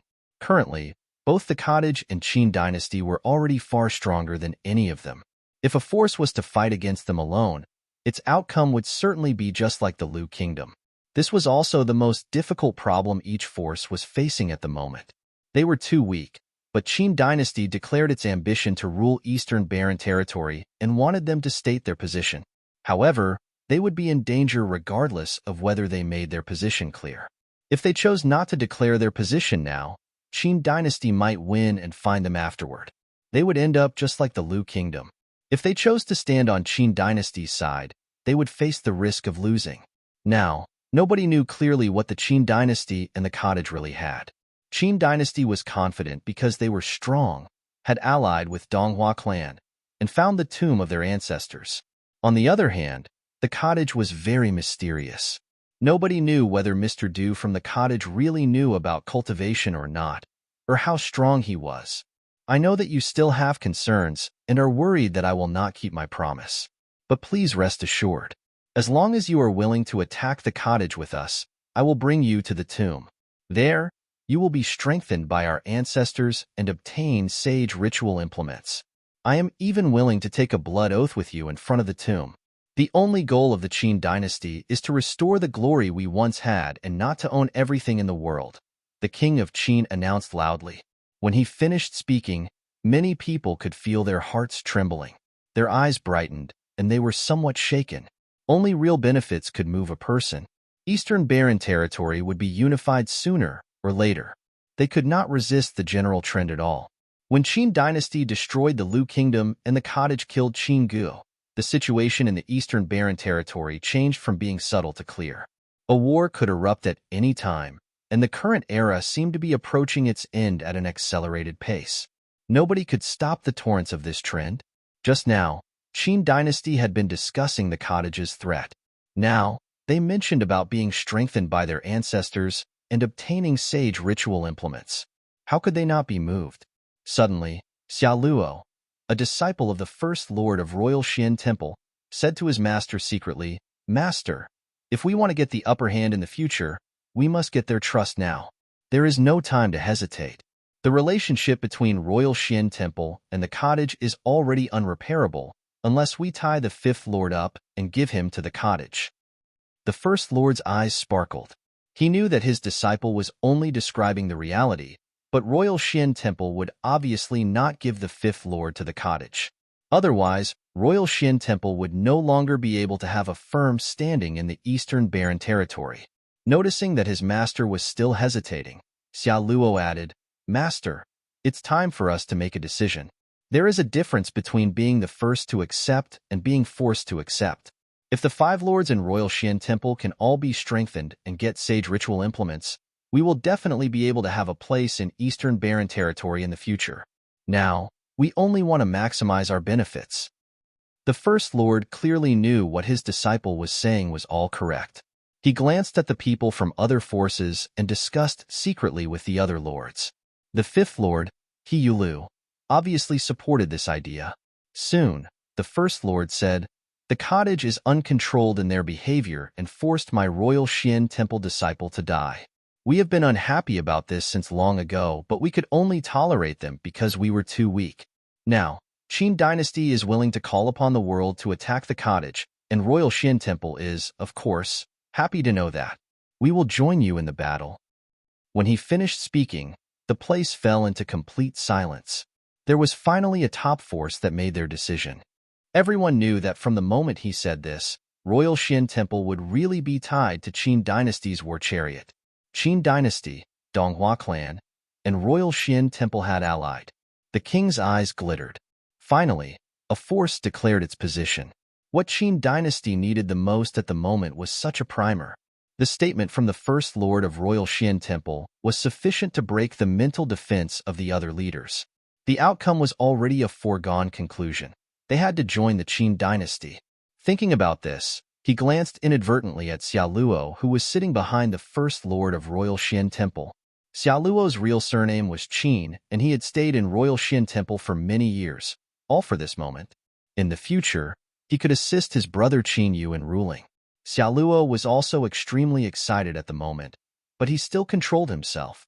He was sent to Royal Xian Temple when he was young, so naturally, he was very adept at hiding his emotions. In the many years at Royal Xian Temple, he had never once displayed any relationship to Qin dynasty. He even did not really contact the Qin dynasty. Only in Chaoga City did he start to execute Qin dynasty's plan. Finally, at this very important moment, he played a key role. He knew clearly that at such a time, the leaders of various forces only needed a primer, and he had played his role well, causing the First Lord of Royal Xian Temple to make the decision. Great! With your decision, Qin dynasty, Donghua clan, and Royal Xian Temple will definitely achieve a lot. Who else is willing to join me and establish a new era? The king asked loudly. Your Majesty, we will follow you. A person from Yin family made his stance. Your Majesty, we will follow you and fight against the cottage. Many people announced their decisions one after another. The forces which followed the Qin dynasty naturally knew what they should do at the moment. Royal Xian Temple had already nodded, so it was time to let the other forces feel that the torrent of change was unstoppable. The various top forces all felt some pressure from the situation. The eyes of the Futian Sword Clan leader sparkled, after which he also said, Futian Sword Clan will also follow Qin dynasty. Fantastic. With the aid of Futian Sword Clan, we can accomplish anything, the king said, grinning. Congratulations, Your Majesty. You will certainly destroy the cottage and rule the Eastern Barren territory. The voices of people became stronger and stronger. The cultivators from the Witch Clan, Ji family, and the Moon Clan sat on their seats. Looking at the scene before them, they all sighed in their hearts.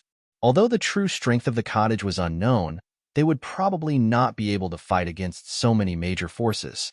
Even if Mr. Du from the cottage knew how to cultivate, he should not be stronger than the college chief. The top cultivators from Qin dynasty and Donghua clan would be able to deal with him. In the Qin imperial palace, the sound waves turned into a terrifying mass which spread outwards continuously. The crowd in the distance felt the power of the torrent and was deeply shocked. A new era was approaching. Were the college and the cottage going to be destroyed? Suddenly, a man in a black shirt appeared among the vast crowd outside the palace. He looked ordinary and was wearing a black robe which swung in the air. He also had long, black hair. On his usual-looking face, however, there was a pair of eyes which looked as mysterious and deep as the stars, making him somewhat unusual. Through the loud noises, he walked calmly towards the palace step by step. Occasionally, some people would look at him and notice his special temperament. They would frown and think about why he had attracted their attention, although he looked ordinary. It felt as if at the moment they saw him, they knew that he was certainly extraordinary, unlike his appearance. Very soon, the man reached the gates of the palace and continued to walk forward.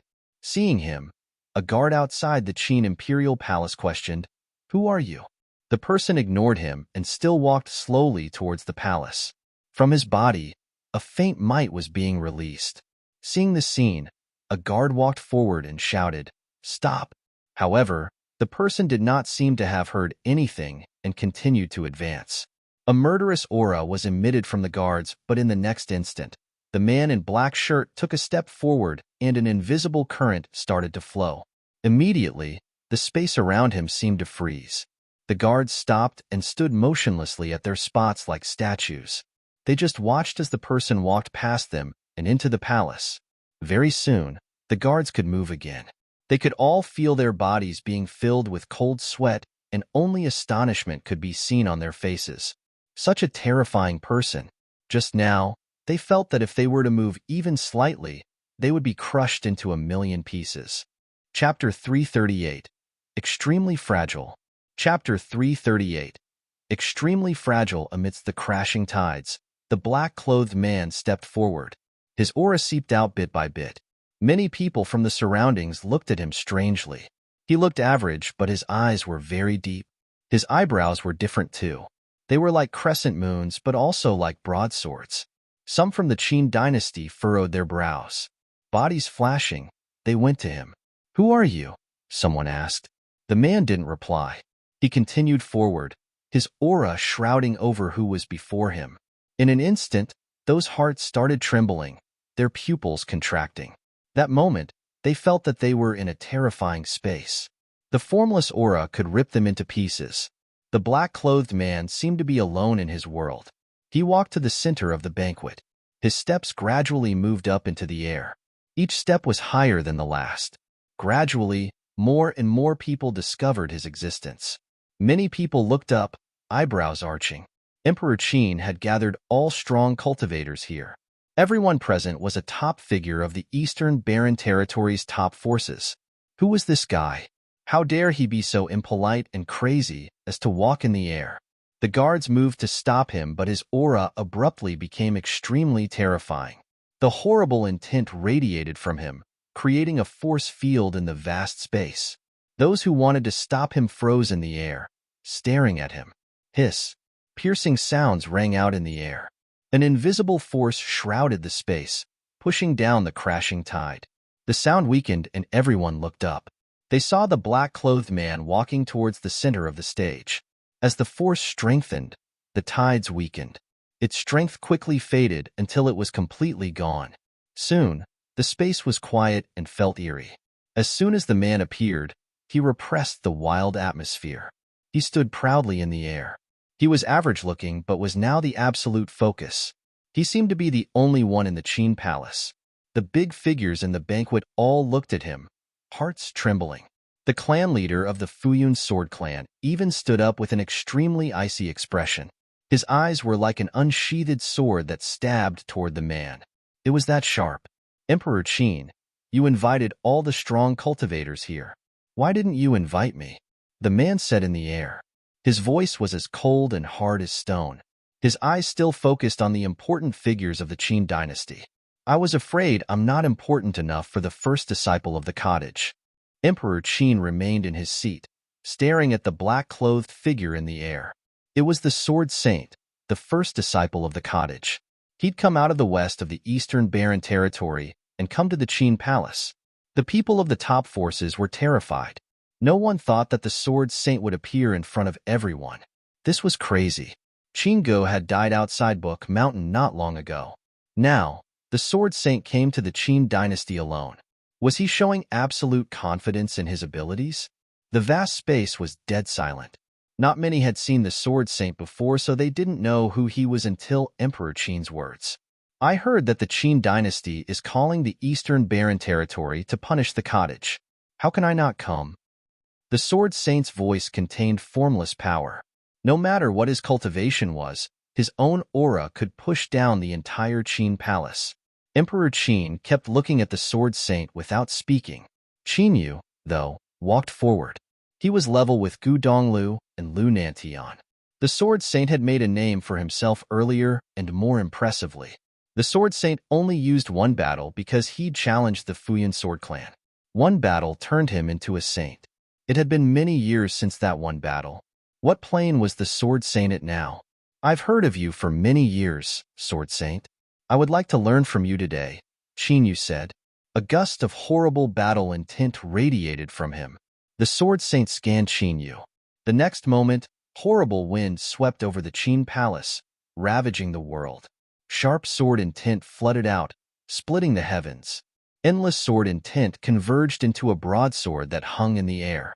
The sword hung across the sky, hanging over everyone's heads. At that moment, everyone present felt the pressure of the world ending. The sword could fall on them at any moment. Countless people looked up at the sword saint, especially those from the top forces. What level was he at now?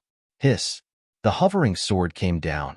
Without saying anything, the sword saint moved directly. This action didn't seem to use any skill or spell. It was just like a plain sword movement. The sword floated down as if it was unthreatening. Just like a flash of light, it didn't target anyone. Instead, it stabbed the center of the stage, the location of the banquet. No one moved, whether because the sword was too fast or because they weren't the targets. Anyway, no one stopped the sword and let it fall and split the center of the Qin palace's ground. A thin crack appeared, spreading outward in different directions like a tree's roots. It expanded crazily in every direction before stopping at the feet of the top forces. The Futian sword clan leader looked down at the thin crack by his feet. Sharp broadsword light seemed to shine from it. The light contained incredible broadsword intent. It seemed eternal. Sword intent shone from the leader's eyes, rushing into the crack. It found the broadsword intent and tried to erase it, but it was impossible. Discovering this, he trembled involuntarily. He knew what this meant. It meant that the sword saint had sage intent now. He'd surpassed the Futian sword clan's leader and his sword intent. The lord of the royal Xin temple also looked down to feel the broadsword intent. His arm trembled. His expression was uncomfortable. The other people all looked down and were unsettled. Those who had lower planes felt that their souls would be ripped apart when they felt the broadsword intent. Hiss, hiss. At that moment, the broadsword intent in the crack exploded. It tore apart everything as it expanded crazily. The ground was ripped apart with horribly deep fissures. The light dimmed and the remaining broadsword intent scattered. All that remained was the mark. One could still feel the horrible existence within it. The vast palace was dead silent. Just as the Qin dynasty called the Eastern Barren Territory to prepare to punish the cottage, the first disciple appeared. He just walked into the palace and made one move. He seemed to be the only one here. The strong cultivators of the Qin dynasty were uncomfortable, especially Emperor Qin and Qinyu, the crown prince. Just then, Qinyu pulled out the golden dragon spear. A dragon roared faintly as if it contained the soul of a dragon. The sword saint's one move told him that the sword saint had progressed much further than him. His sage intent was deeper too. It would be impossible to win against him without a sage ritual implement. Dragons roared and Qinyu shot into the air. Dragons seemed to wrap around them. However, the sword saint just scanned them indifferently. I don't mind if you want to fight here, but how many of the people present can leave alive? His words shook everyone. Earlier, his attack hadn't meant to kill anyone, so he split the space. But if a battle truly happened, just the shockwaves would be impossible to bear for most people. A shred of the broadsword intent could kill many strong cultivators. Not many would be able to survive. The mighty sword saint is threatening other people's lives? Qinyu said, staring at the sword saint. If they fight, they would obviously go battle it out in the air. If there's a next time, I won't cast my broadsword like this, and it might not be at the Qin dynasty, the sword saint said indifferently. As soon as he finished, he turned and walked away. Accept Qinyu's challenge? He didn't have time for something so boring. Seeing how the Qin dynasty had treated the Lu kingdom and were about to attack the cottage, he'd come to the Qin dynasty. Now he had to play with Qinyu? You're going to leave like this? Emperor Qin called to the sword saint's back. You can try keeping me here, but you must bear the consequences, the sword saint said. Emperor Qin stared at his backside with an ugly expression. He could feel from the bit of broadsword intent that the sword saint was no longer below his level. If he really tried to make the man stay, no one could predict the consequences. Many people would die. Qinyu gripped the dragon spear as he glared at the man's back. Were they really letting the sword saint leave like this? There wasn't much time for him to think. The sword saint quickly transformed into a black that faded into the distance. Everyone stared at the sword saint, feeling unsettled inside. He was much stronger than before. What would the result be if he visited all their clans? They didn't dare imagine it. At that moment, the powerful atmosphere from earlier was gone. The Eastern Baron Alliance was about to be born, but now, it looked fragile enough to shatter at a touch. Chapter 339.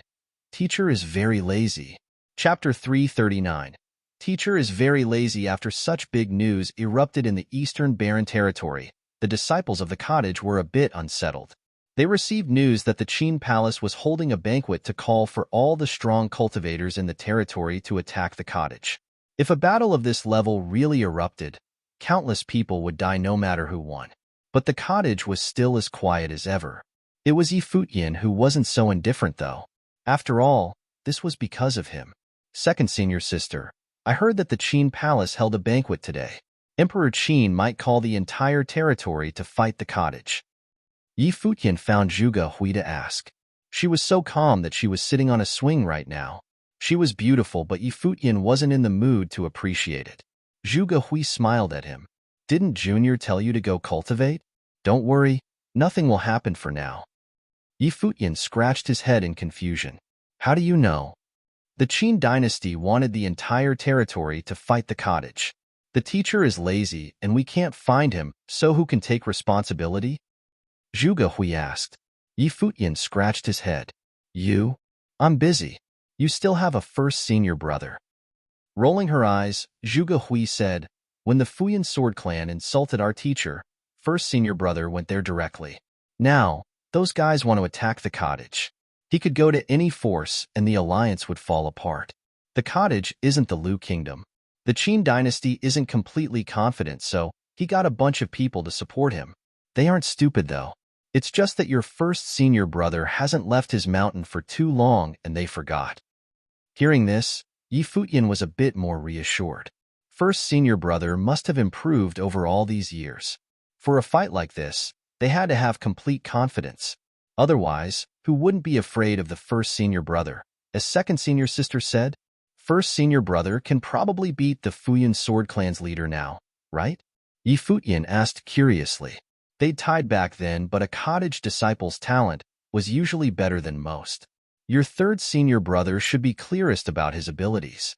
Since he killed Prince Qin, the guy died for nothing, Zhuge Hui said.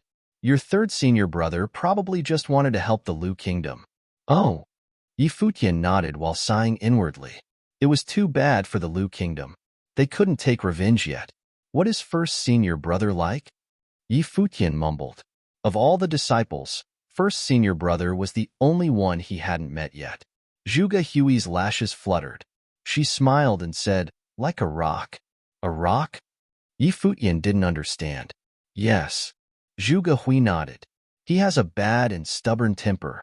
You're talking about me again, a voice said from the distance. Zhuge Hui chuckled and looked up towards somewhere. Clearly, she already sensed him. A few people walked over. The man at the front wore black. It was the sword saint who'd come from the Qin dynasty. Luo Fan, Shui Yi, and Yi Shaoshi stood beside him. First senior brother, am I wrong? Zhuge Hui asked, grinning. All right, you're always right, the sword saint said, smiling. His deep eyes were gentler now. He wouldn't be as sharp with his juniors as with the Qin dynasty. Futian studied the newcomer. This was their first meeting. It was also his first time seeing second senior sister lose her authoritative aura before the cottage disciples. Their eyes and simple conversation felt like regular siblings. No matter how many legends there were and how legendary they were, they're just regular people with their family. Little Junior, Sword Saint called, gazing at Futian.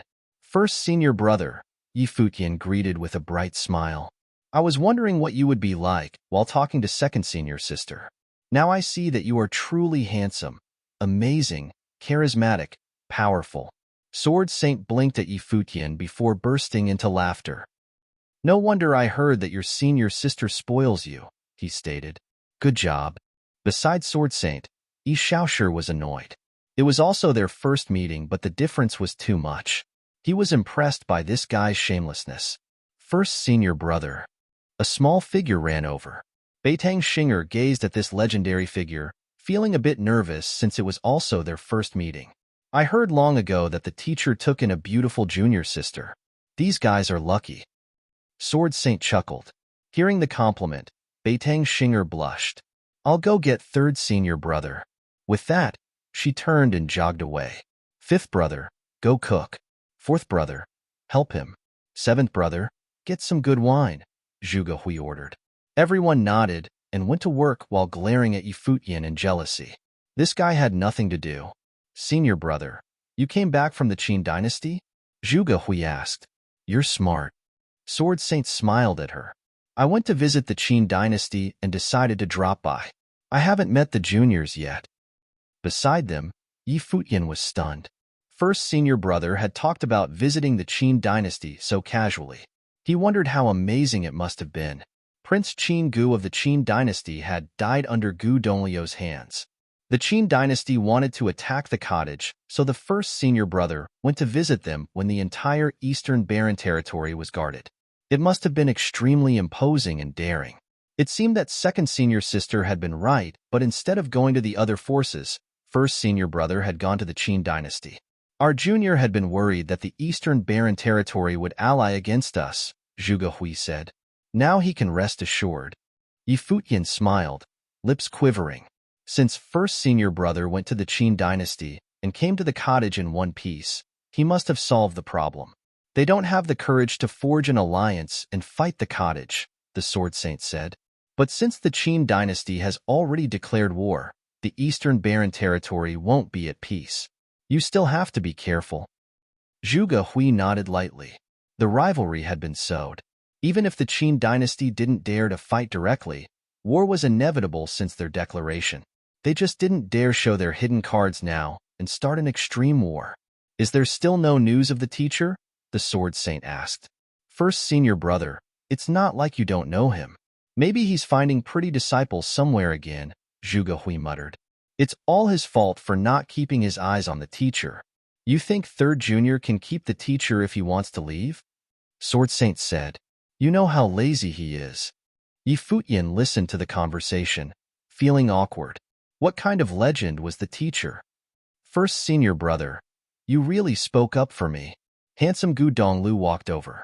He glanced at Zhuge Hui, who looked away, not feeling like giving him attention. Seeing those small movements, the Sword Saint shook his head. You too. How lazy is the teacher? Futian asked. How many disciples did he accept? And he just takes them in without teaching them. How lazy do you think he is? Second senior sister asked. Futian felt more embarrassed. There were only 7 disciples before him, and the teacher just took them in without teaching. He truly was lazy. So many people are dreaming that the teacher wanted to rule over the eastern barren territory. Shaking his head, the Sword Saint said, It would be great if that old man has those aspirations. Zhuge Hui's eyes glimmered. If one knew how lazy the teacher truly was, one would know how bizarre it was to rule over the eastern barren territory. How many times have people seen him? How can they understand his state? Gu Donglu said calmly. Even those top figures couldn't say that they understood the cottage's teacher. These 3 were probably the most familiar with the teacher, but they still couldn't find him. As they chatted, the wine and food were prepared. Yusheng and Lulan Shui came too. Since Futian joined, this was the first time all disciples were present. The atmosphere was as casual and light as before. The disciples were all legendary figures outside. But here, they were all regular people who chatted normally. In the outside world, the Sword Saint's appearance at the Qin dynasty caused a great uproar. The Qin dynasty had wanted the entire eastern barren territory to attack the cottage, but he'd failed. The Sword Saint's appearance had dismantled the alliance. No one dared to risk it. The broadsword intent left in the palace also showed Emperor Qin that his cultivation was the peak of the eastern barren territory. Anyone who wanted to attack the cottage knew the consequence. They couldn't survive the Sword Saint's revenge. Of course, they couldn't send soldiers directly, but the Fuyun Sword Clan and Royal Xian Temple had agreed publicly to ally with the Qin dynasty. This powerful force feared the Sword Saint, but they couldn't back out. Countless days later in the ancient barren world, many college disciples were cultivating at a relic.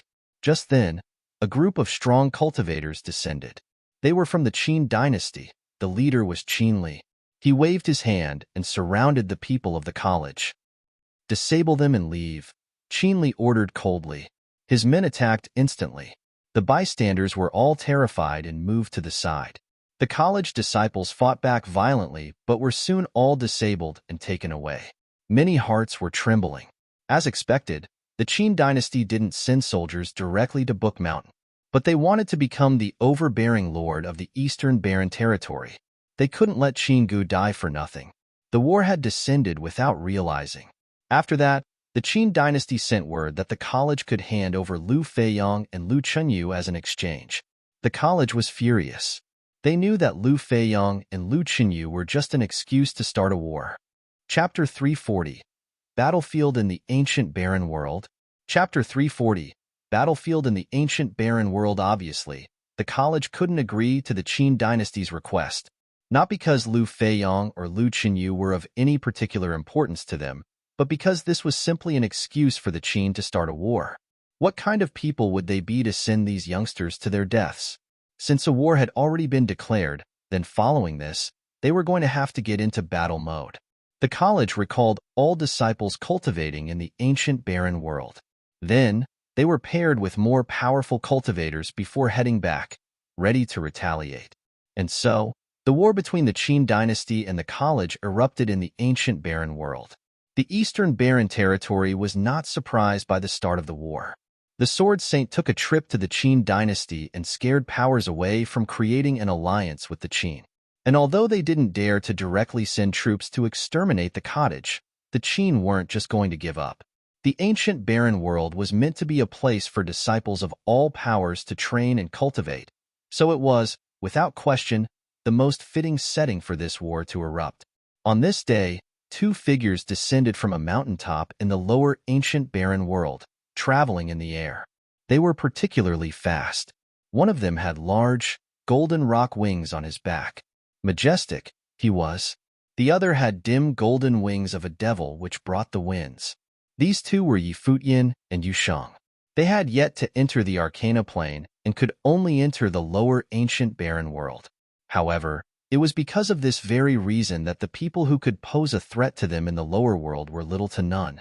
The two of them continued forward on their journey to somewhere in the ancient barren world. People would look up in the skies at them as they passed by and couldn't help but be surprised. It was Futian and Yusheng. "Let's go to the Qin's territory," someone said. There was no explanation needed for Futian and Yusheng's appearance in the lower world.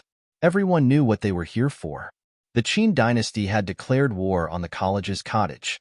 In the center of the ancient barren world, in the barren city, many people saw Futian and Yusheng fly by. After the initial shock wore off, they followed behind the two. Futian defeated Luo Junlin, an Arcana plane cultivator. His combat abilities are obviously already at the Arcana level. It's probably impossible to find anyone who can beat him in the lower ancient barren world. People in the barren city were watching the figures in the sky.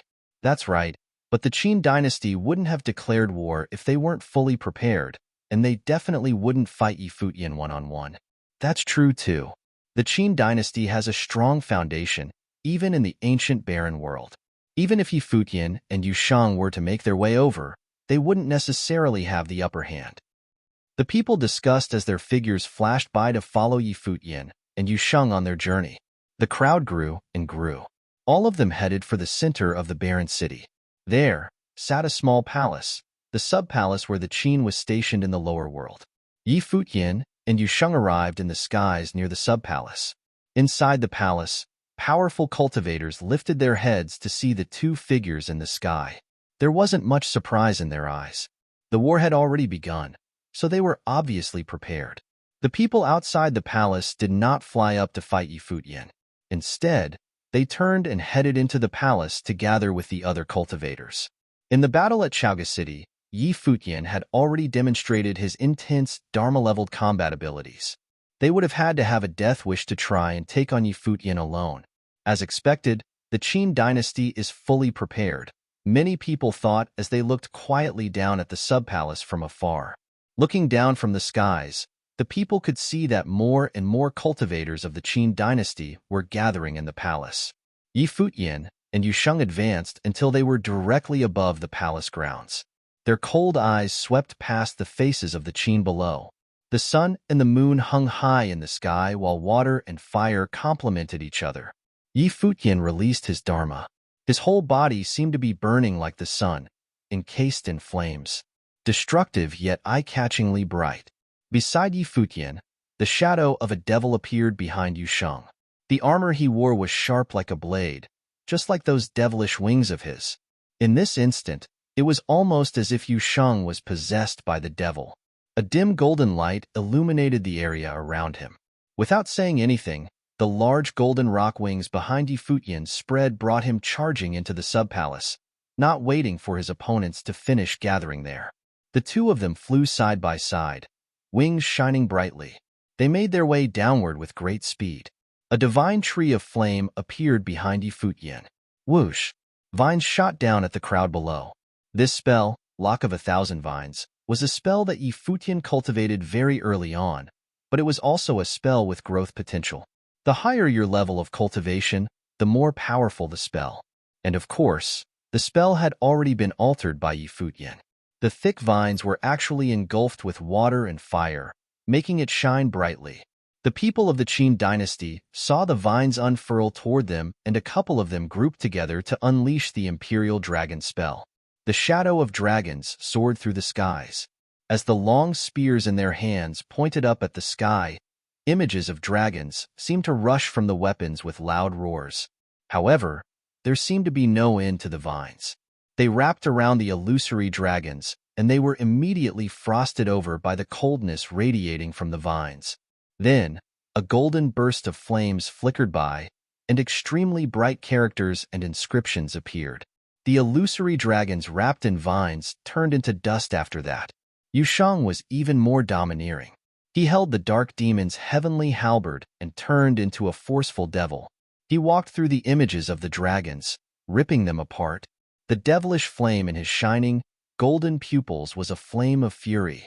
He took the destruction of the Lu kingdom and what happened to Lu Chunyu and Yi Wuchen to heart, and now, he finally had a chance to release all the rage. Boom!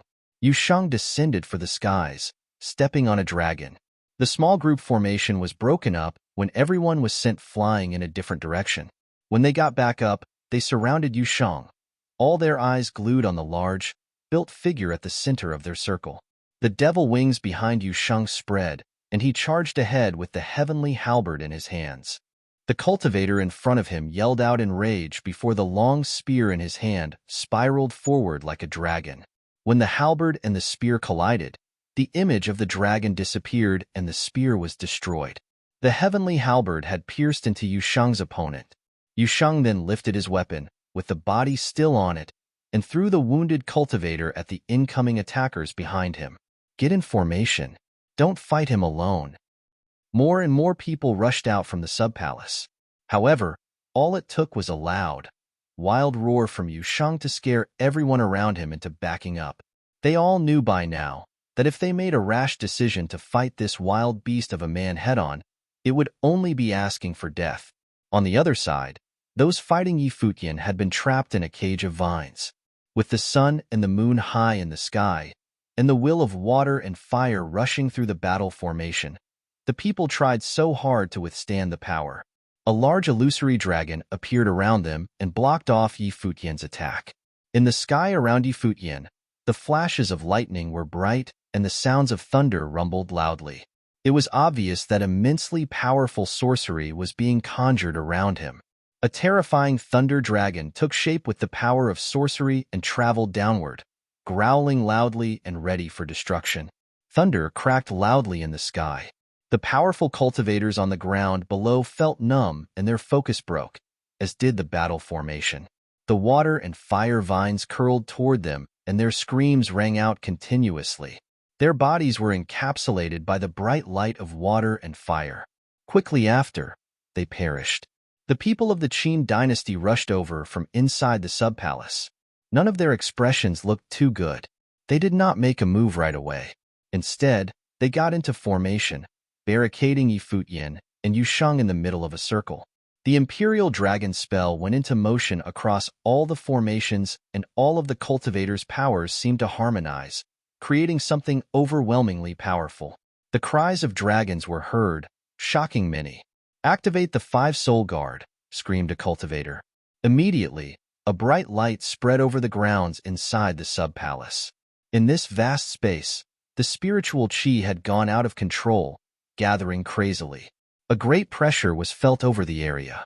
Futian looked into the distance and saw multiple statues of sacred beasts appear in the palace.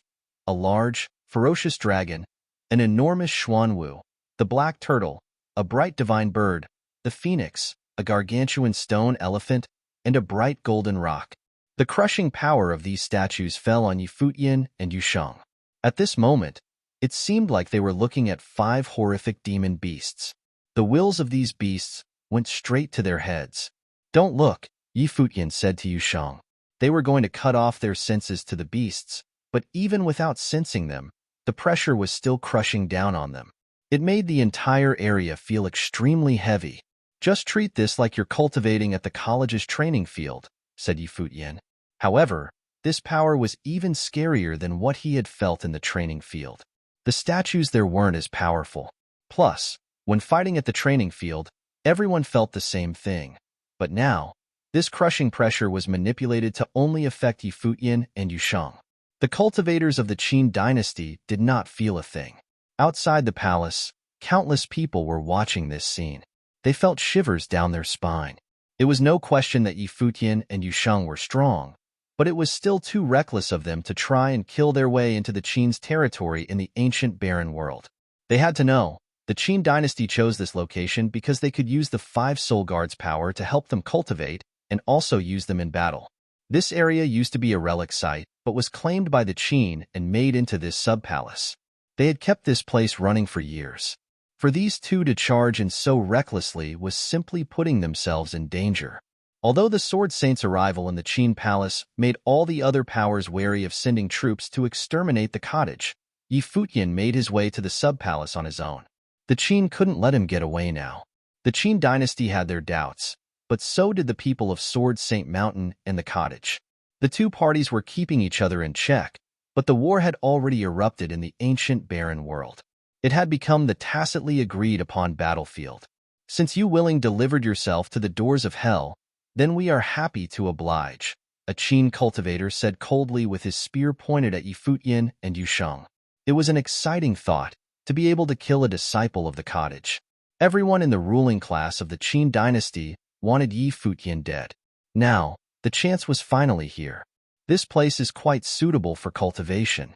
This place will no longer belong to the Qin dynasty," Futian said. He completely disregarded what the other guy just had said. Chapter 341. To claim for oneself? Chapter 341. To claim for oneself even from afar, people were stupefied by what Futian had said. He was indeed just as arrogant as the rumors said. He was actually this confident. Even when standing in the Qin's territory, facing the statues of the 5 soul guard. "Initiate the spiritual matrix," a voice uttered coldly. After that, Futian and Yusheng could feel an invisible weight push down on their bodies. It was as if an enormous sacred elephant was sitting on them.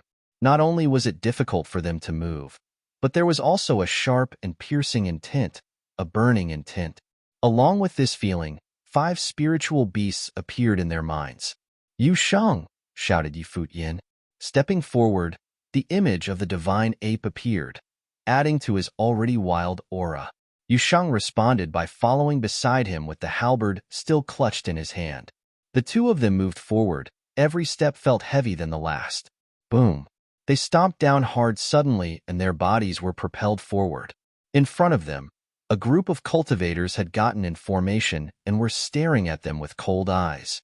The Imperial Dragon spell went into action and the battle will morphed into a dragon that danced wildly in the air. When the cultivators saw Futian and Yusheng charging for them, they gave a loud battle cry before throwing out the long spears in their hands. An enormous dragon followed the weapons, roaring loudly as it attacked. It seemed like the spiritual matrix the cultivators had formed added to the power of the dragon. This was evident as it charged for Futian and Yusheng, growling fiercely. Yusheng stomped down on the ground hard. His aura was explosive, making him look even scarier. The image of the devil enlarged as he took a step forward to stand in front of Futian. The heavenly halberd attacked and, in this instant, the demon seemed to be following right behind the weapon, cutting its way through everything in sight. The halberd, which was entangled by demonic will, collided with the dragon. The beast's body shook violently. The same powerful vibrations also made their way onto Yusheng. He screamed, a demonic growl, if you will. Shockingly, multiple illusory images of a demon head were released before they exploded along with the image of the dragon. A figure flashed by. It was Futian. He rushed toward the Qin's battle formation. All the while, spiritual qi gathered and produced a large rod. The 5-element rod had exceeded the Dharma level and was not permitted in the lower ancient barren world. The same went for Yusheng's demonic tripod. When the long rod took shape, Futian swung it forward fiercely, ready for destruction. The powerful cultivators in formation yelled out together before attacking. Their powers harmonized and created a bright light that took the form of a dragon. Boom! The long rod was swung downward with immense power, almost as if it were the heaviest object on earth. Those in the formation moaned in pain, and the ones with lower levels of cultivation spat blood on impact. The formation was broken in seconds, as many of them were thrown in different directions by the sheer force. Futian paid them no attention. He continued forward, making his way deeper into the sub-palace. Cultivators behind them tried to get into formation again, following after them. However, Yusheng turned around, and with one blow from his halberd, he had single-handedly stopped their attack. "Block him!" someone shouted when they saw where Futian was headed. However, their attempts were futile because they were no match for Futian as Dharma plane cultivators. When the sun and the moon hung in the sky, and the wills of water and fire descended upon them, it was the end. Futian charged over to the statue of the large golden rock of the 5-soul guard. The statue was enormous. The look in its eyes was filled with demonic energy. Its body glowed, including the wings on its back. A figure stood behind the statue and communicated with it through will to control its attacks on Futian. Immediately, Futian felt the golden rock rush into his mind.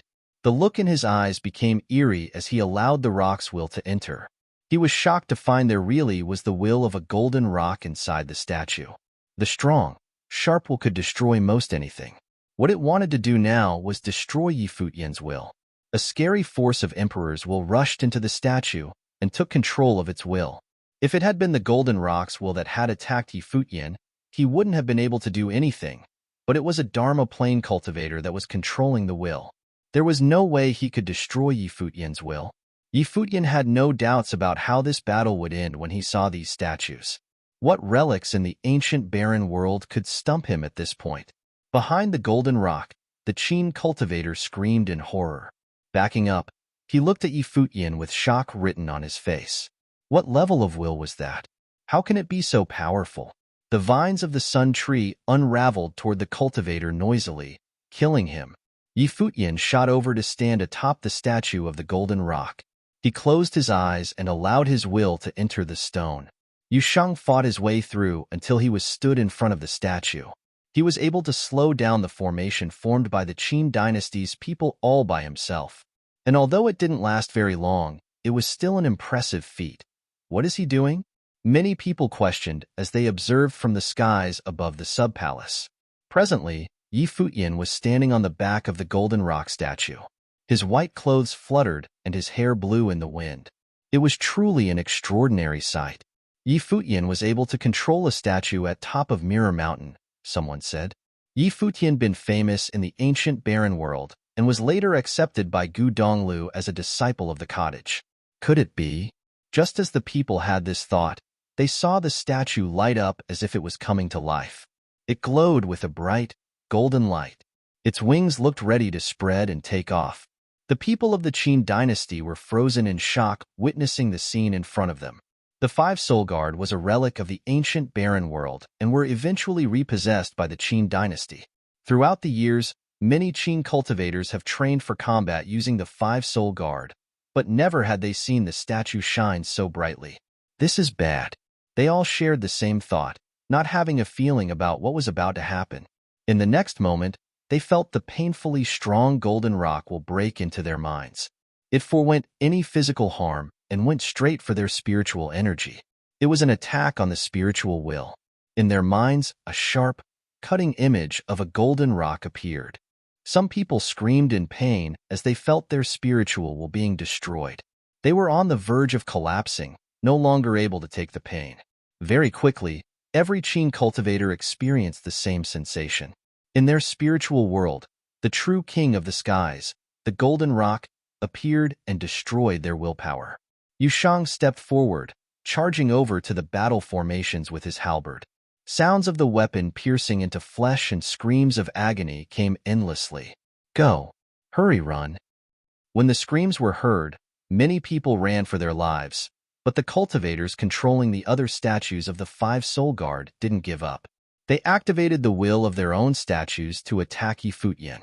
In the air, a golden rock, a giant elephant, a dragon, and the other beasts of the 5 Soul Guard graced the skies together. However, the will of the golden rock was stronger and powerful than the rest, allowing it to enter the wills of the other statues. The cultivators behind the statues spat blood before turning around to make their escape. The crowd watching from the skies trembled in fear at this scene. They couldn't believe this was the result of the fight. A complete wipeout. Futian and Yushang barged into the Qin dynasty's territory and absolutely crushed their Dharma plane cultivators. The Qin tried to use the power of the 5 Soul Guard against Futian, but it actually gave him the chance to take control and use to his advantage. Looks like there really isn't anyone who can stop them in the lower ancient barren world, many people thought. It was said that the war between the Qin dynasty and the college had already begun in the upper ancient barren world. Each party took turns delivering their own vicious attacks, causing many deaths on both sides. It didn't seem like a battle that would end anytime soon. Many nobles in the upper world took part in this lasting battle, so the eruption of the final battle was still far in the future. However, in the lower world, the result was determined as soon as the battle began. The 2 young men were enough to conquer all. What else could the Qin dynasty say? Futian and Yushang were merely cultivators in the 8th level Dharma plane. They weren't even as far along in cultivation as the people they had just fought. This was an ending that the Qin probably would not have expected. And it wasn't. At this very moment, Qin Yu was seated in the Qin palace in the outside world, feeling shocked and furious at the news he had just received. He berated those who had returned after running away from battle. He announced that whoever could go back to the lower ancient barren world and kill Futian and Yushang would be greatly rewarded. But still, no one dared to enter once again. Of the Qin that entered the lower world, there were those who died and those who ran. Shouldn't this be a clear sign to them? In the lower ancient barren world, Futian and Yushang were already invincible. Entering to fight them would be a death wish. The enraged Qin Yu then tried to entice people with the prince title, regardless of which clan one was from. As long as they were of the Eastern Barren Territory, they would have the privilege of marrying a princess of their choice for killing Futian in the ancient barren world. Many were swayed by this. Qin Yu really wanted Futian dead. It was a shame that he couldn't enter the lower world himself, or he would have done the deed personally. News spread all over the lower world, shocking everyone. They were all in awe of how valuable Futian's life was. Killing him could make someone a prince of the Qin dynasty. But even so, there still wasn't anyone who dared to try. They couldn't do it, and didn't have the guts to do it either. Sure, the Qin dynasty could go against the cottage, but who else would dare to do so? Of course, there was another reason behind this order, and why Qin Yu wanted Futian dead. Futian had taken over his sub-palace in the lower ancient barren world. The people of the Qin dynasty couldn't enter the ancient barren world through the entrance in the palace. What were the Qin cultivators supposed to do? Hold off on cultivating in the lower world until Futian reached the Arcana plane and left for the upper world? Right now, the only thing they could do was use the entrance in the Lu Kingdom or borrow the entrance of another power. However, that would be humiliating for the Qin dynasty. This was absolutely intolerable. Naturally, Futian didn't have the time to care about the Qin dynasty's feelings. He sealed the Qin palace's entrance into the ancient barren and then proceeded to sit quietly in the Qin sub-palace and cultivated with Yushang. In this sub-palace, they found quite a bit of useful objects for cultivation. They also had the 5-soul guard to enlighten them as they cultivated. How could they possibly put such a perfect environment for cultivation to waste? The 5-soul guard consisted of 5 elements and also contained extremely powerful spiritual energy. This helped speed up the enlightenment process. Not only Futian was doing this, but Yusheng was also following right along. For the time being, they still couldn't enter the upper ancient barren world. Since they couldn't step onto that battlefield, the best thing they could do was stay here and reap some benefits. In no time at all, months had passed. The 2 cultivating young men entered the 9th level Dharma plane, one after the other. They were only 1 step away from the Arcana plane. Chapter 342. The Summoning of the Great Emperors. Chapter 342. The Summoning of the Great Emperor's Eastern Barren Territory, Western Region, Shu City. This was a small city in the Eastern Barren Territory, and there weren't many high-leveled cultivators here. Because of certain reasons, high-leveled cultivators of the Eastern Barren Territory were unwilling to enter Shu City. Plus, this city was extremely chaotic and produced many evil beings. However, there were also many people who were pure of heart. In Shu City, there were many Buddhists who tried to spread their beliefs to others. They all came from Chinchou Temple, which wasn't located too far from Shu City. Presently, many guests sat in a restaurant and chatted as they enjoyed wine. Among these paying customers was a peculiar pair. There was an elder dressed in tattered clothing and a smiling young woman in green seated beside him. She held the wine pot in the air and poured the liquid directly into the elder's waiting mouth. "That's good wine," the elder said with a great, big smile that reached his eyes. It was obvious that he was enjoying himself. "You should go easy on the wine and eat some more of the food." The young woman took the wine pot away before picking up a piece of meat with her chopsticks, feeding it to the man. Many people in the restaurant looked over to them with strange looks on their faces. The old man was ungroomed and unkempt, while the young woman was beautiful and graceful. How could she be feeding this wretched man? Where did this old geezer come from? "My shoulders are a bit sore," the elder said in what seemed like a mumble to himself. It was as if he didn't notice the attention he received from the other customers. "Let me give you a little massage." The young woman stood up with a smile. She then moved behind the elder and began to rub his shoulders. The old man seemed like he was enjoying this. His eyes closed, and he looked lost in the experience.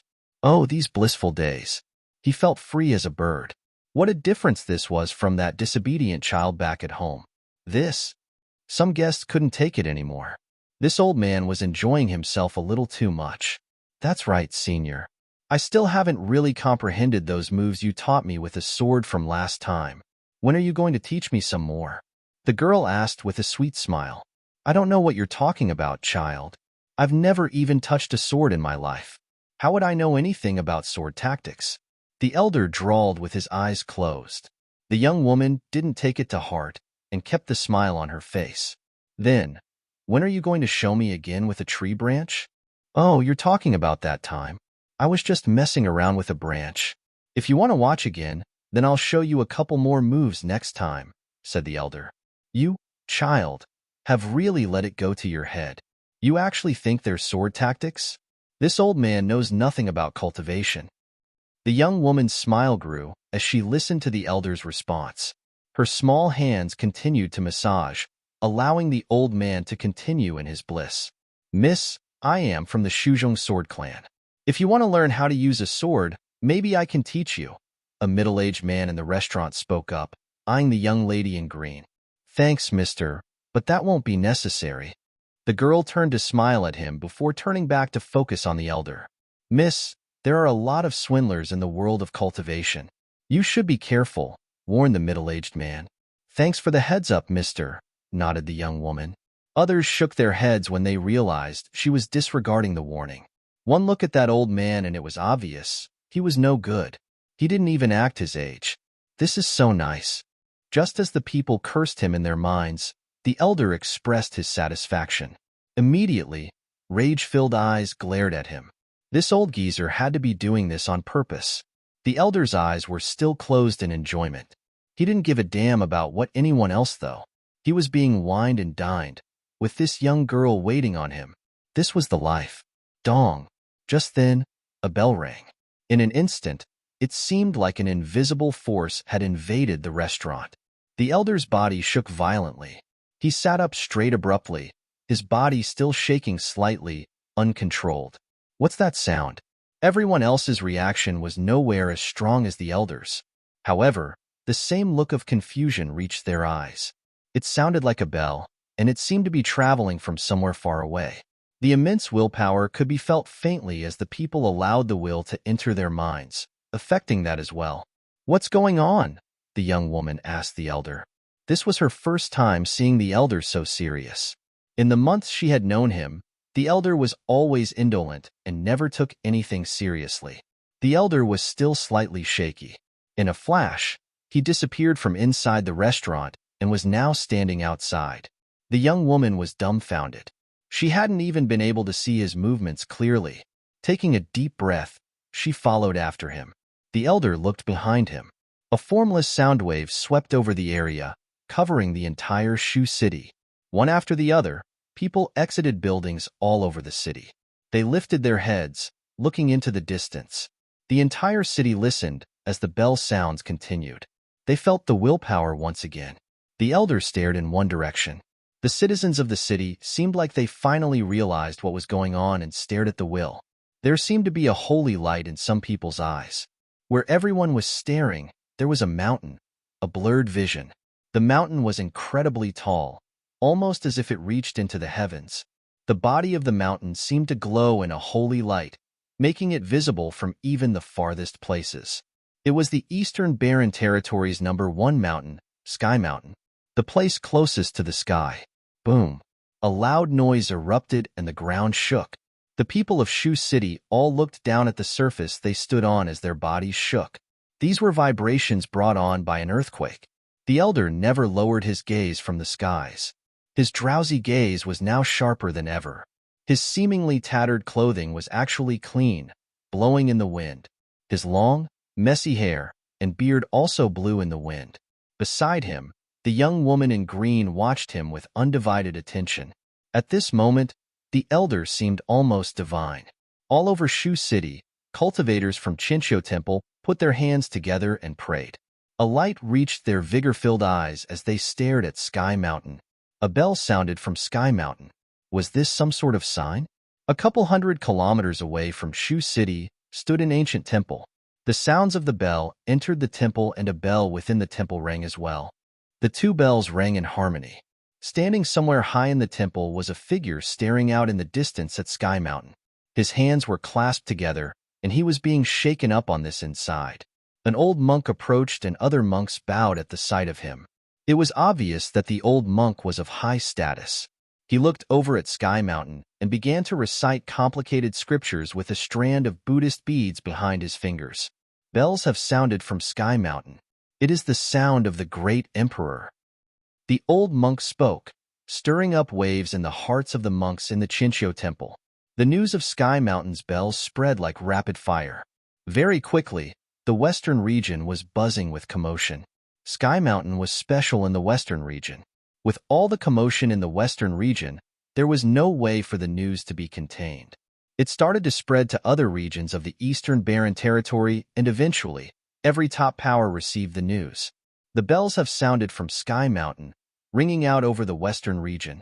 At the moment, this news even drowned out the war between the Qin dynasty and the college in the ancient Barren world. All the attention in the Eastern Barren Territory was shifted to the western region. Yi Futian and Yu Shang had been cultivating in the ancient Barren world all this time. They were in the Qin dynasty's sub-palace. Just then, a girl arrived in the sub-palace looking for Yi Futian. It was a disciple of the college, Nangong Jiao. She was an acquaintance of Yi Futian's. She was already in the top level of the Dharma plane. She was preparing to break into the Arcana plane, just like Yi Futian. When Nangong Jiao saw that the two of them had completely taken over the Qin dynasty's territory and claimed it as their own, she was speechless. "Are you here to cultivate?" Yi Futian asked her with a smile. Although the college and the cottage didn't see eye to eye, it was all internal. Now that the Qin dynasty wants to control all of the Eastern Barren Territory, they were on the same boat. Nangong Jiao shook her head and said, Not long ago, I got the news. Bells sounded from Sky Mountain in the western region. The entire eastern barren territory is talking about it. You guys have been cultivating here without contact with the outside world, so you might not know. I came to tell you the news. Bells sounded from Sky Mountain? A look of confusion appeared on Yi Futian's face. He had only been in the eastern barren territory for a couple of years, so it was natural that he didn't have a complete understanding of its history. So, bells sounded from Sky Mountain. What was there to talk about? Sky Mountain is the #1 mountain in the eastern barren territory. It is said to be the one place closest to the heavens. In ancient history, Sky Mountain is the most sacred place in the western region. It is the place where you met with saints. Legends have it that at the peak of the mountain, they could feel the purest spiritual chi and is extremely helpful in cultivation, especially so for cultivation in the Arcana plane. It would make it a piece of cake, but of course there is no proof. Nangong Jiao continued to explain, then, something big happened at Sky Mountain.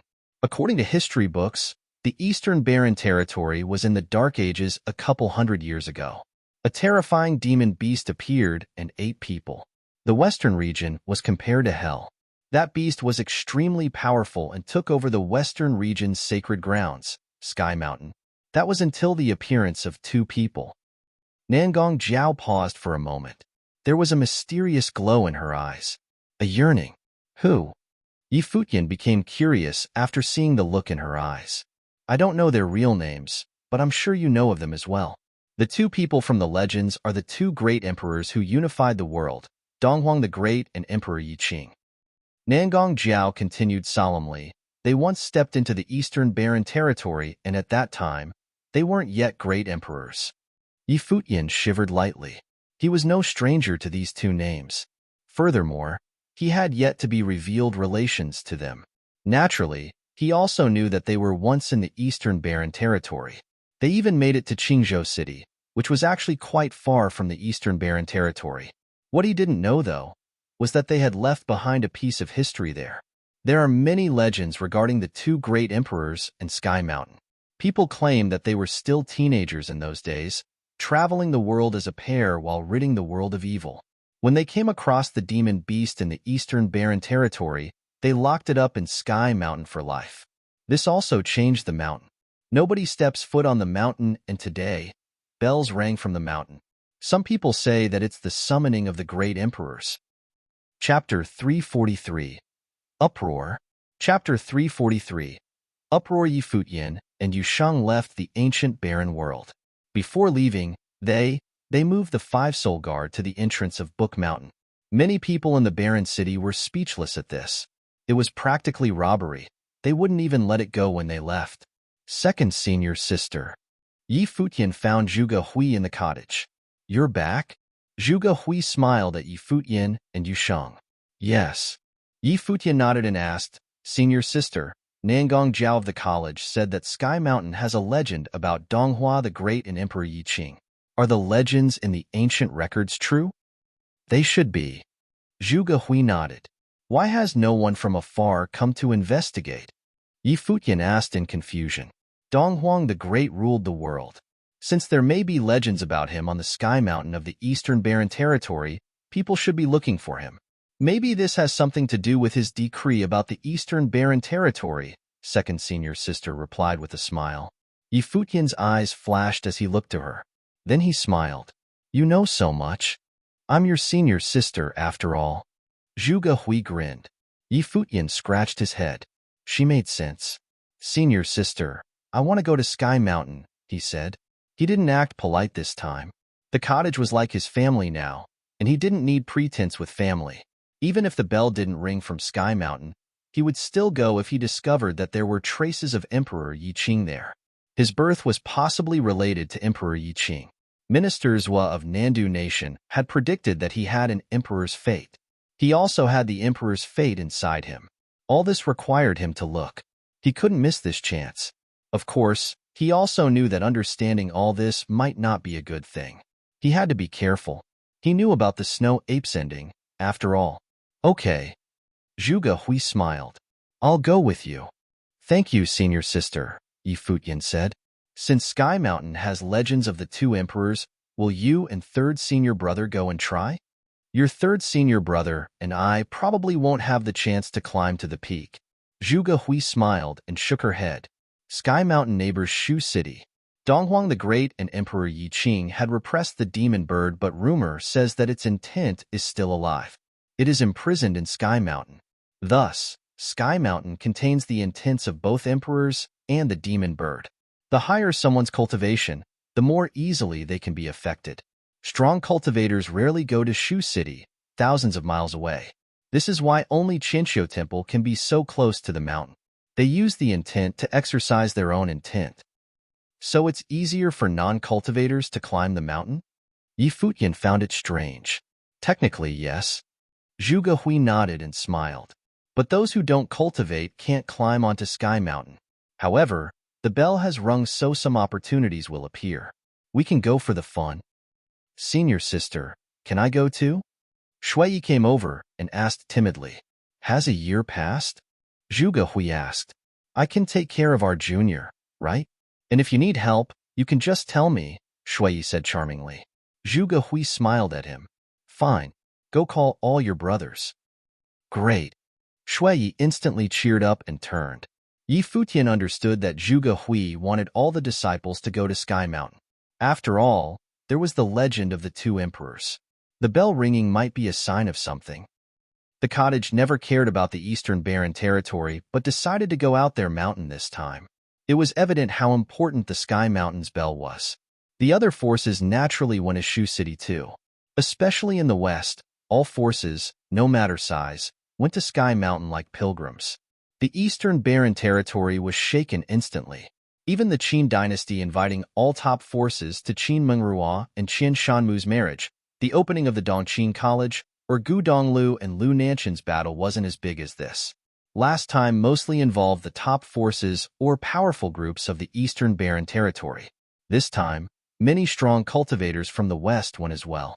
Other than them, countless people from other regions set off too.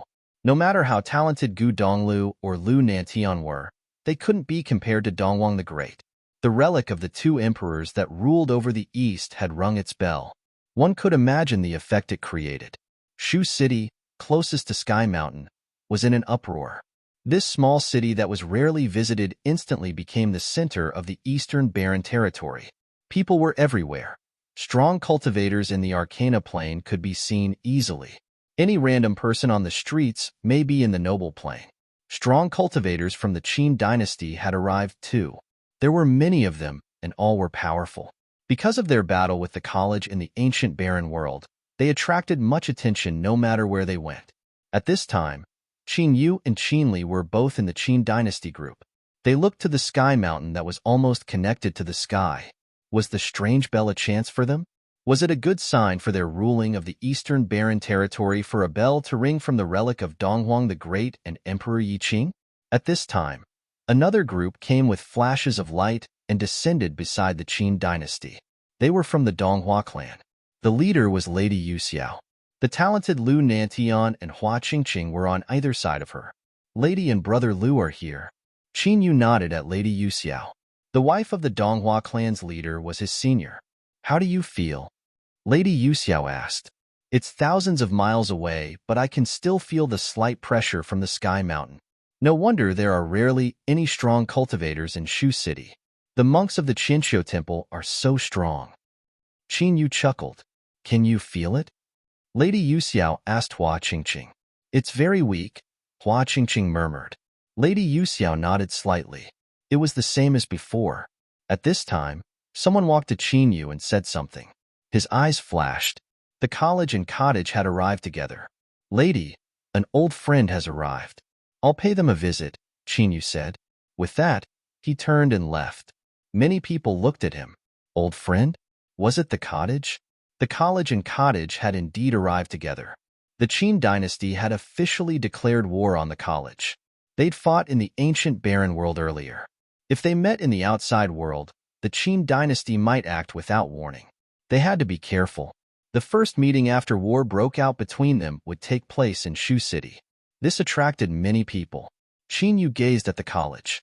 This time, the 5 mountain elders of the college had all appeared, as well as the disciples of the cottage. Zhuge Hui and Gu Donglu had all come. Countless eyes fell on them. Was this the first time the disciples of the cottage all appeared outside Book Mountain? The second disciple of the cottage is actually so pretty, someone commented after seeing Zhuge Hui's beauty. She had a slim body, slender legs, and faintly smiling eyes, but still had an arrogant feeling. It was hard to imagine that such a fairy-like person had destroyed the gate of Dongqing College in Chaoga City. Third disciple Gu Donglu was handsome and scholarly. However, he still had a sharp feeling. His eyes were vibrant like daggers. The fourth and fifth disciples looked frivolous and cynical. The sixth disciple was another pretty girl. She had a youthful beauty. The seventh disciple was chubby and stood out. Eighth disciple Yi Futian was handsome and easy to recognize. Other than him, one-armed Yi Wuchen, Prince Lu Feiyang, and Princess Lu Qinyu of the Lu Kingdom were present as well. Along with Yu Shang and Lulan Shui, this group stood out from the crowd. All cottage disciples except Sword Saint are here, everyone thought. Qinyu was a bit excited. If he succeeded, he could kill all of the cottage this time. However, wanting to kill all of them was very difficult. Should the cottage not hand these people over to the Qin dynasty? Qinyu couldn't help but chuckle when he saw the icy stares of the Lu siblings. They're here. Come take them, Zhuge Hui said. She was smiling but still gave off a cold, arrogant feeling. I'd like to try. Qinyu laughed as he released his aura. A few figures appeared from the distance. They wore long robes and had sharp auras. They spread out in a line and surrounded the Qin dynasty. A youth walked out from the crowd and bowed before Zhuge Hui's group. Mo Xie greets the master uncles. Mo Xie. Many people studied this youth. He was the top disciple of Sword Saint Mountain. He joined the year the force was established and was the Sword Saint's first disciple. Thus, all disciples of the cottage were his master uncles, though not many were more powerful than him. Is first senior brother here? Zhuge Hui asked. Master told me to come aid my master uncles. He can come immediately if needed, Mo Xie said. Zhuge Hui nodded and gazed at Qinyu. This was the West. It was the Sword Saint's territory. Qinyu stared at the people before him. He collected his aura, knowing it wasn't possible to deal with the cottage here. Yi Futian, Qinli suddenly called. Yi Futian looked up at him. You want to go on to Sky Mountain? Qinli's eyes fell on him. Yi Futian scanned him coldly but ignored him. I thought you'd hide in the lower ancient barren world. Since you're out, make sure you're ready. Qinli chuckled, and the people of the Qin dynasty turned.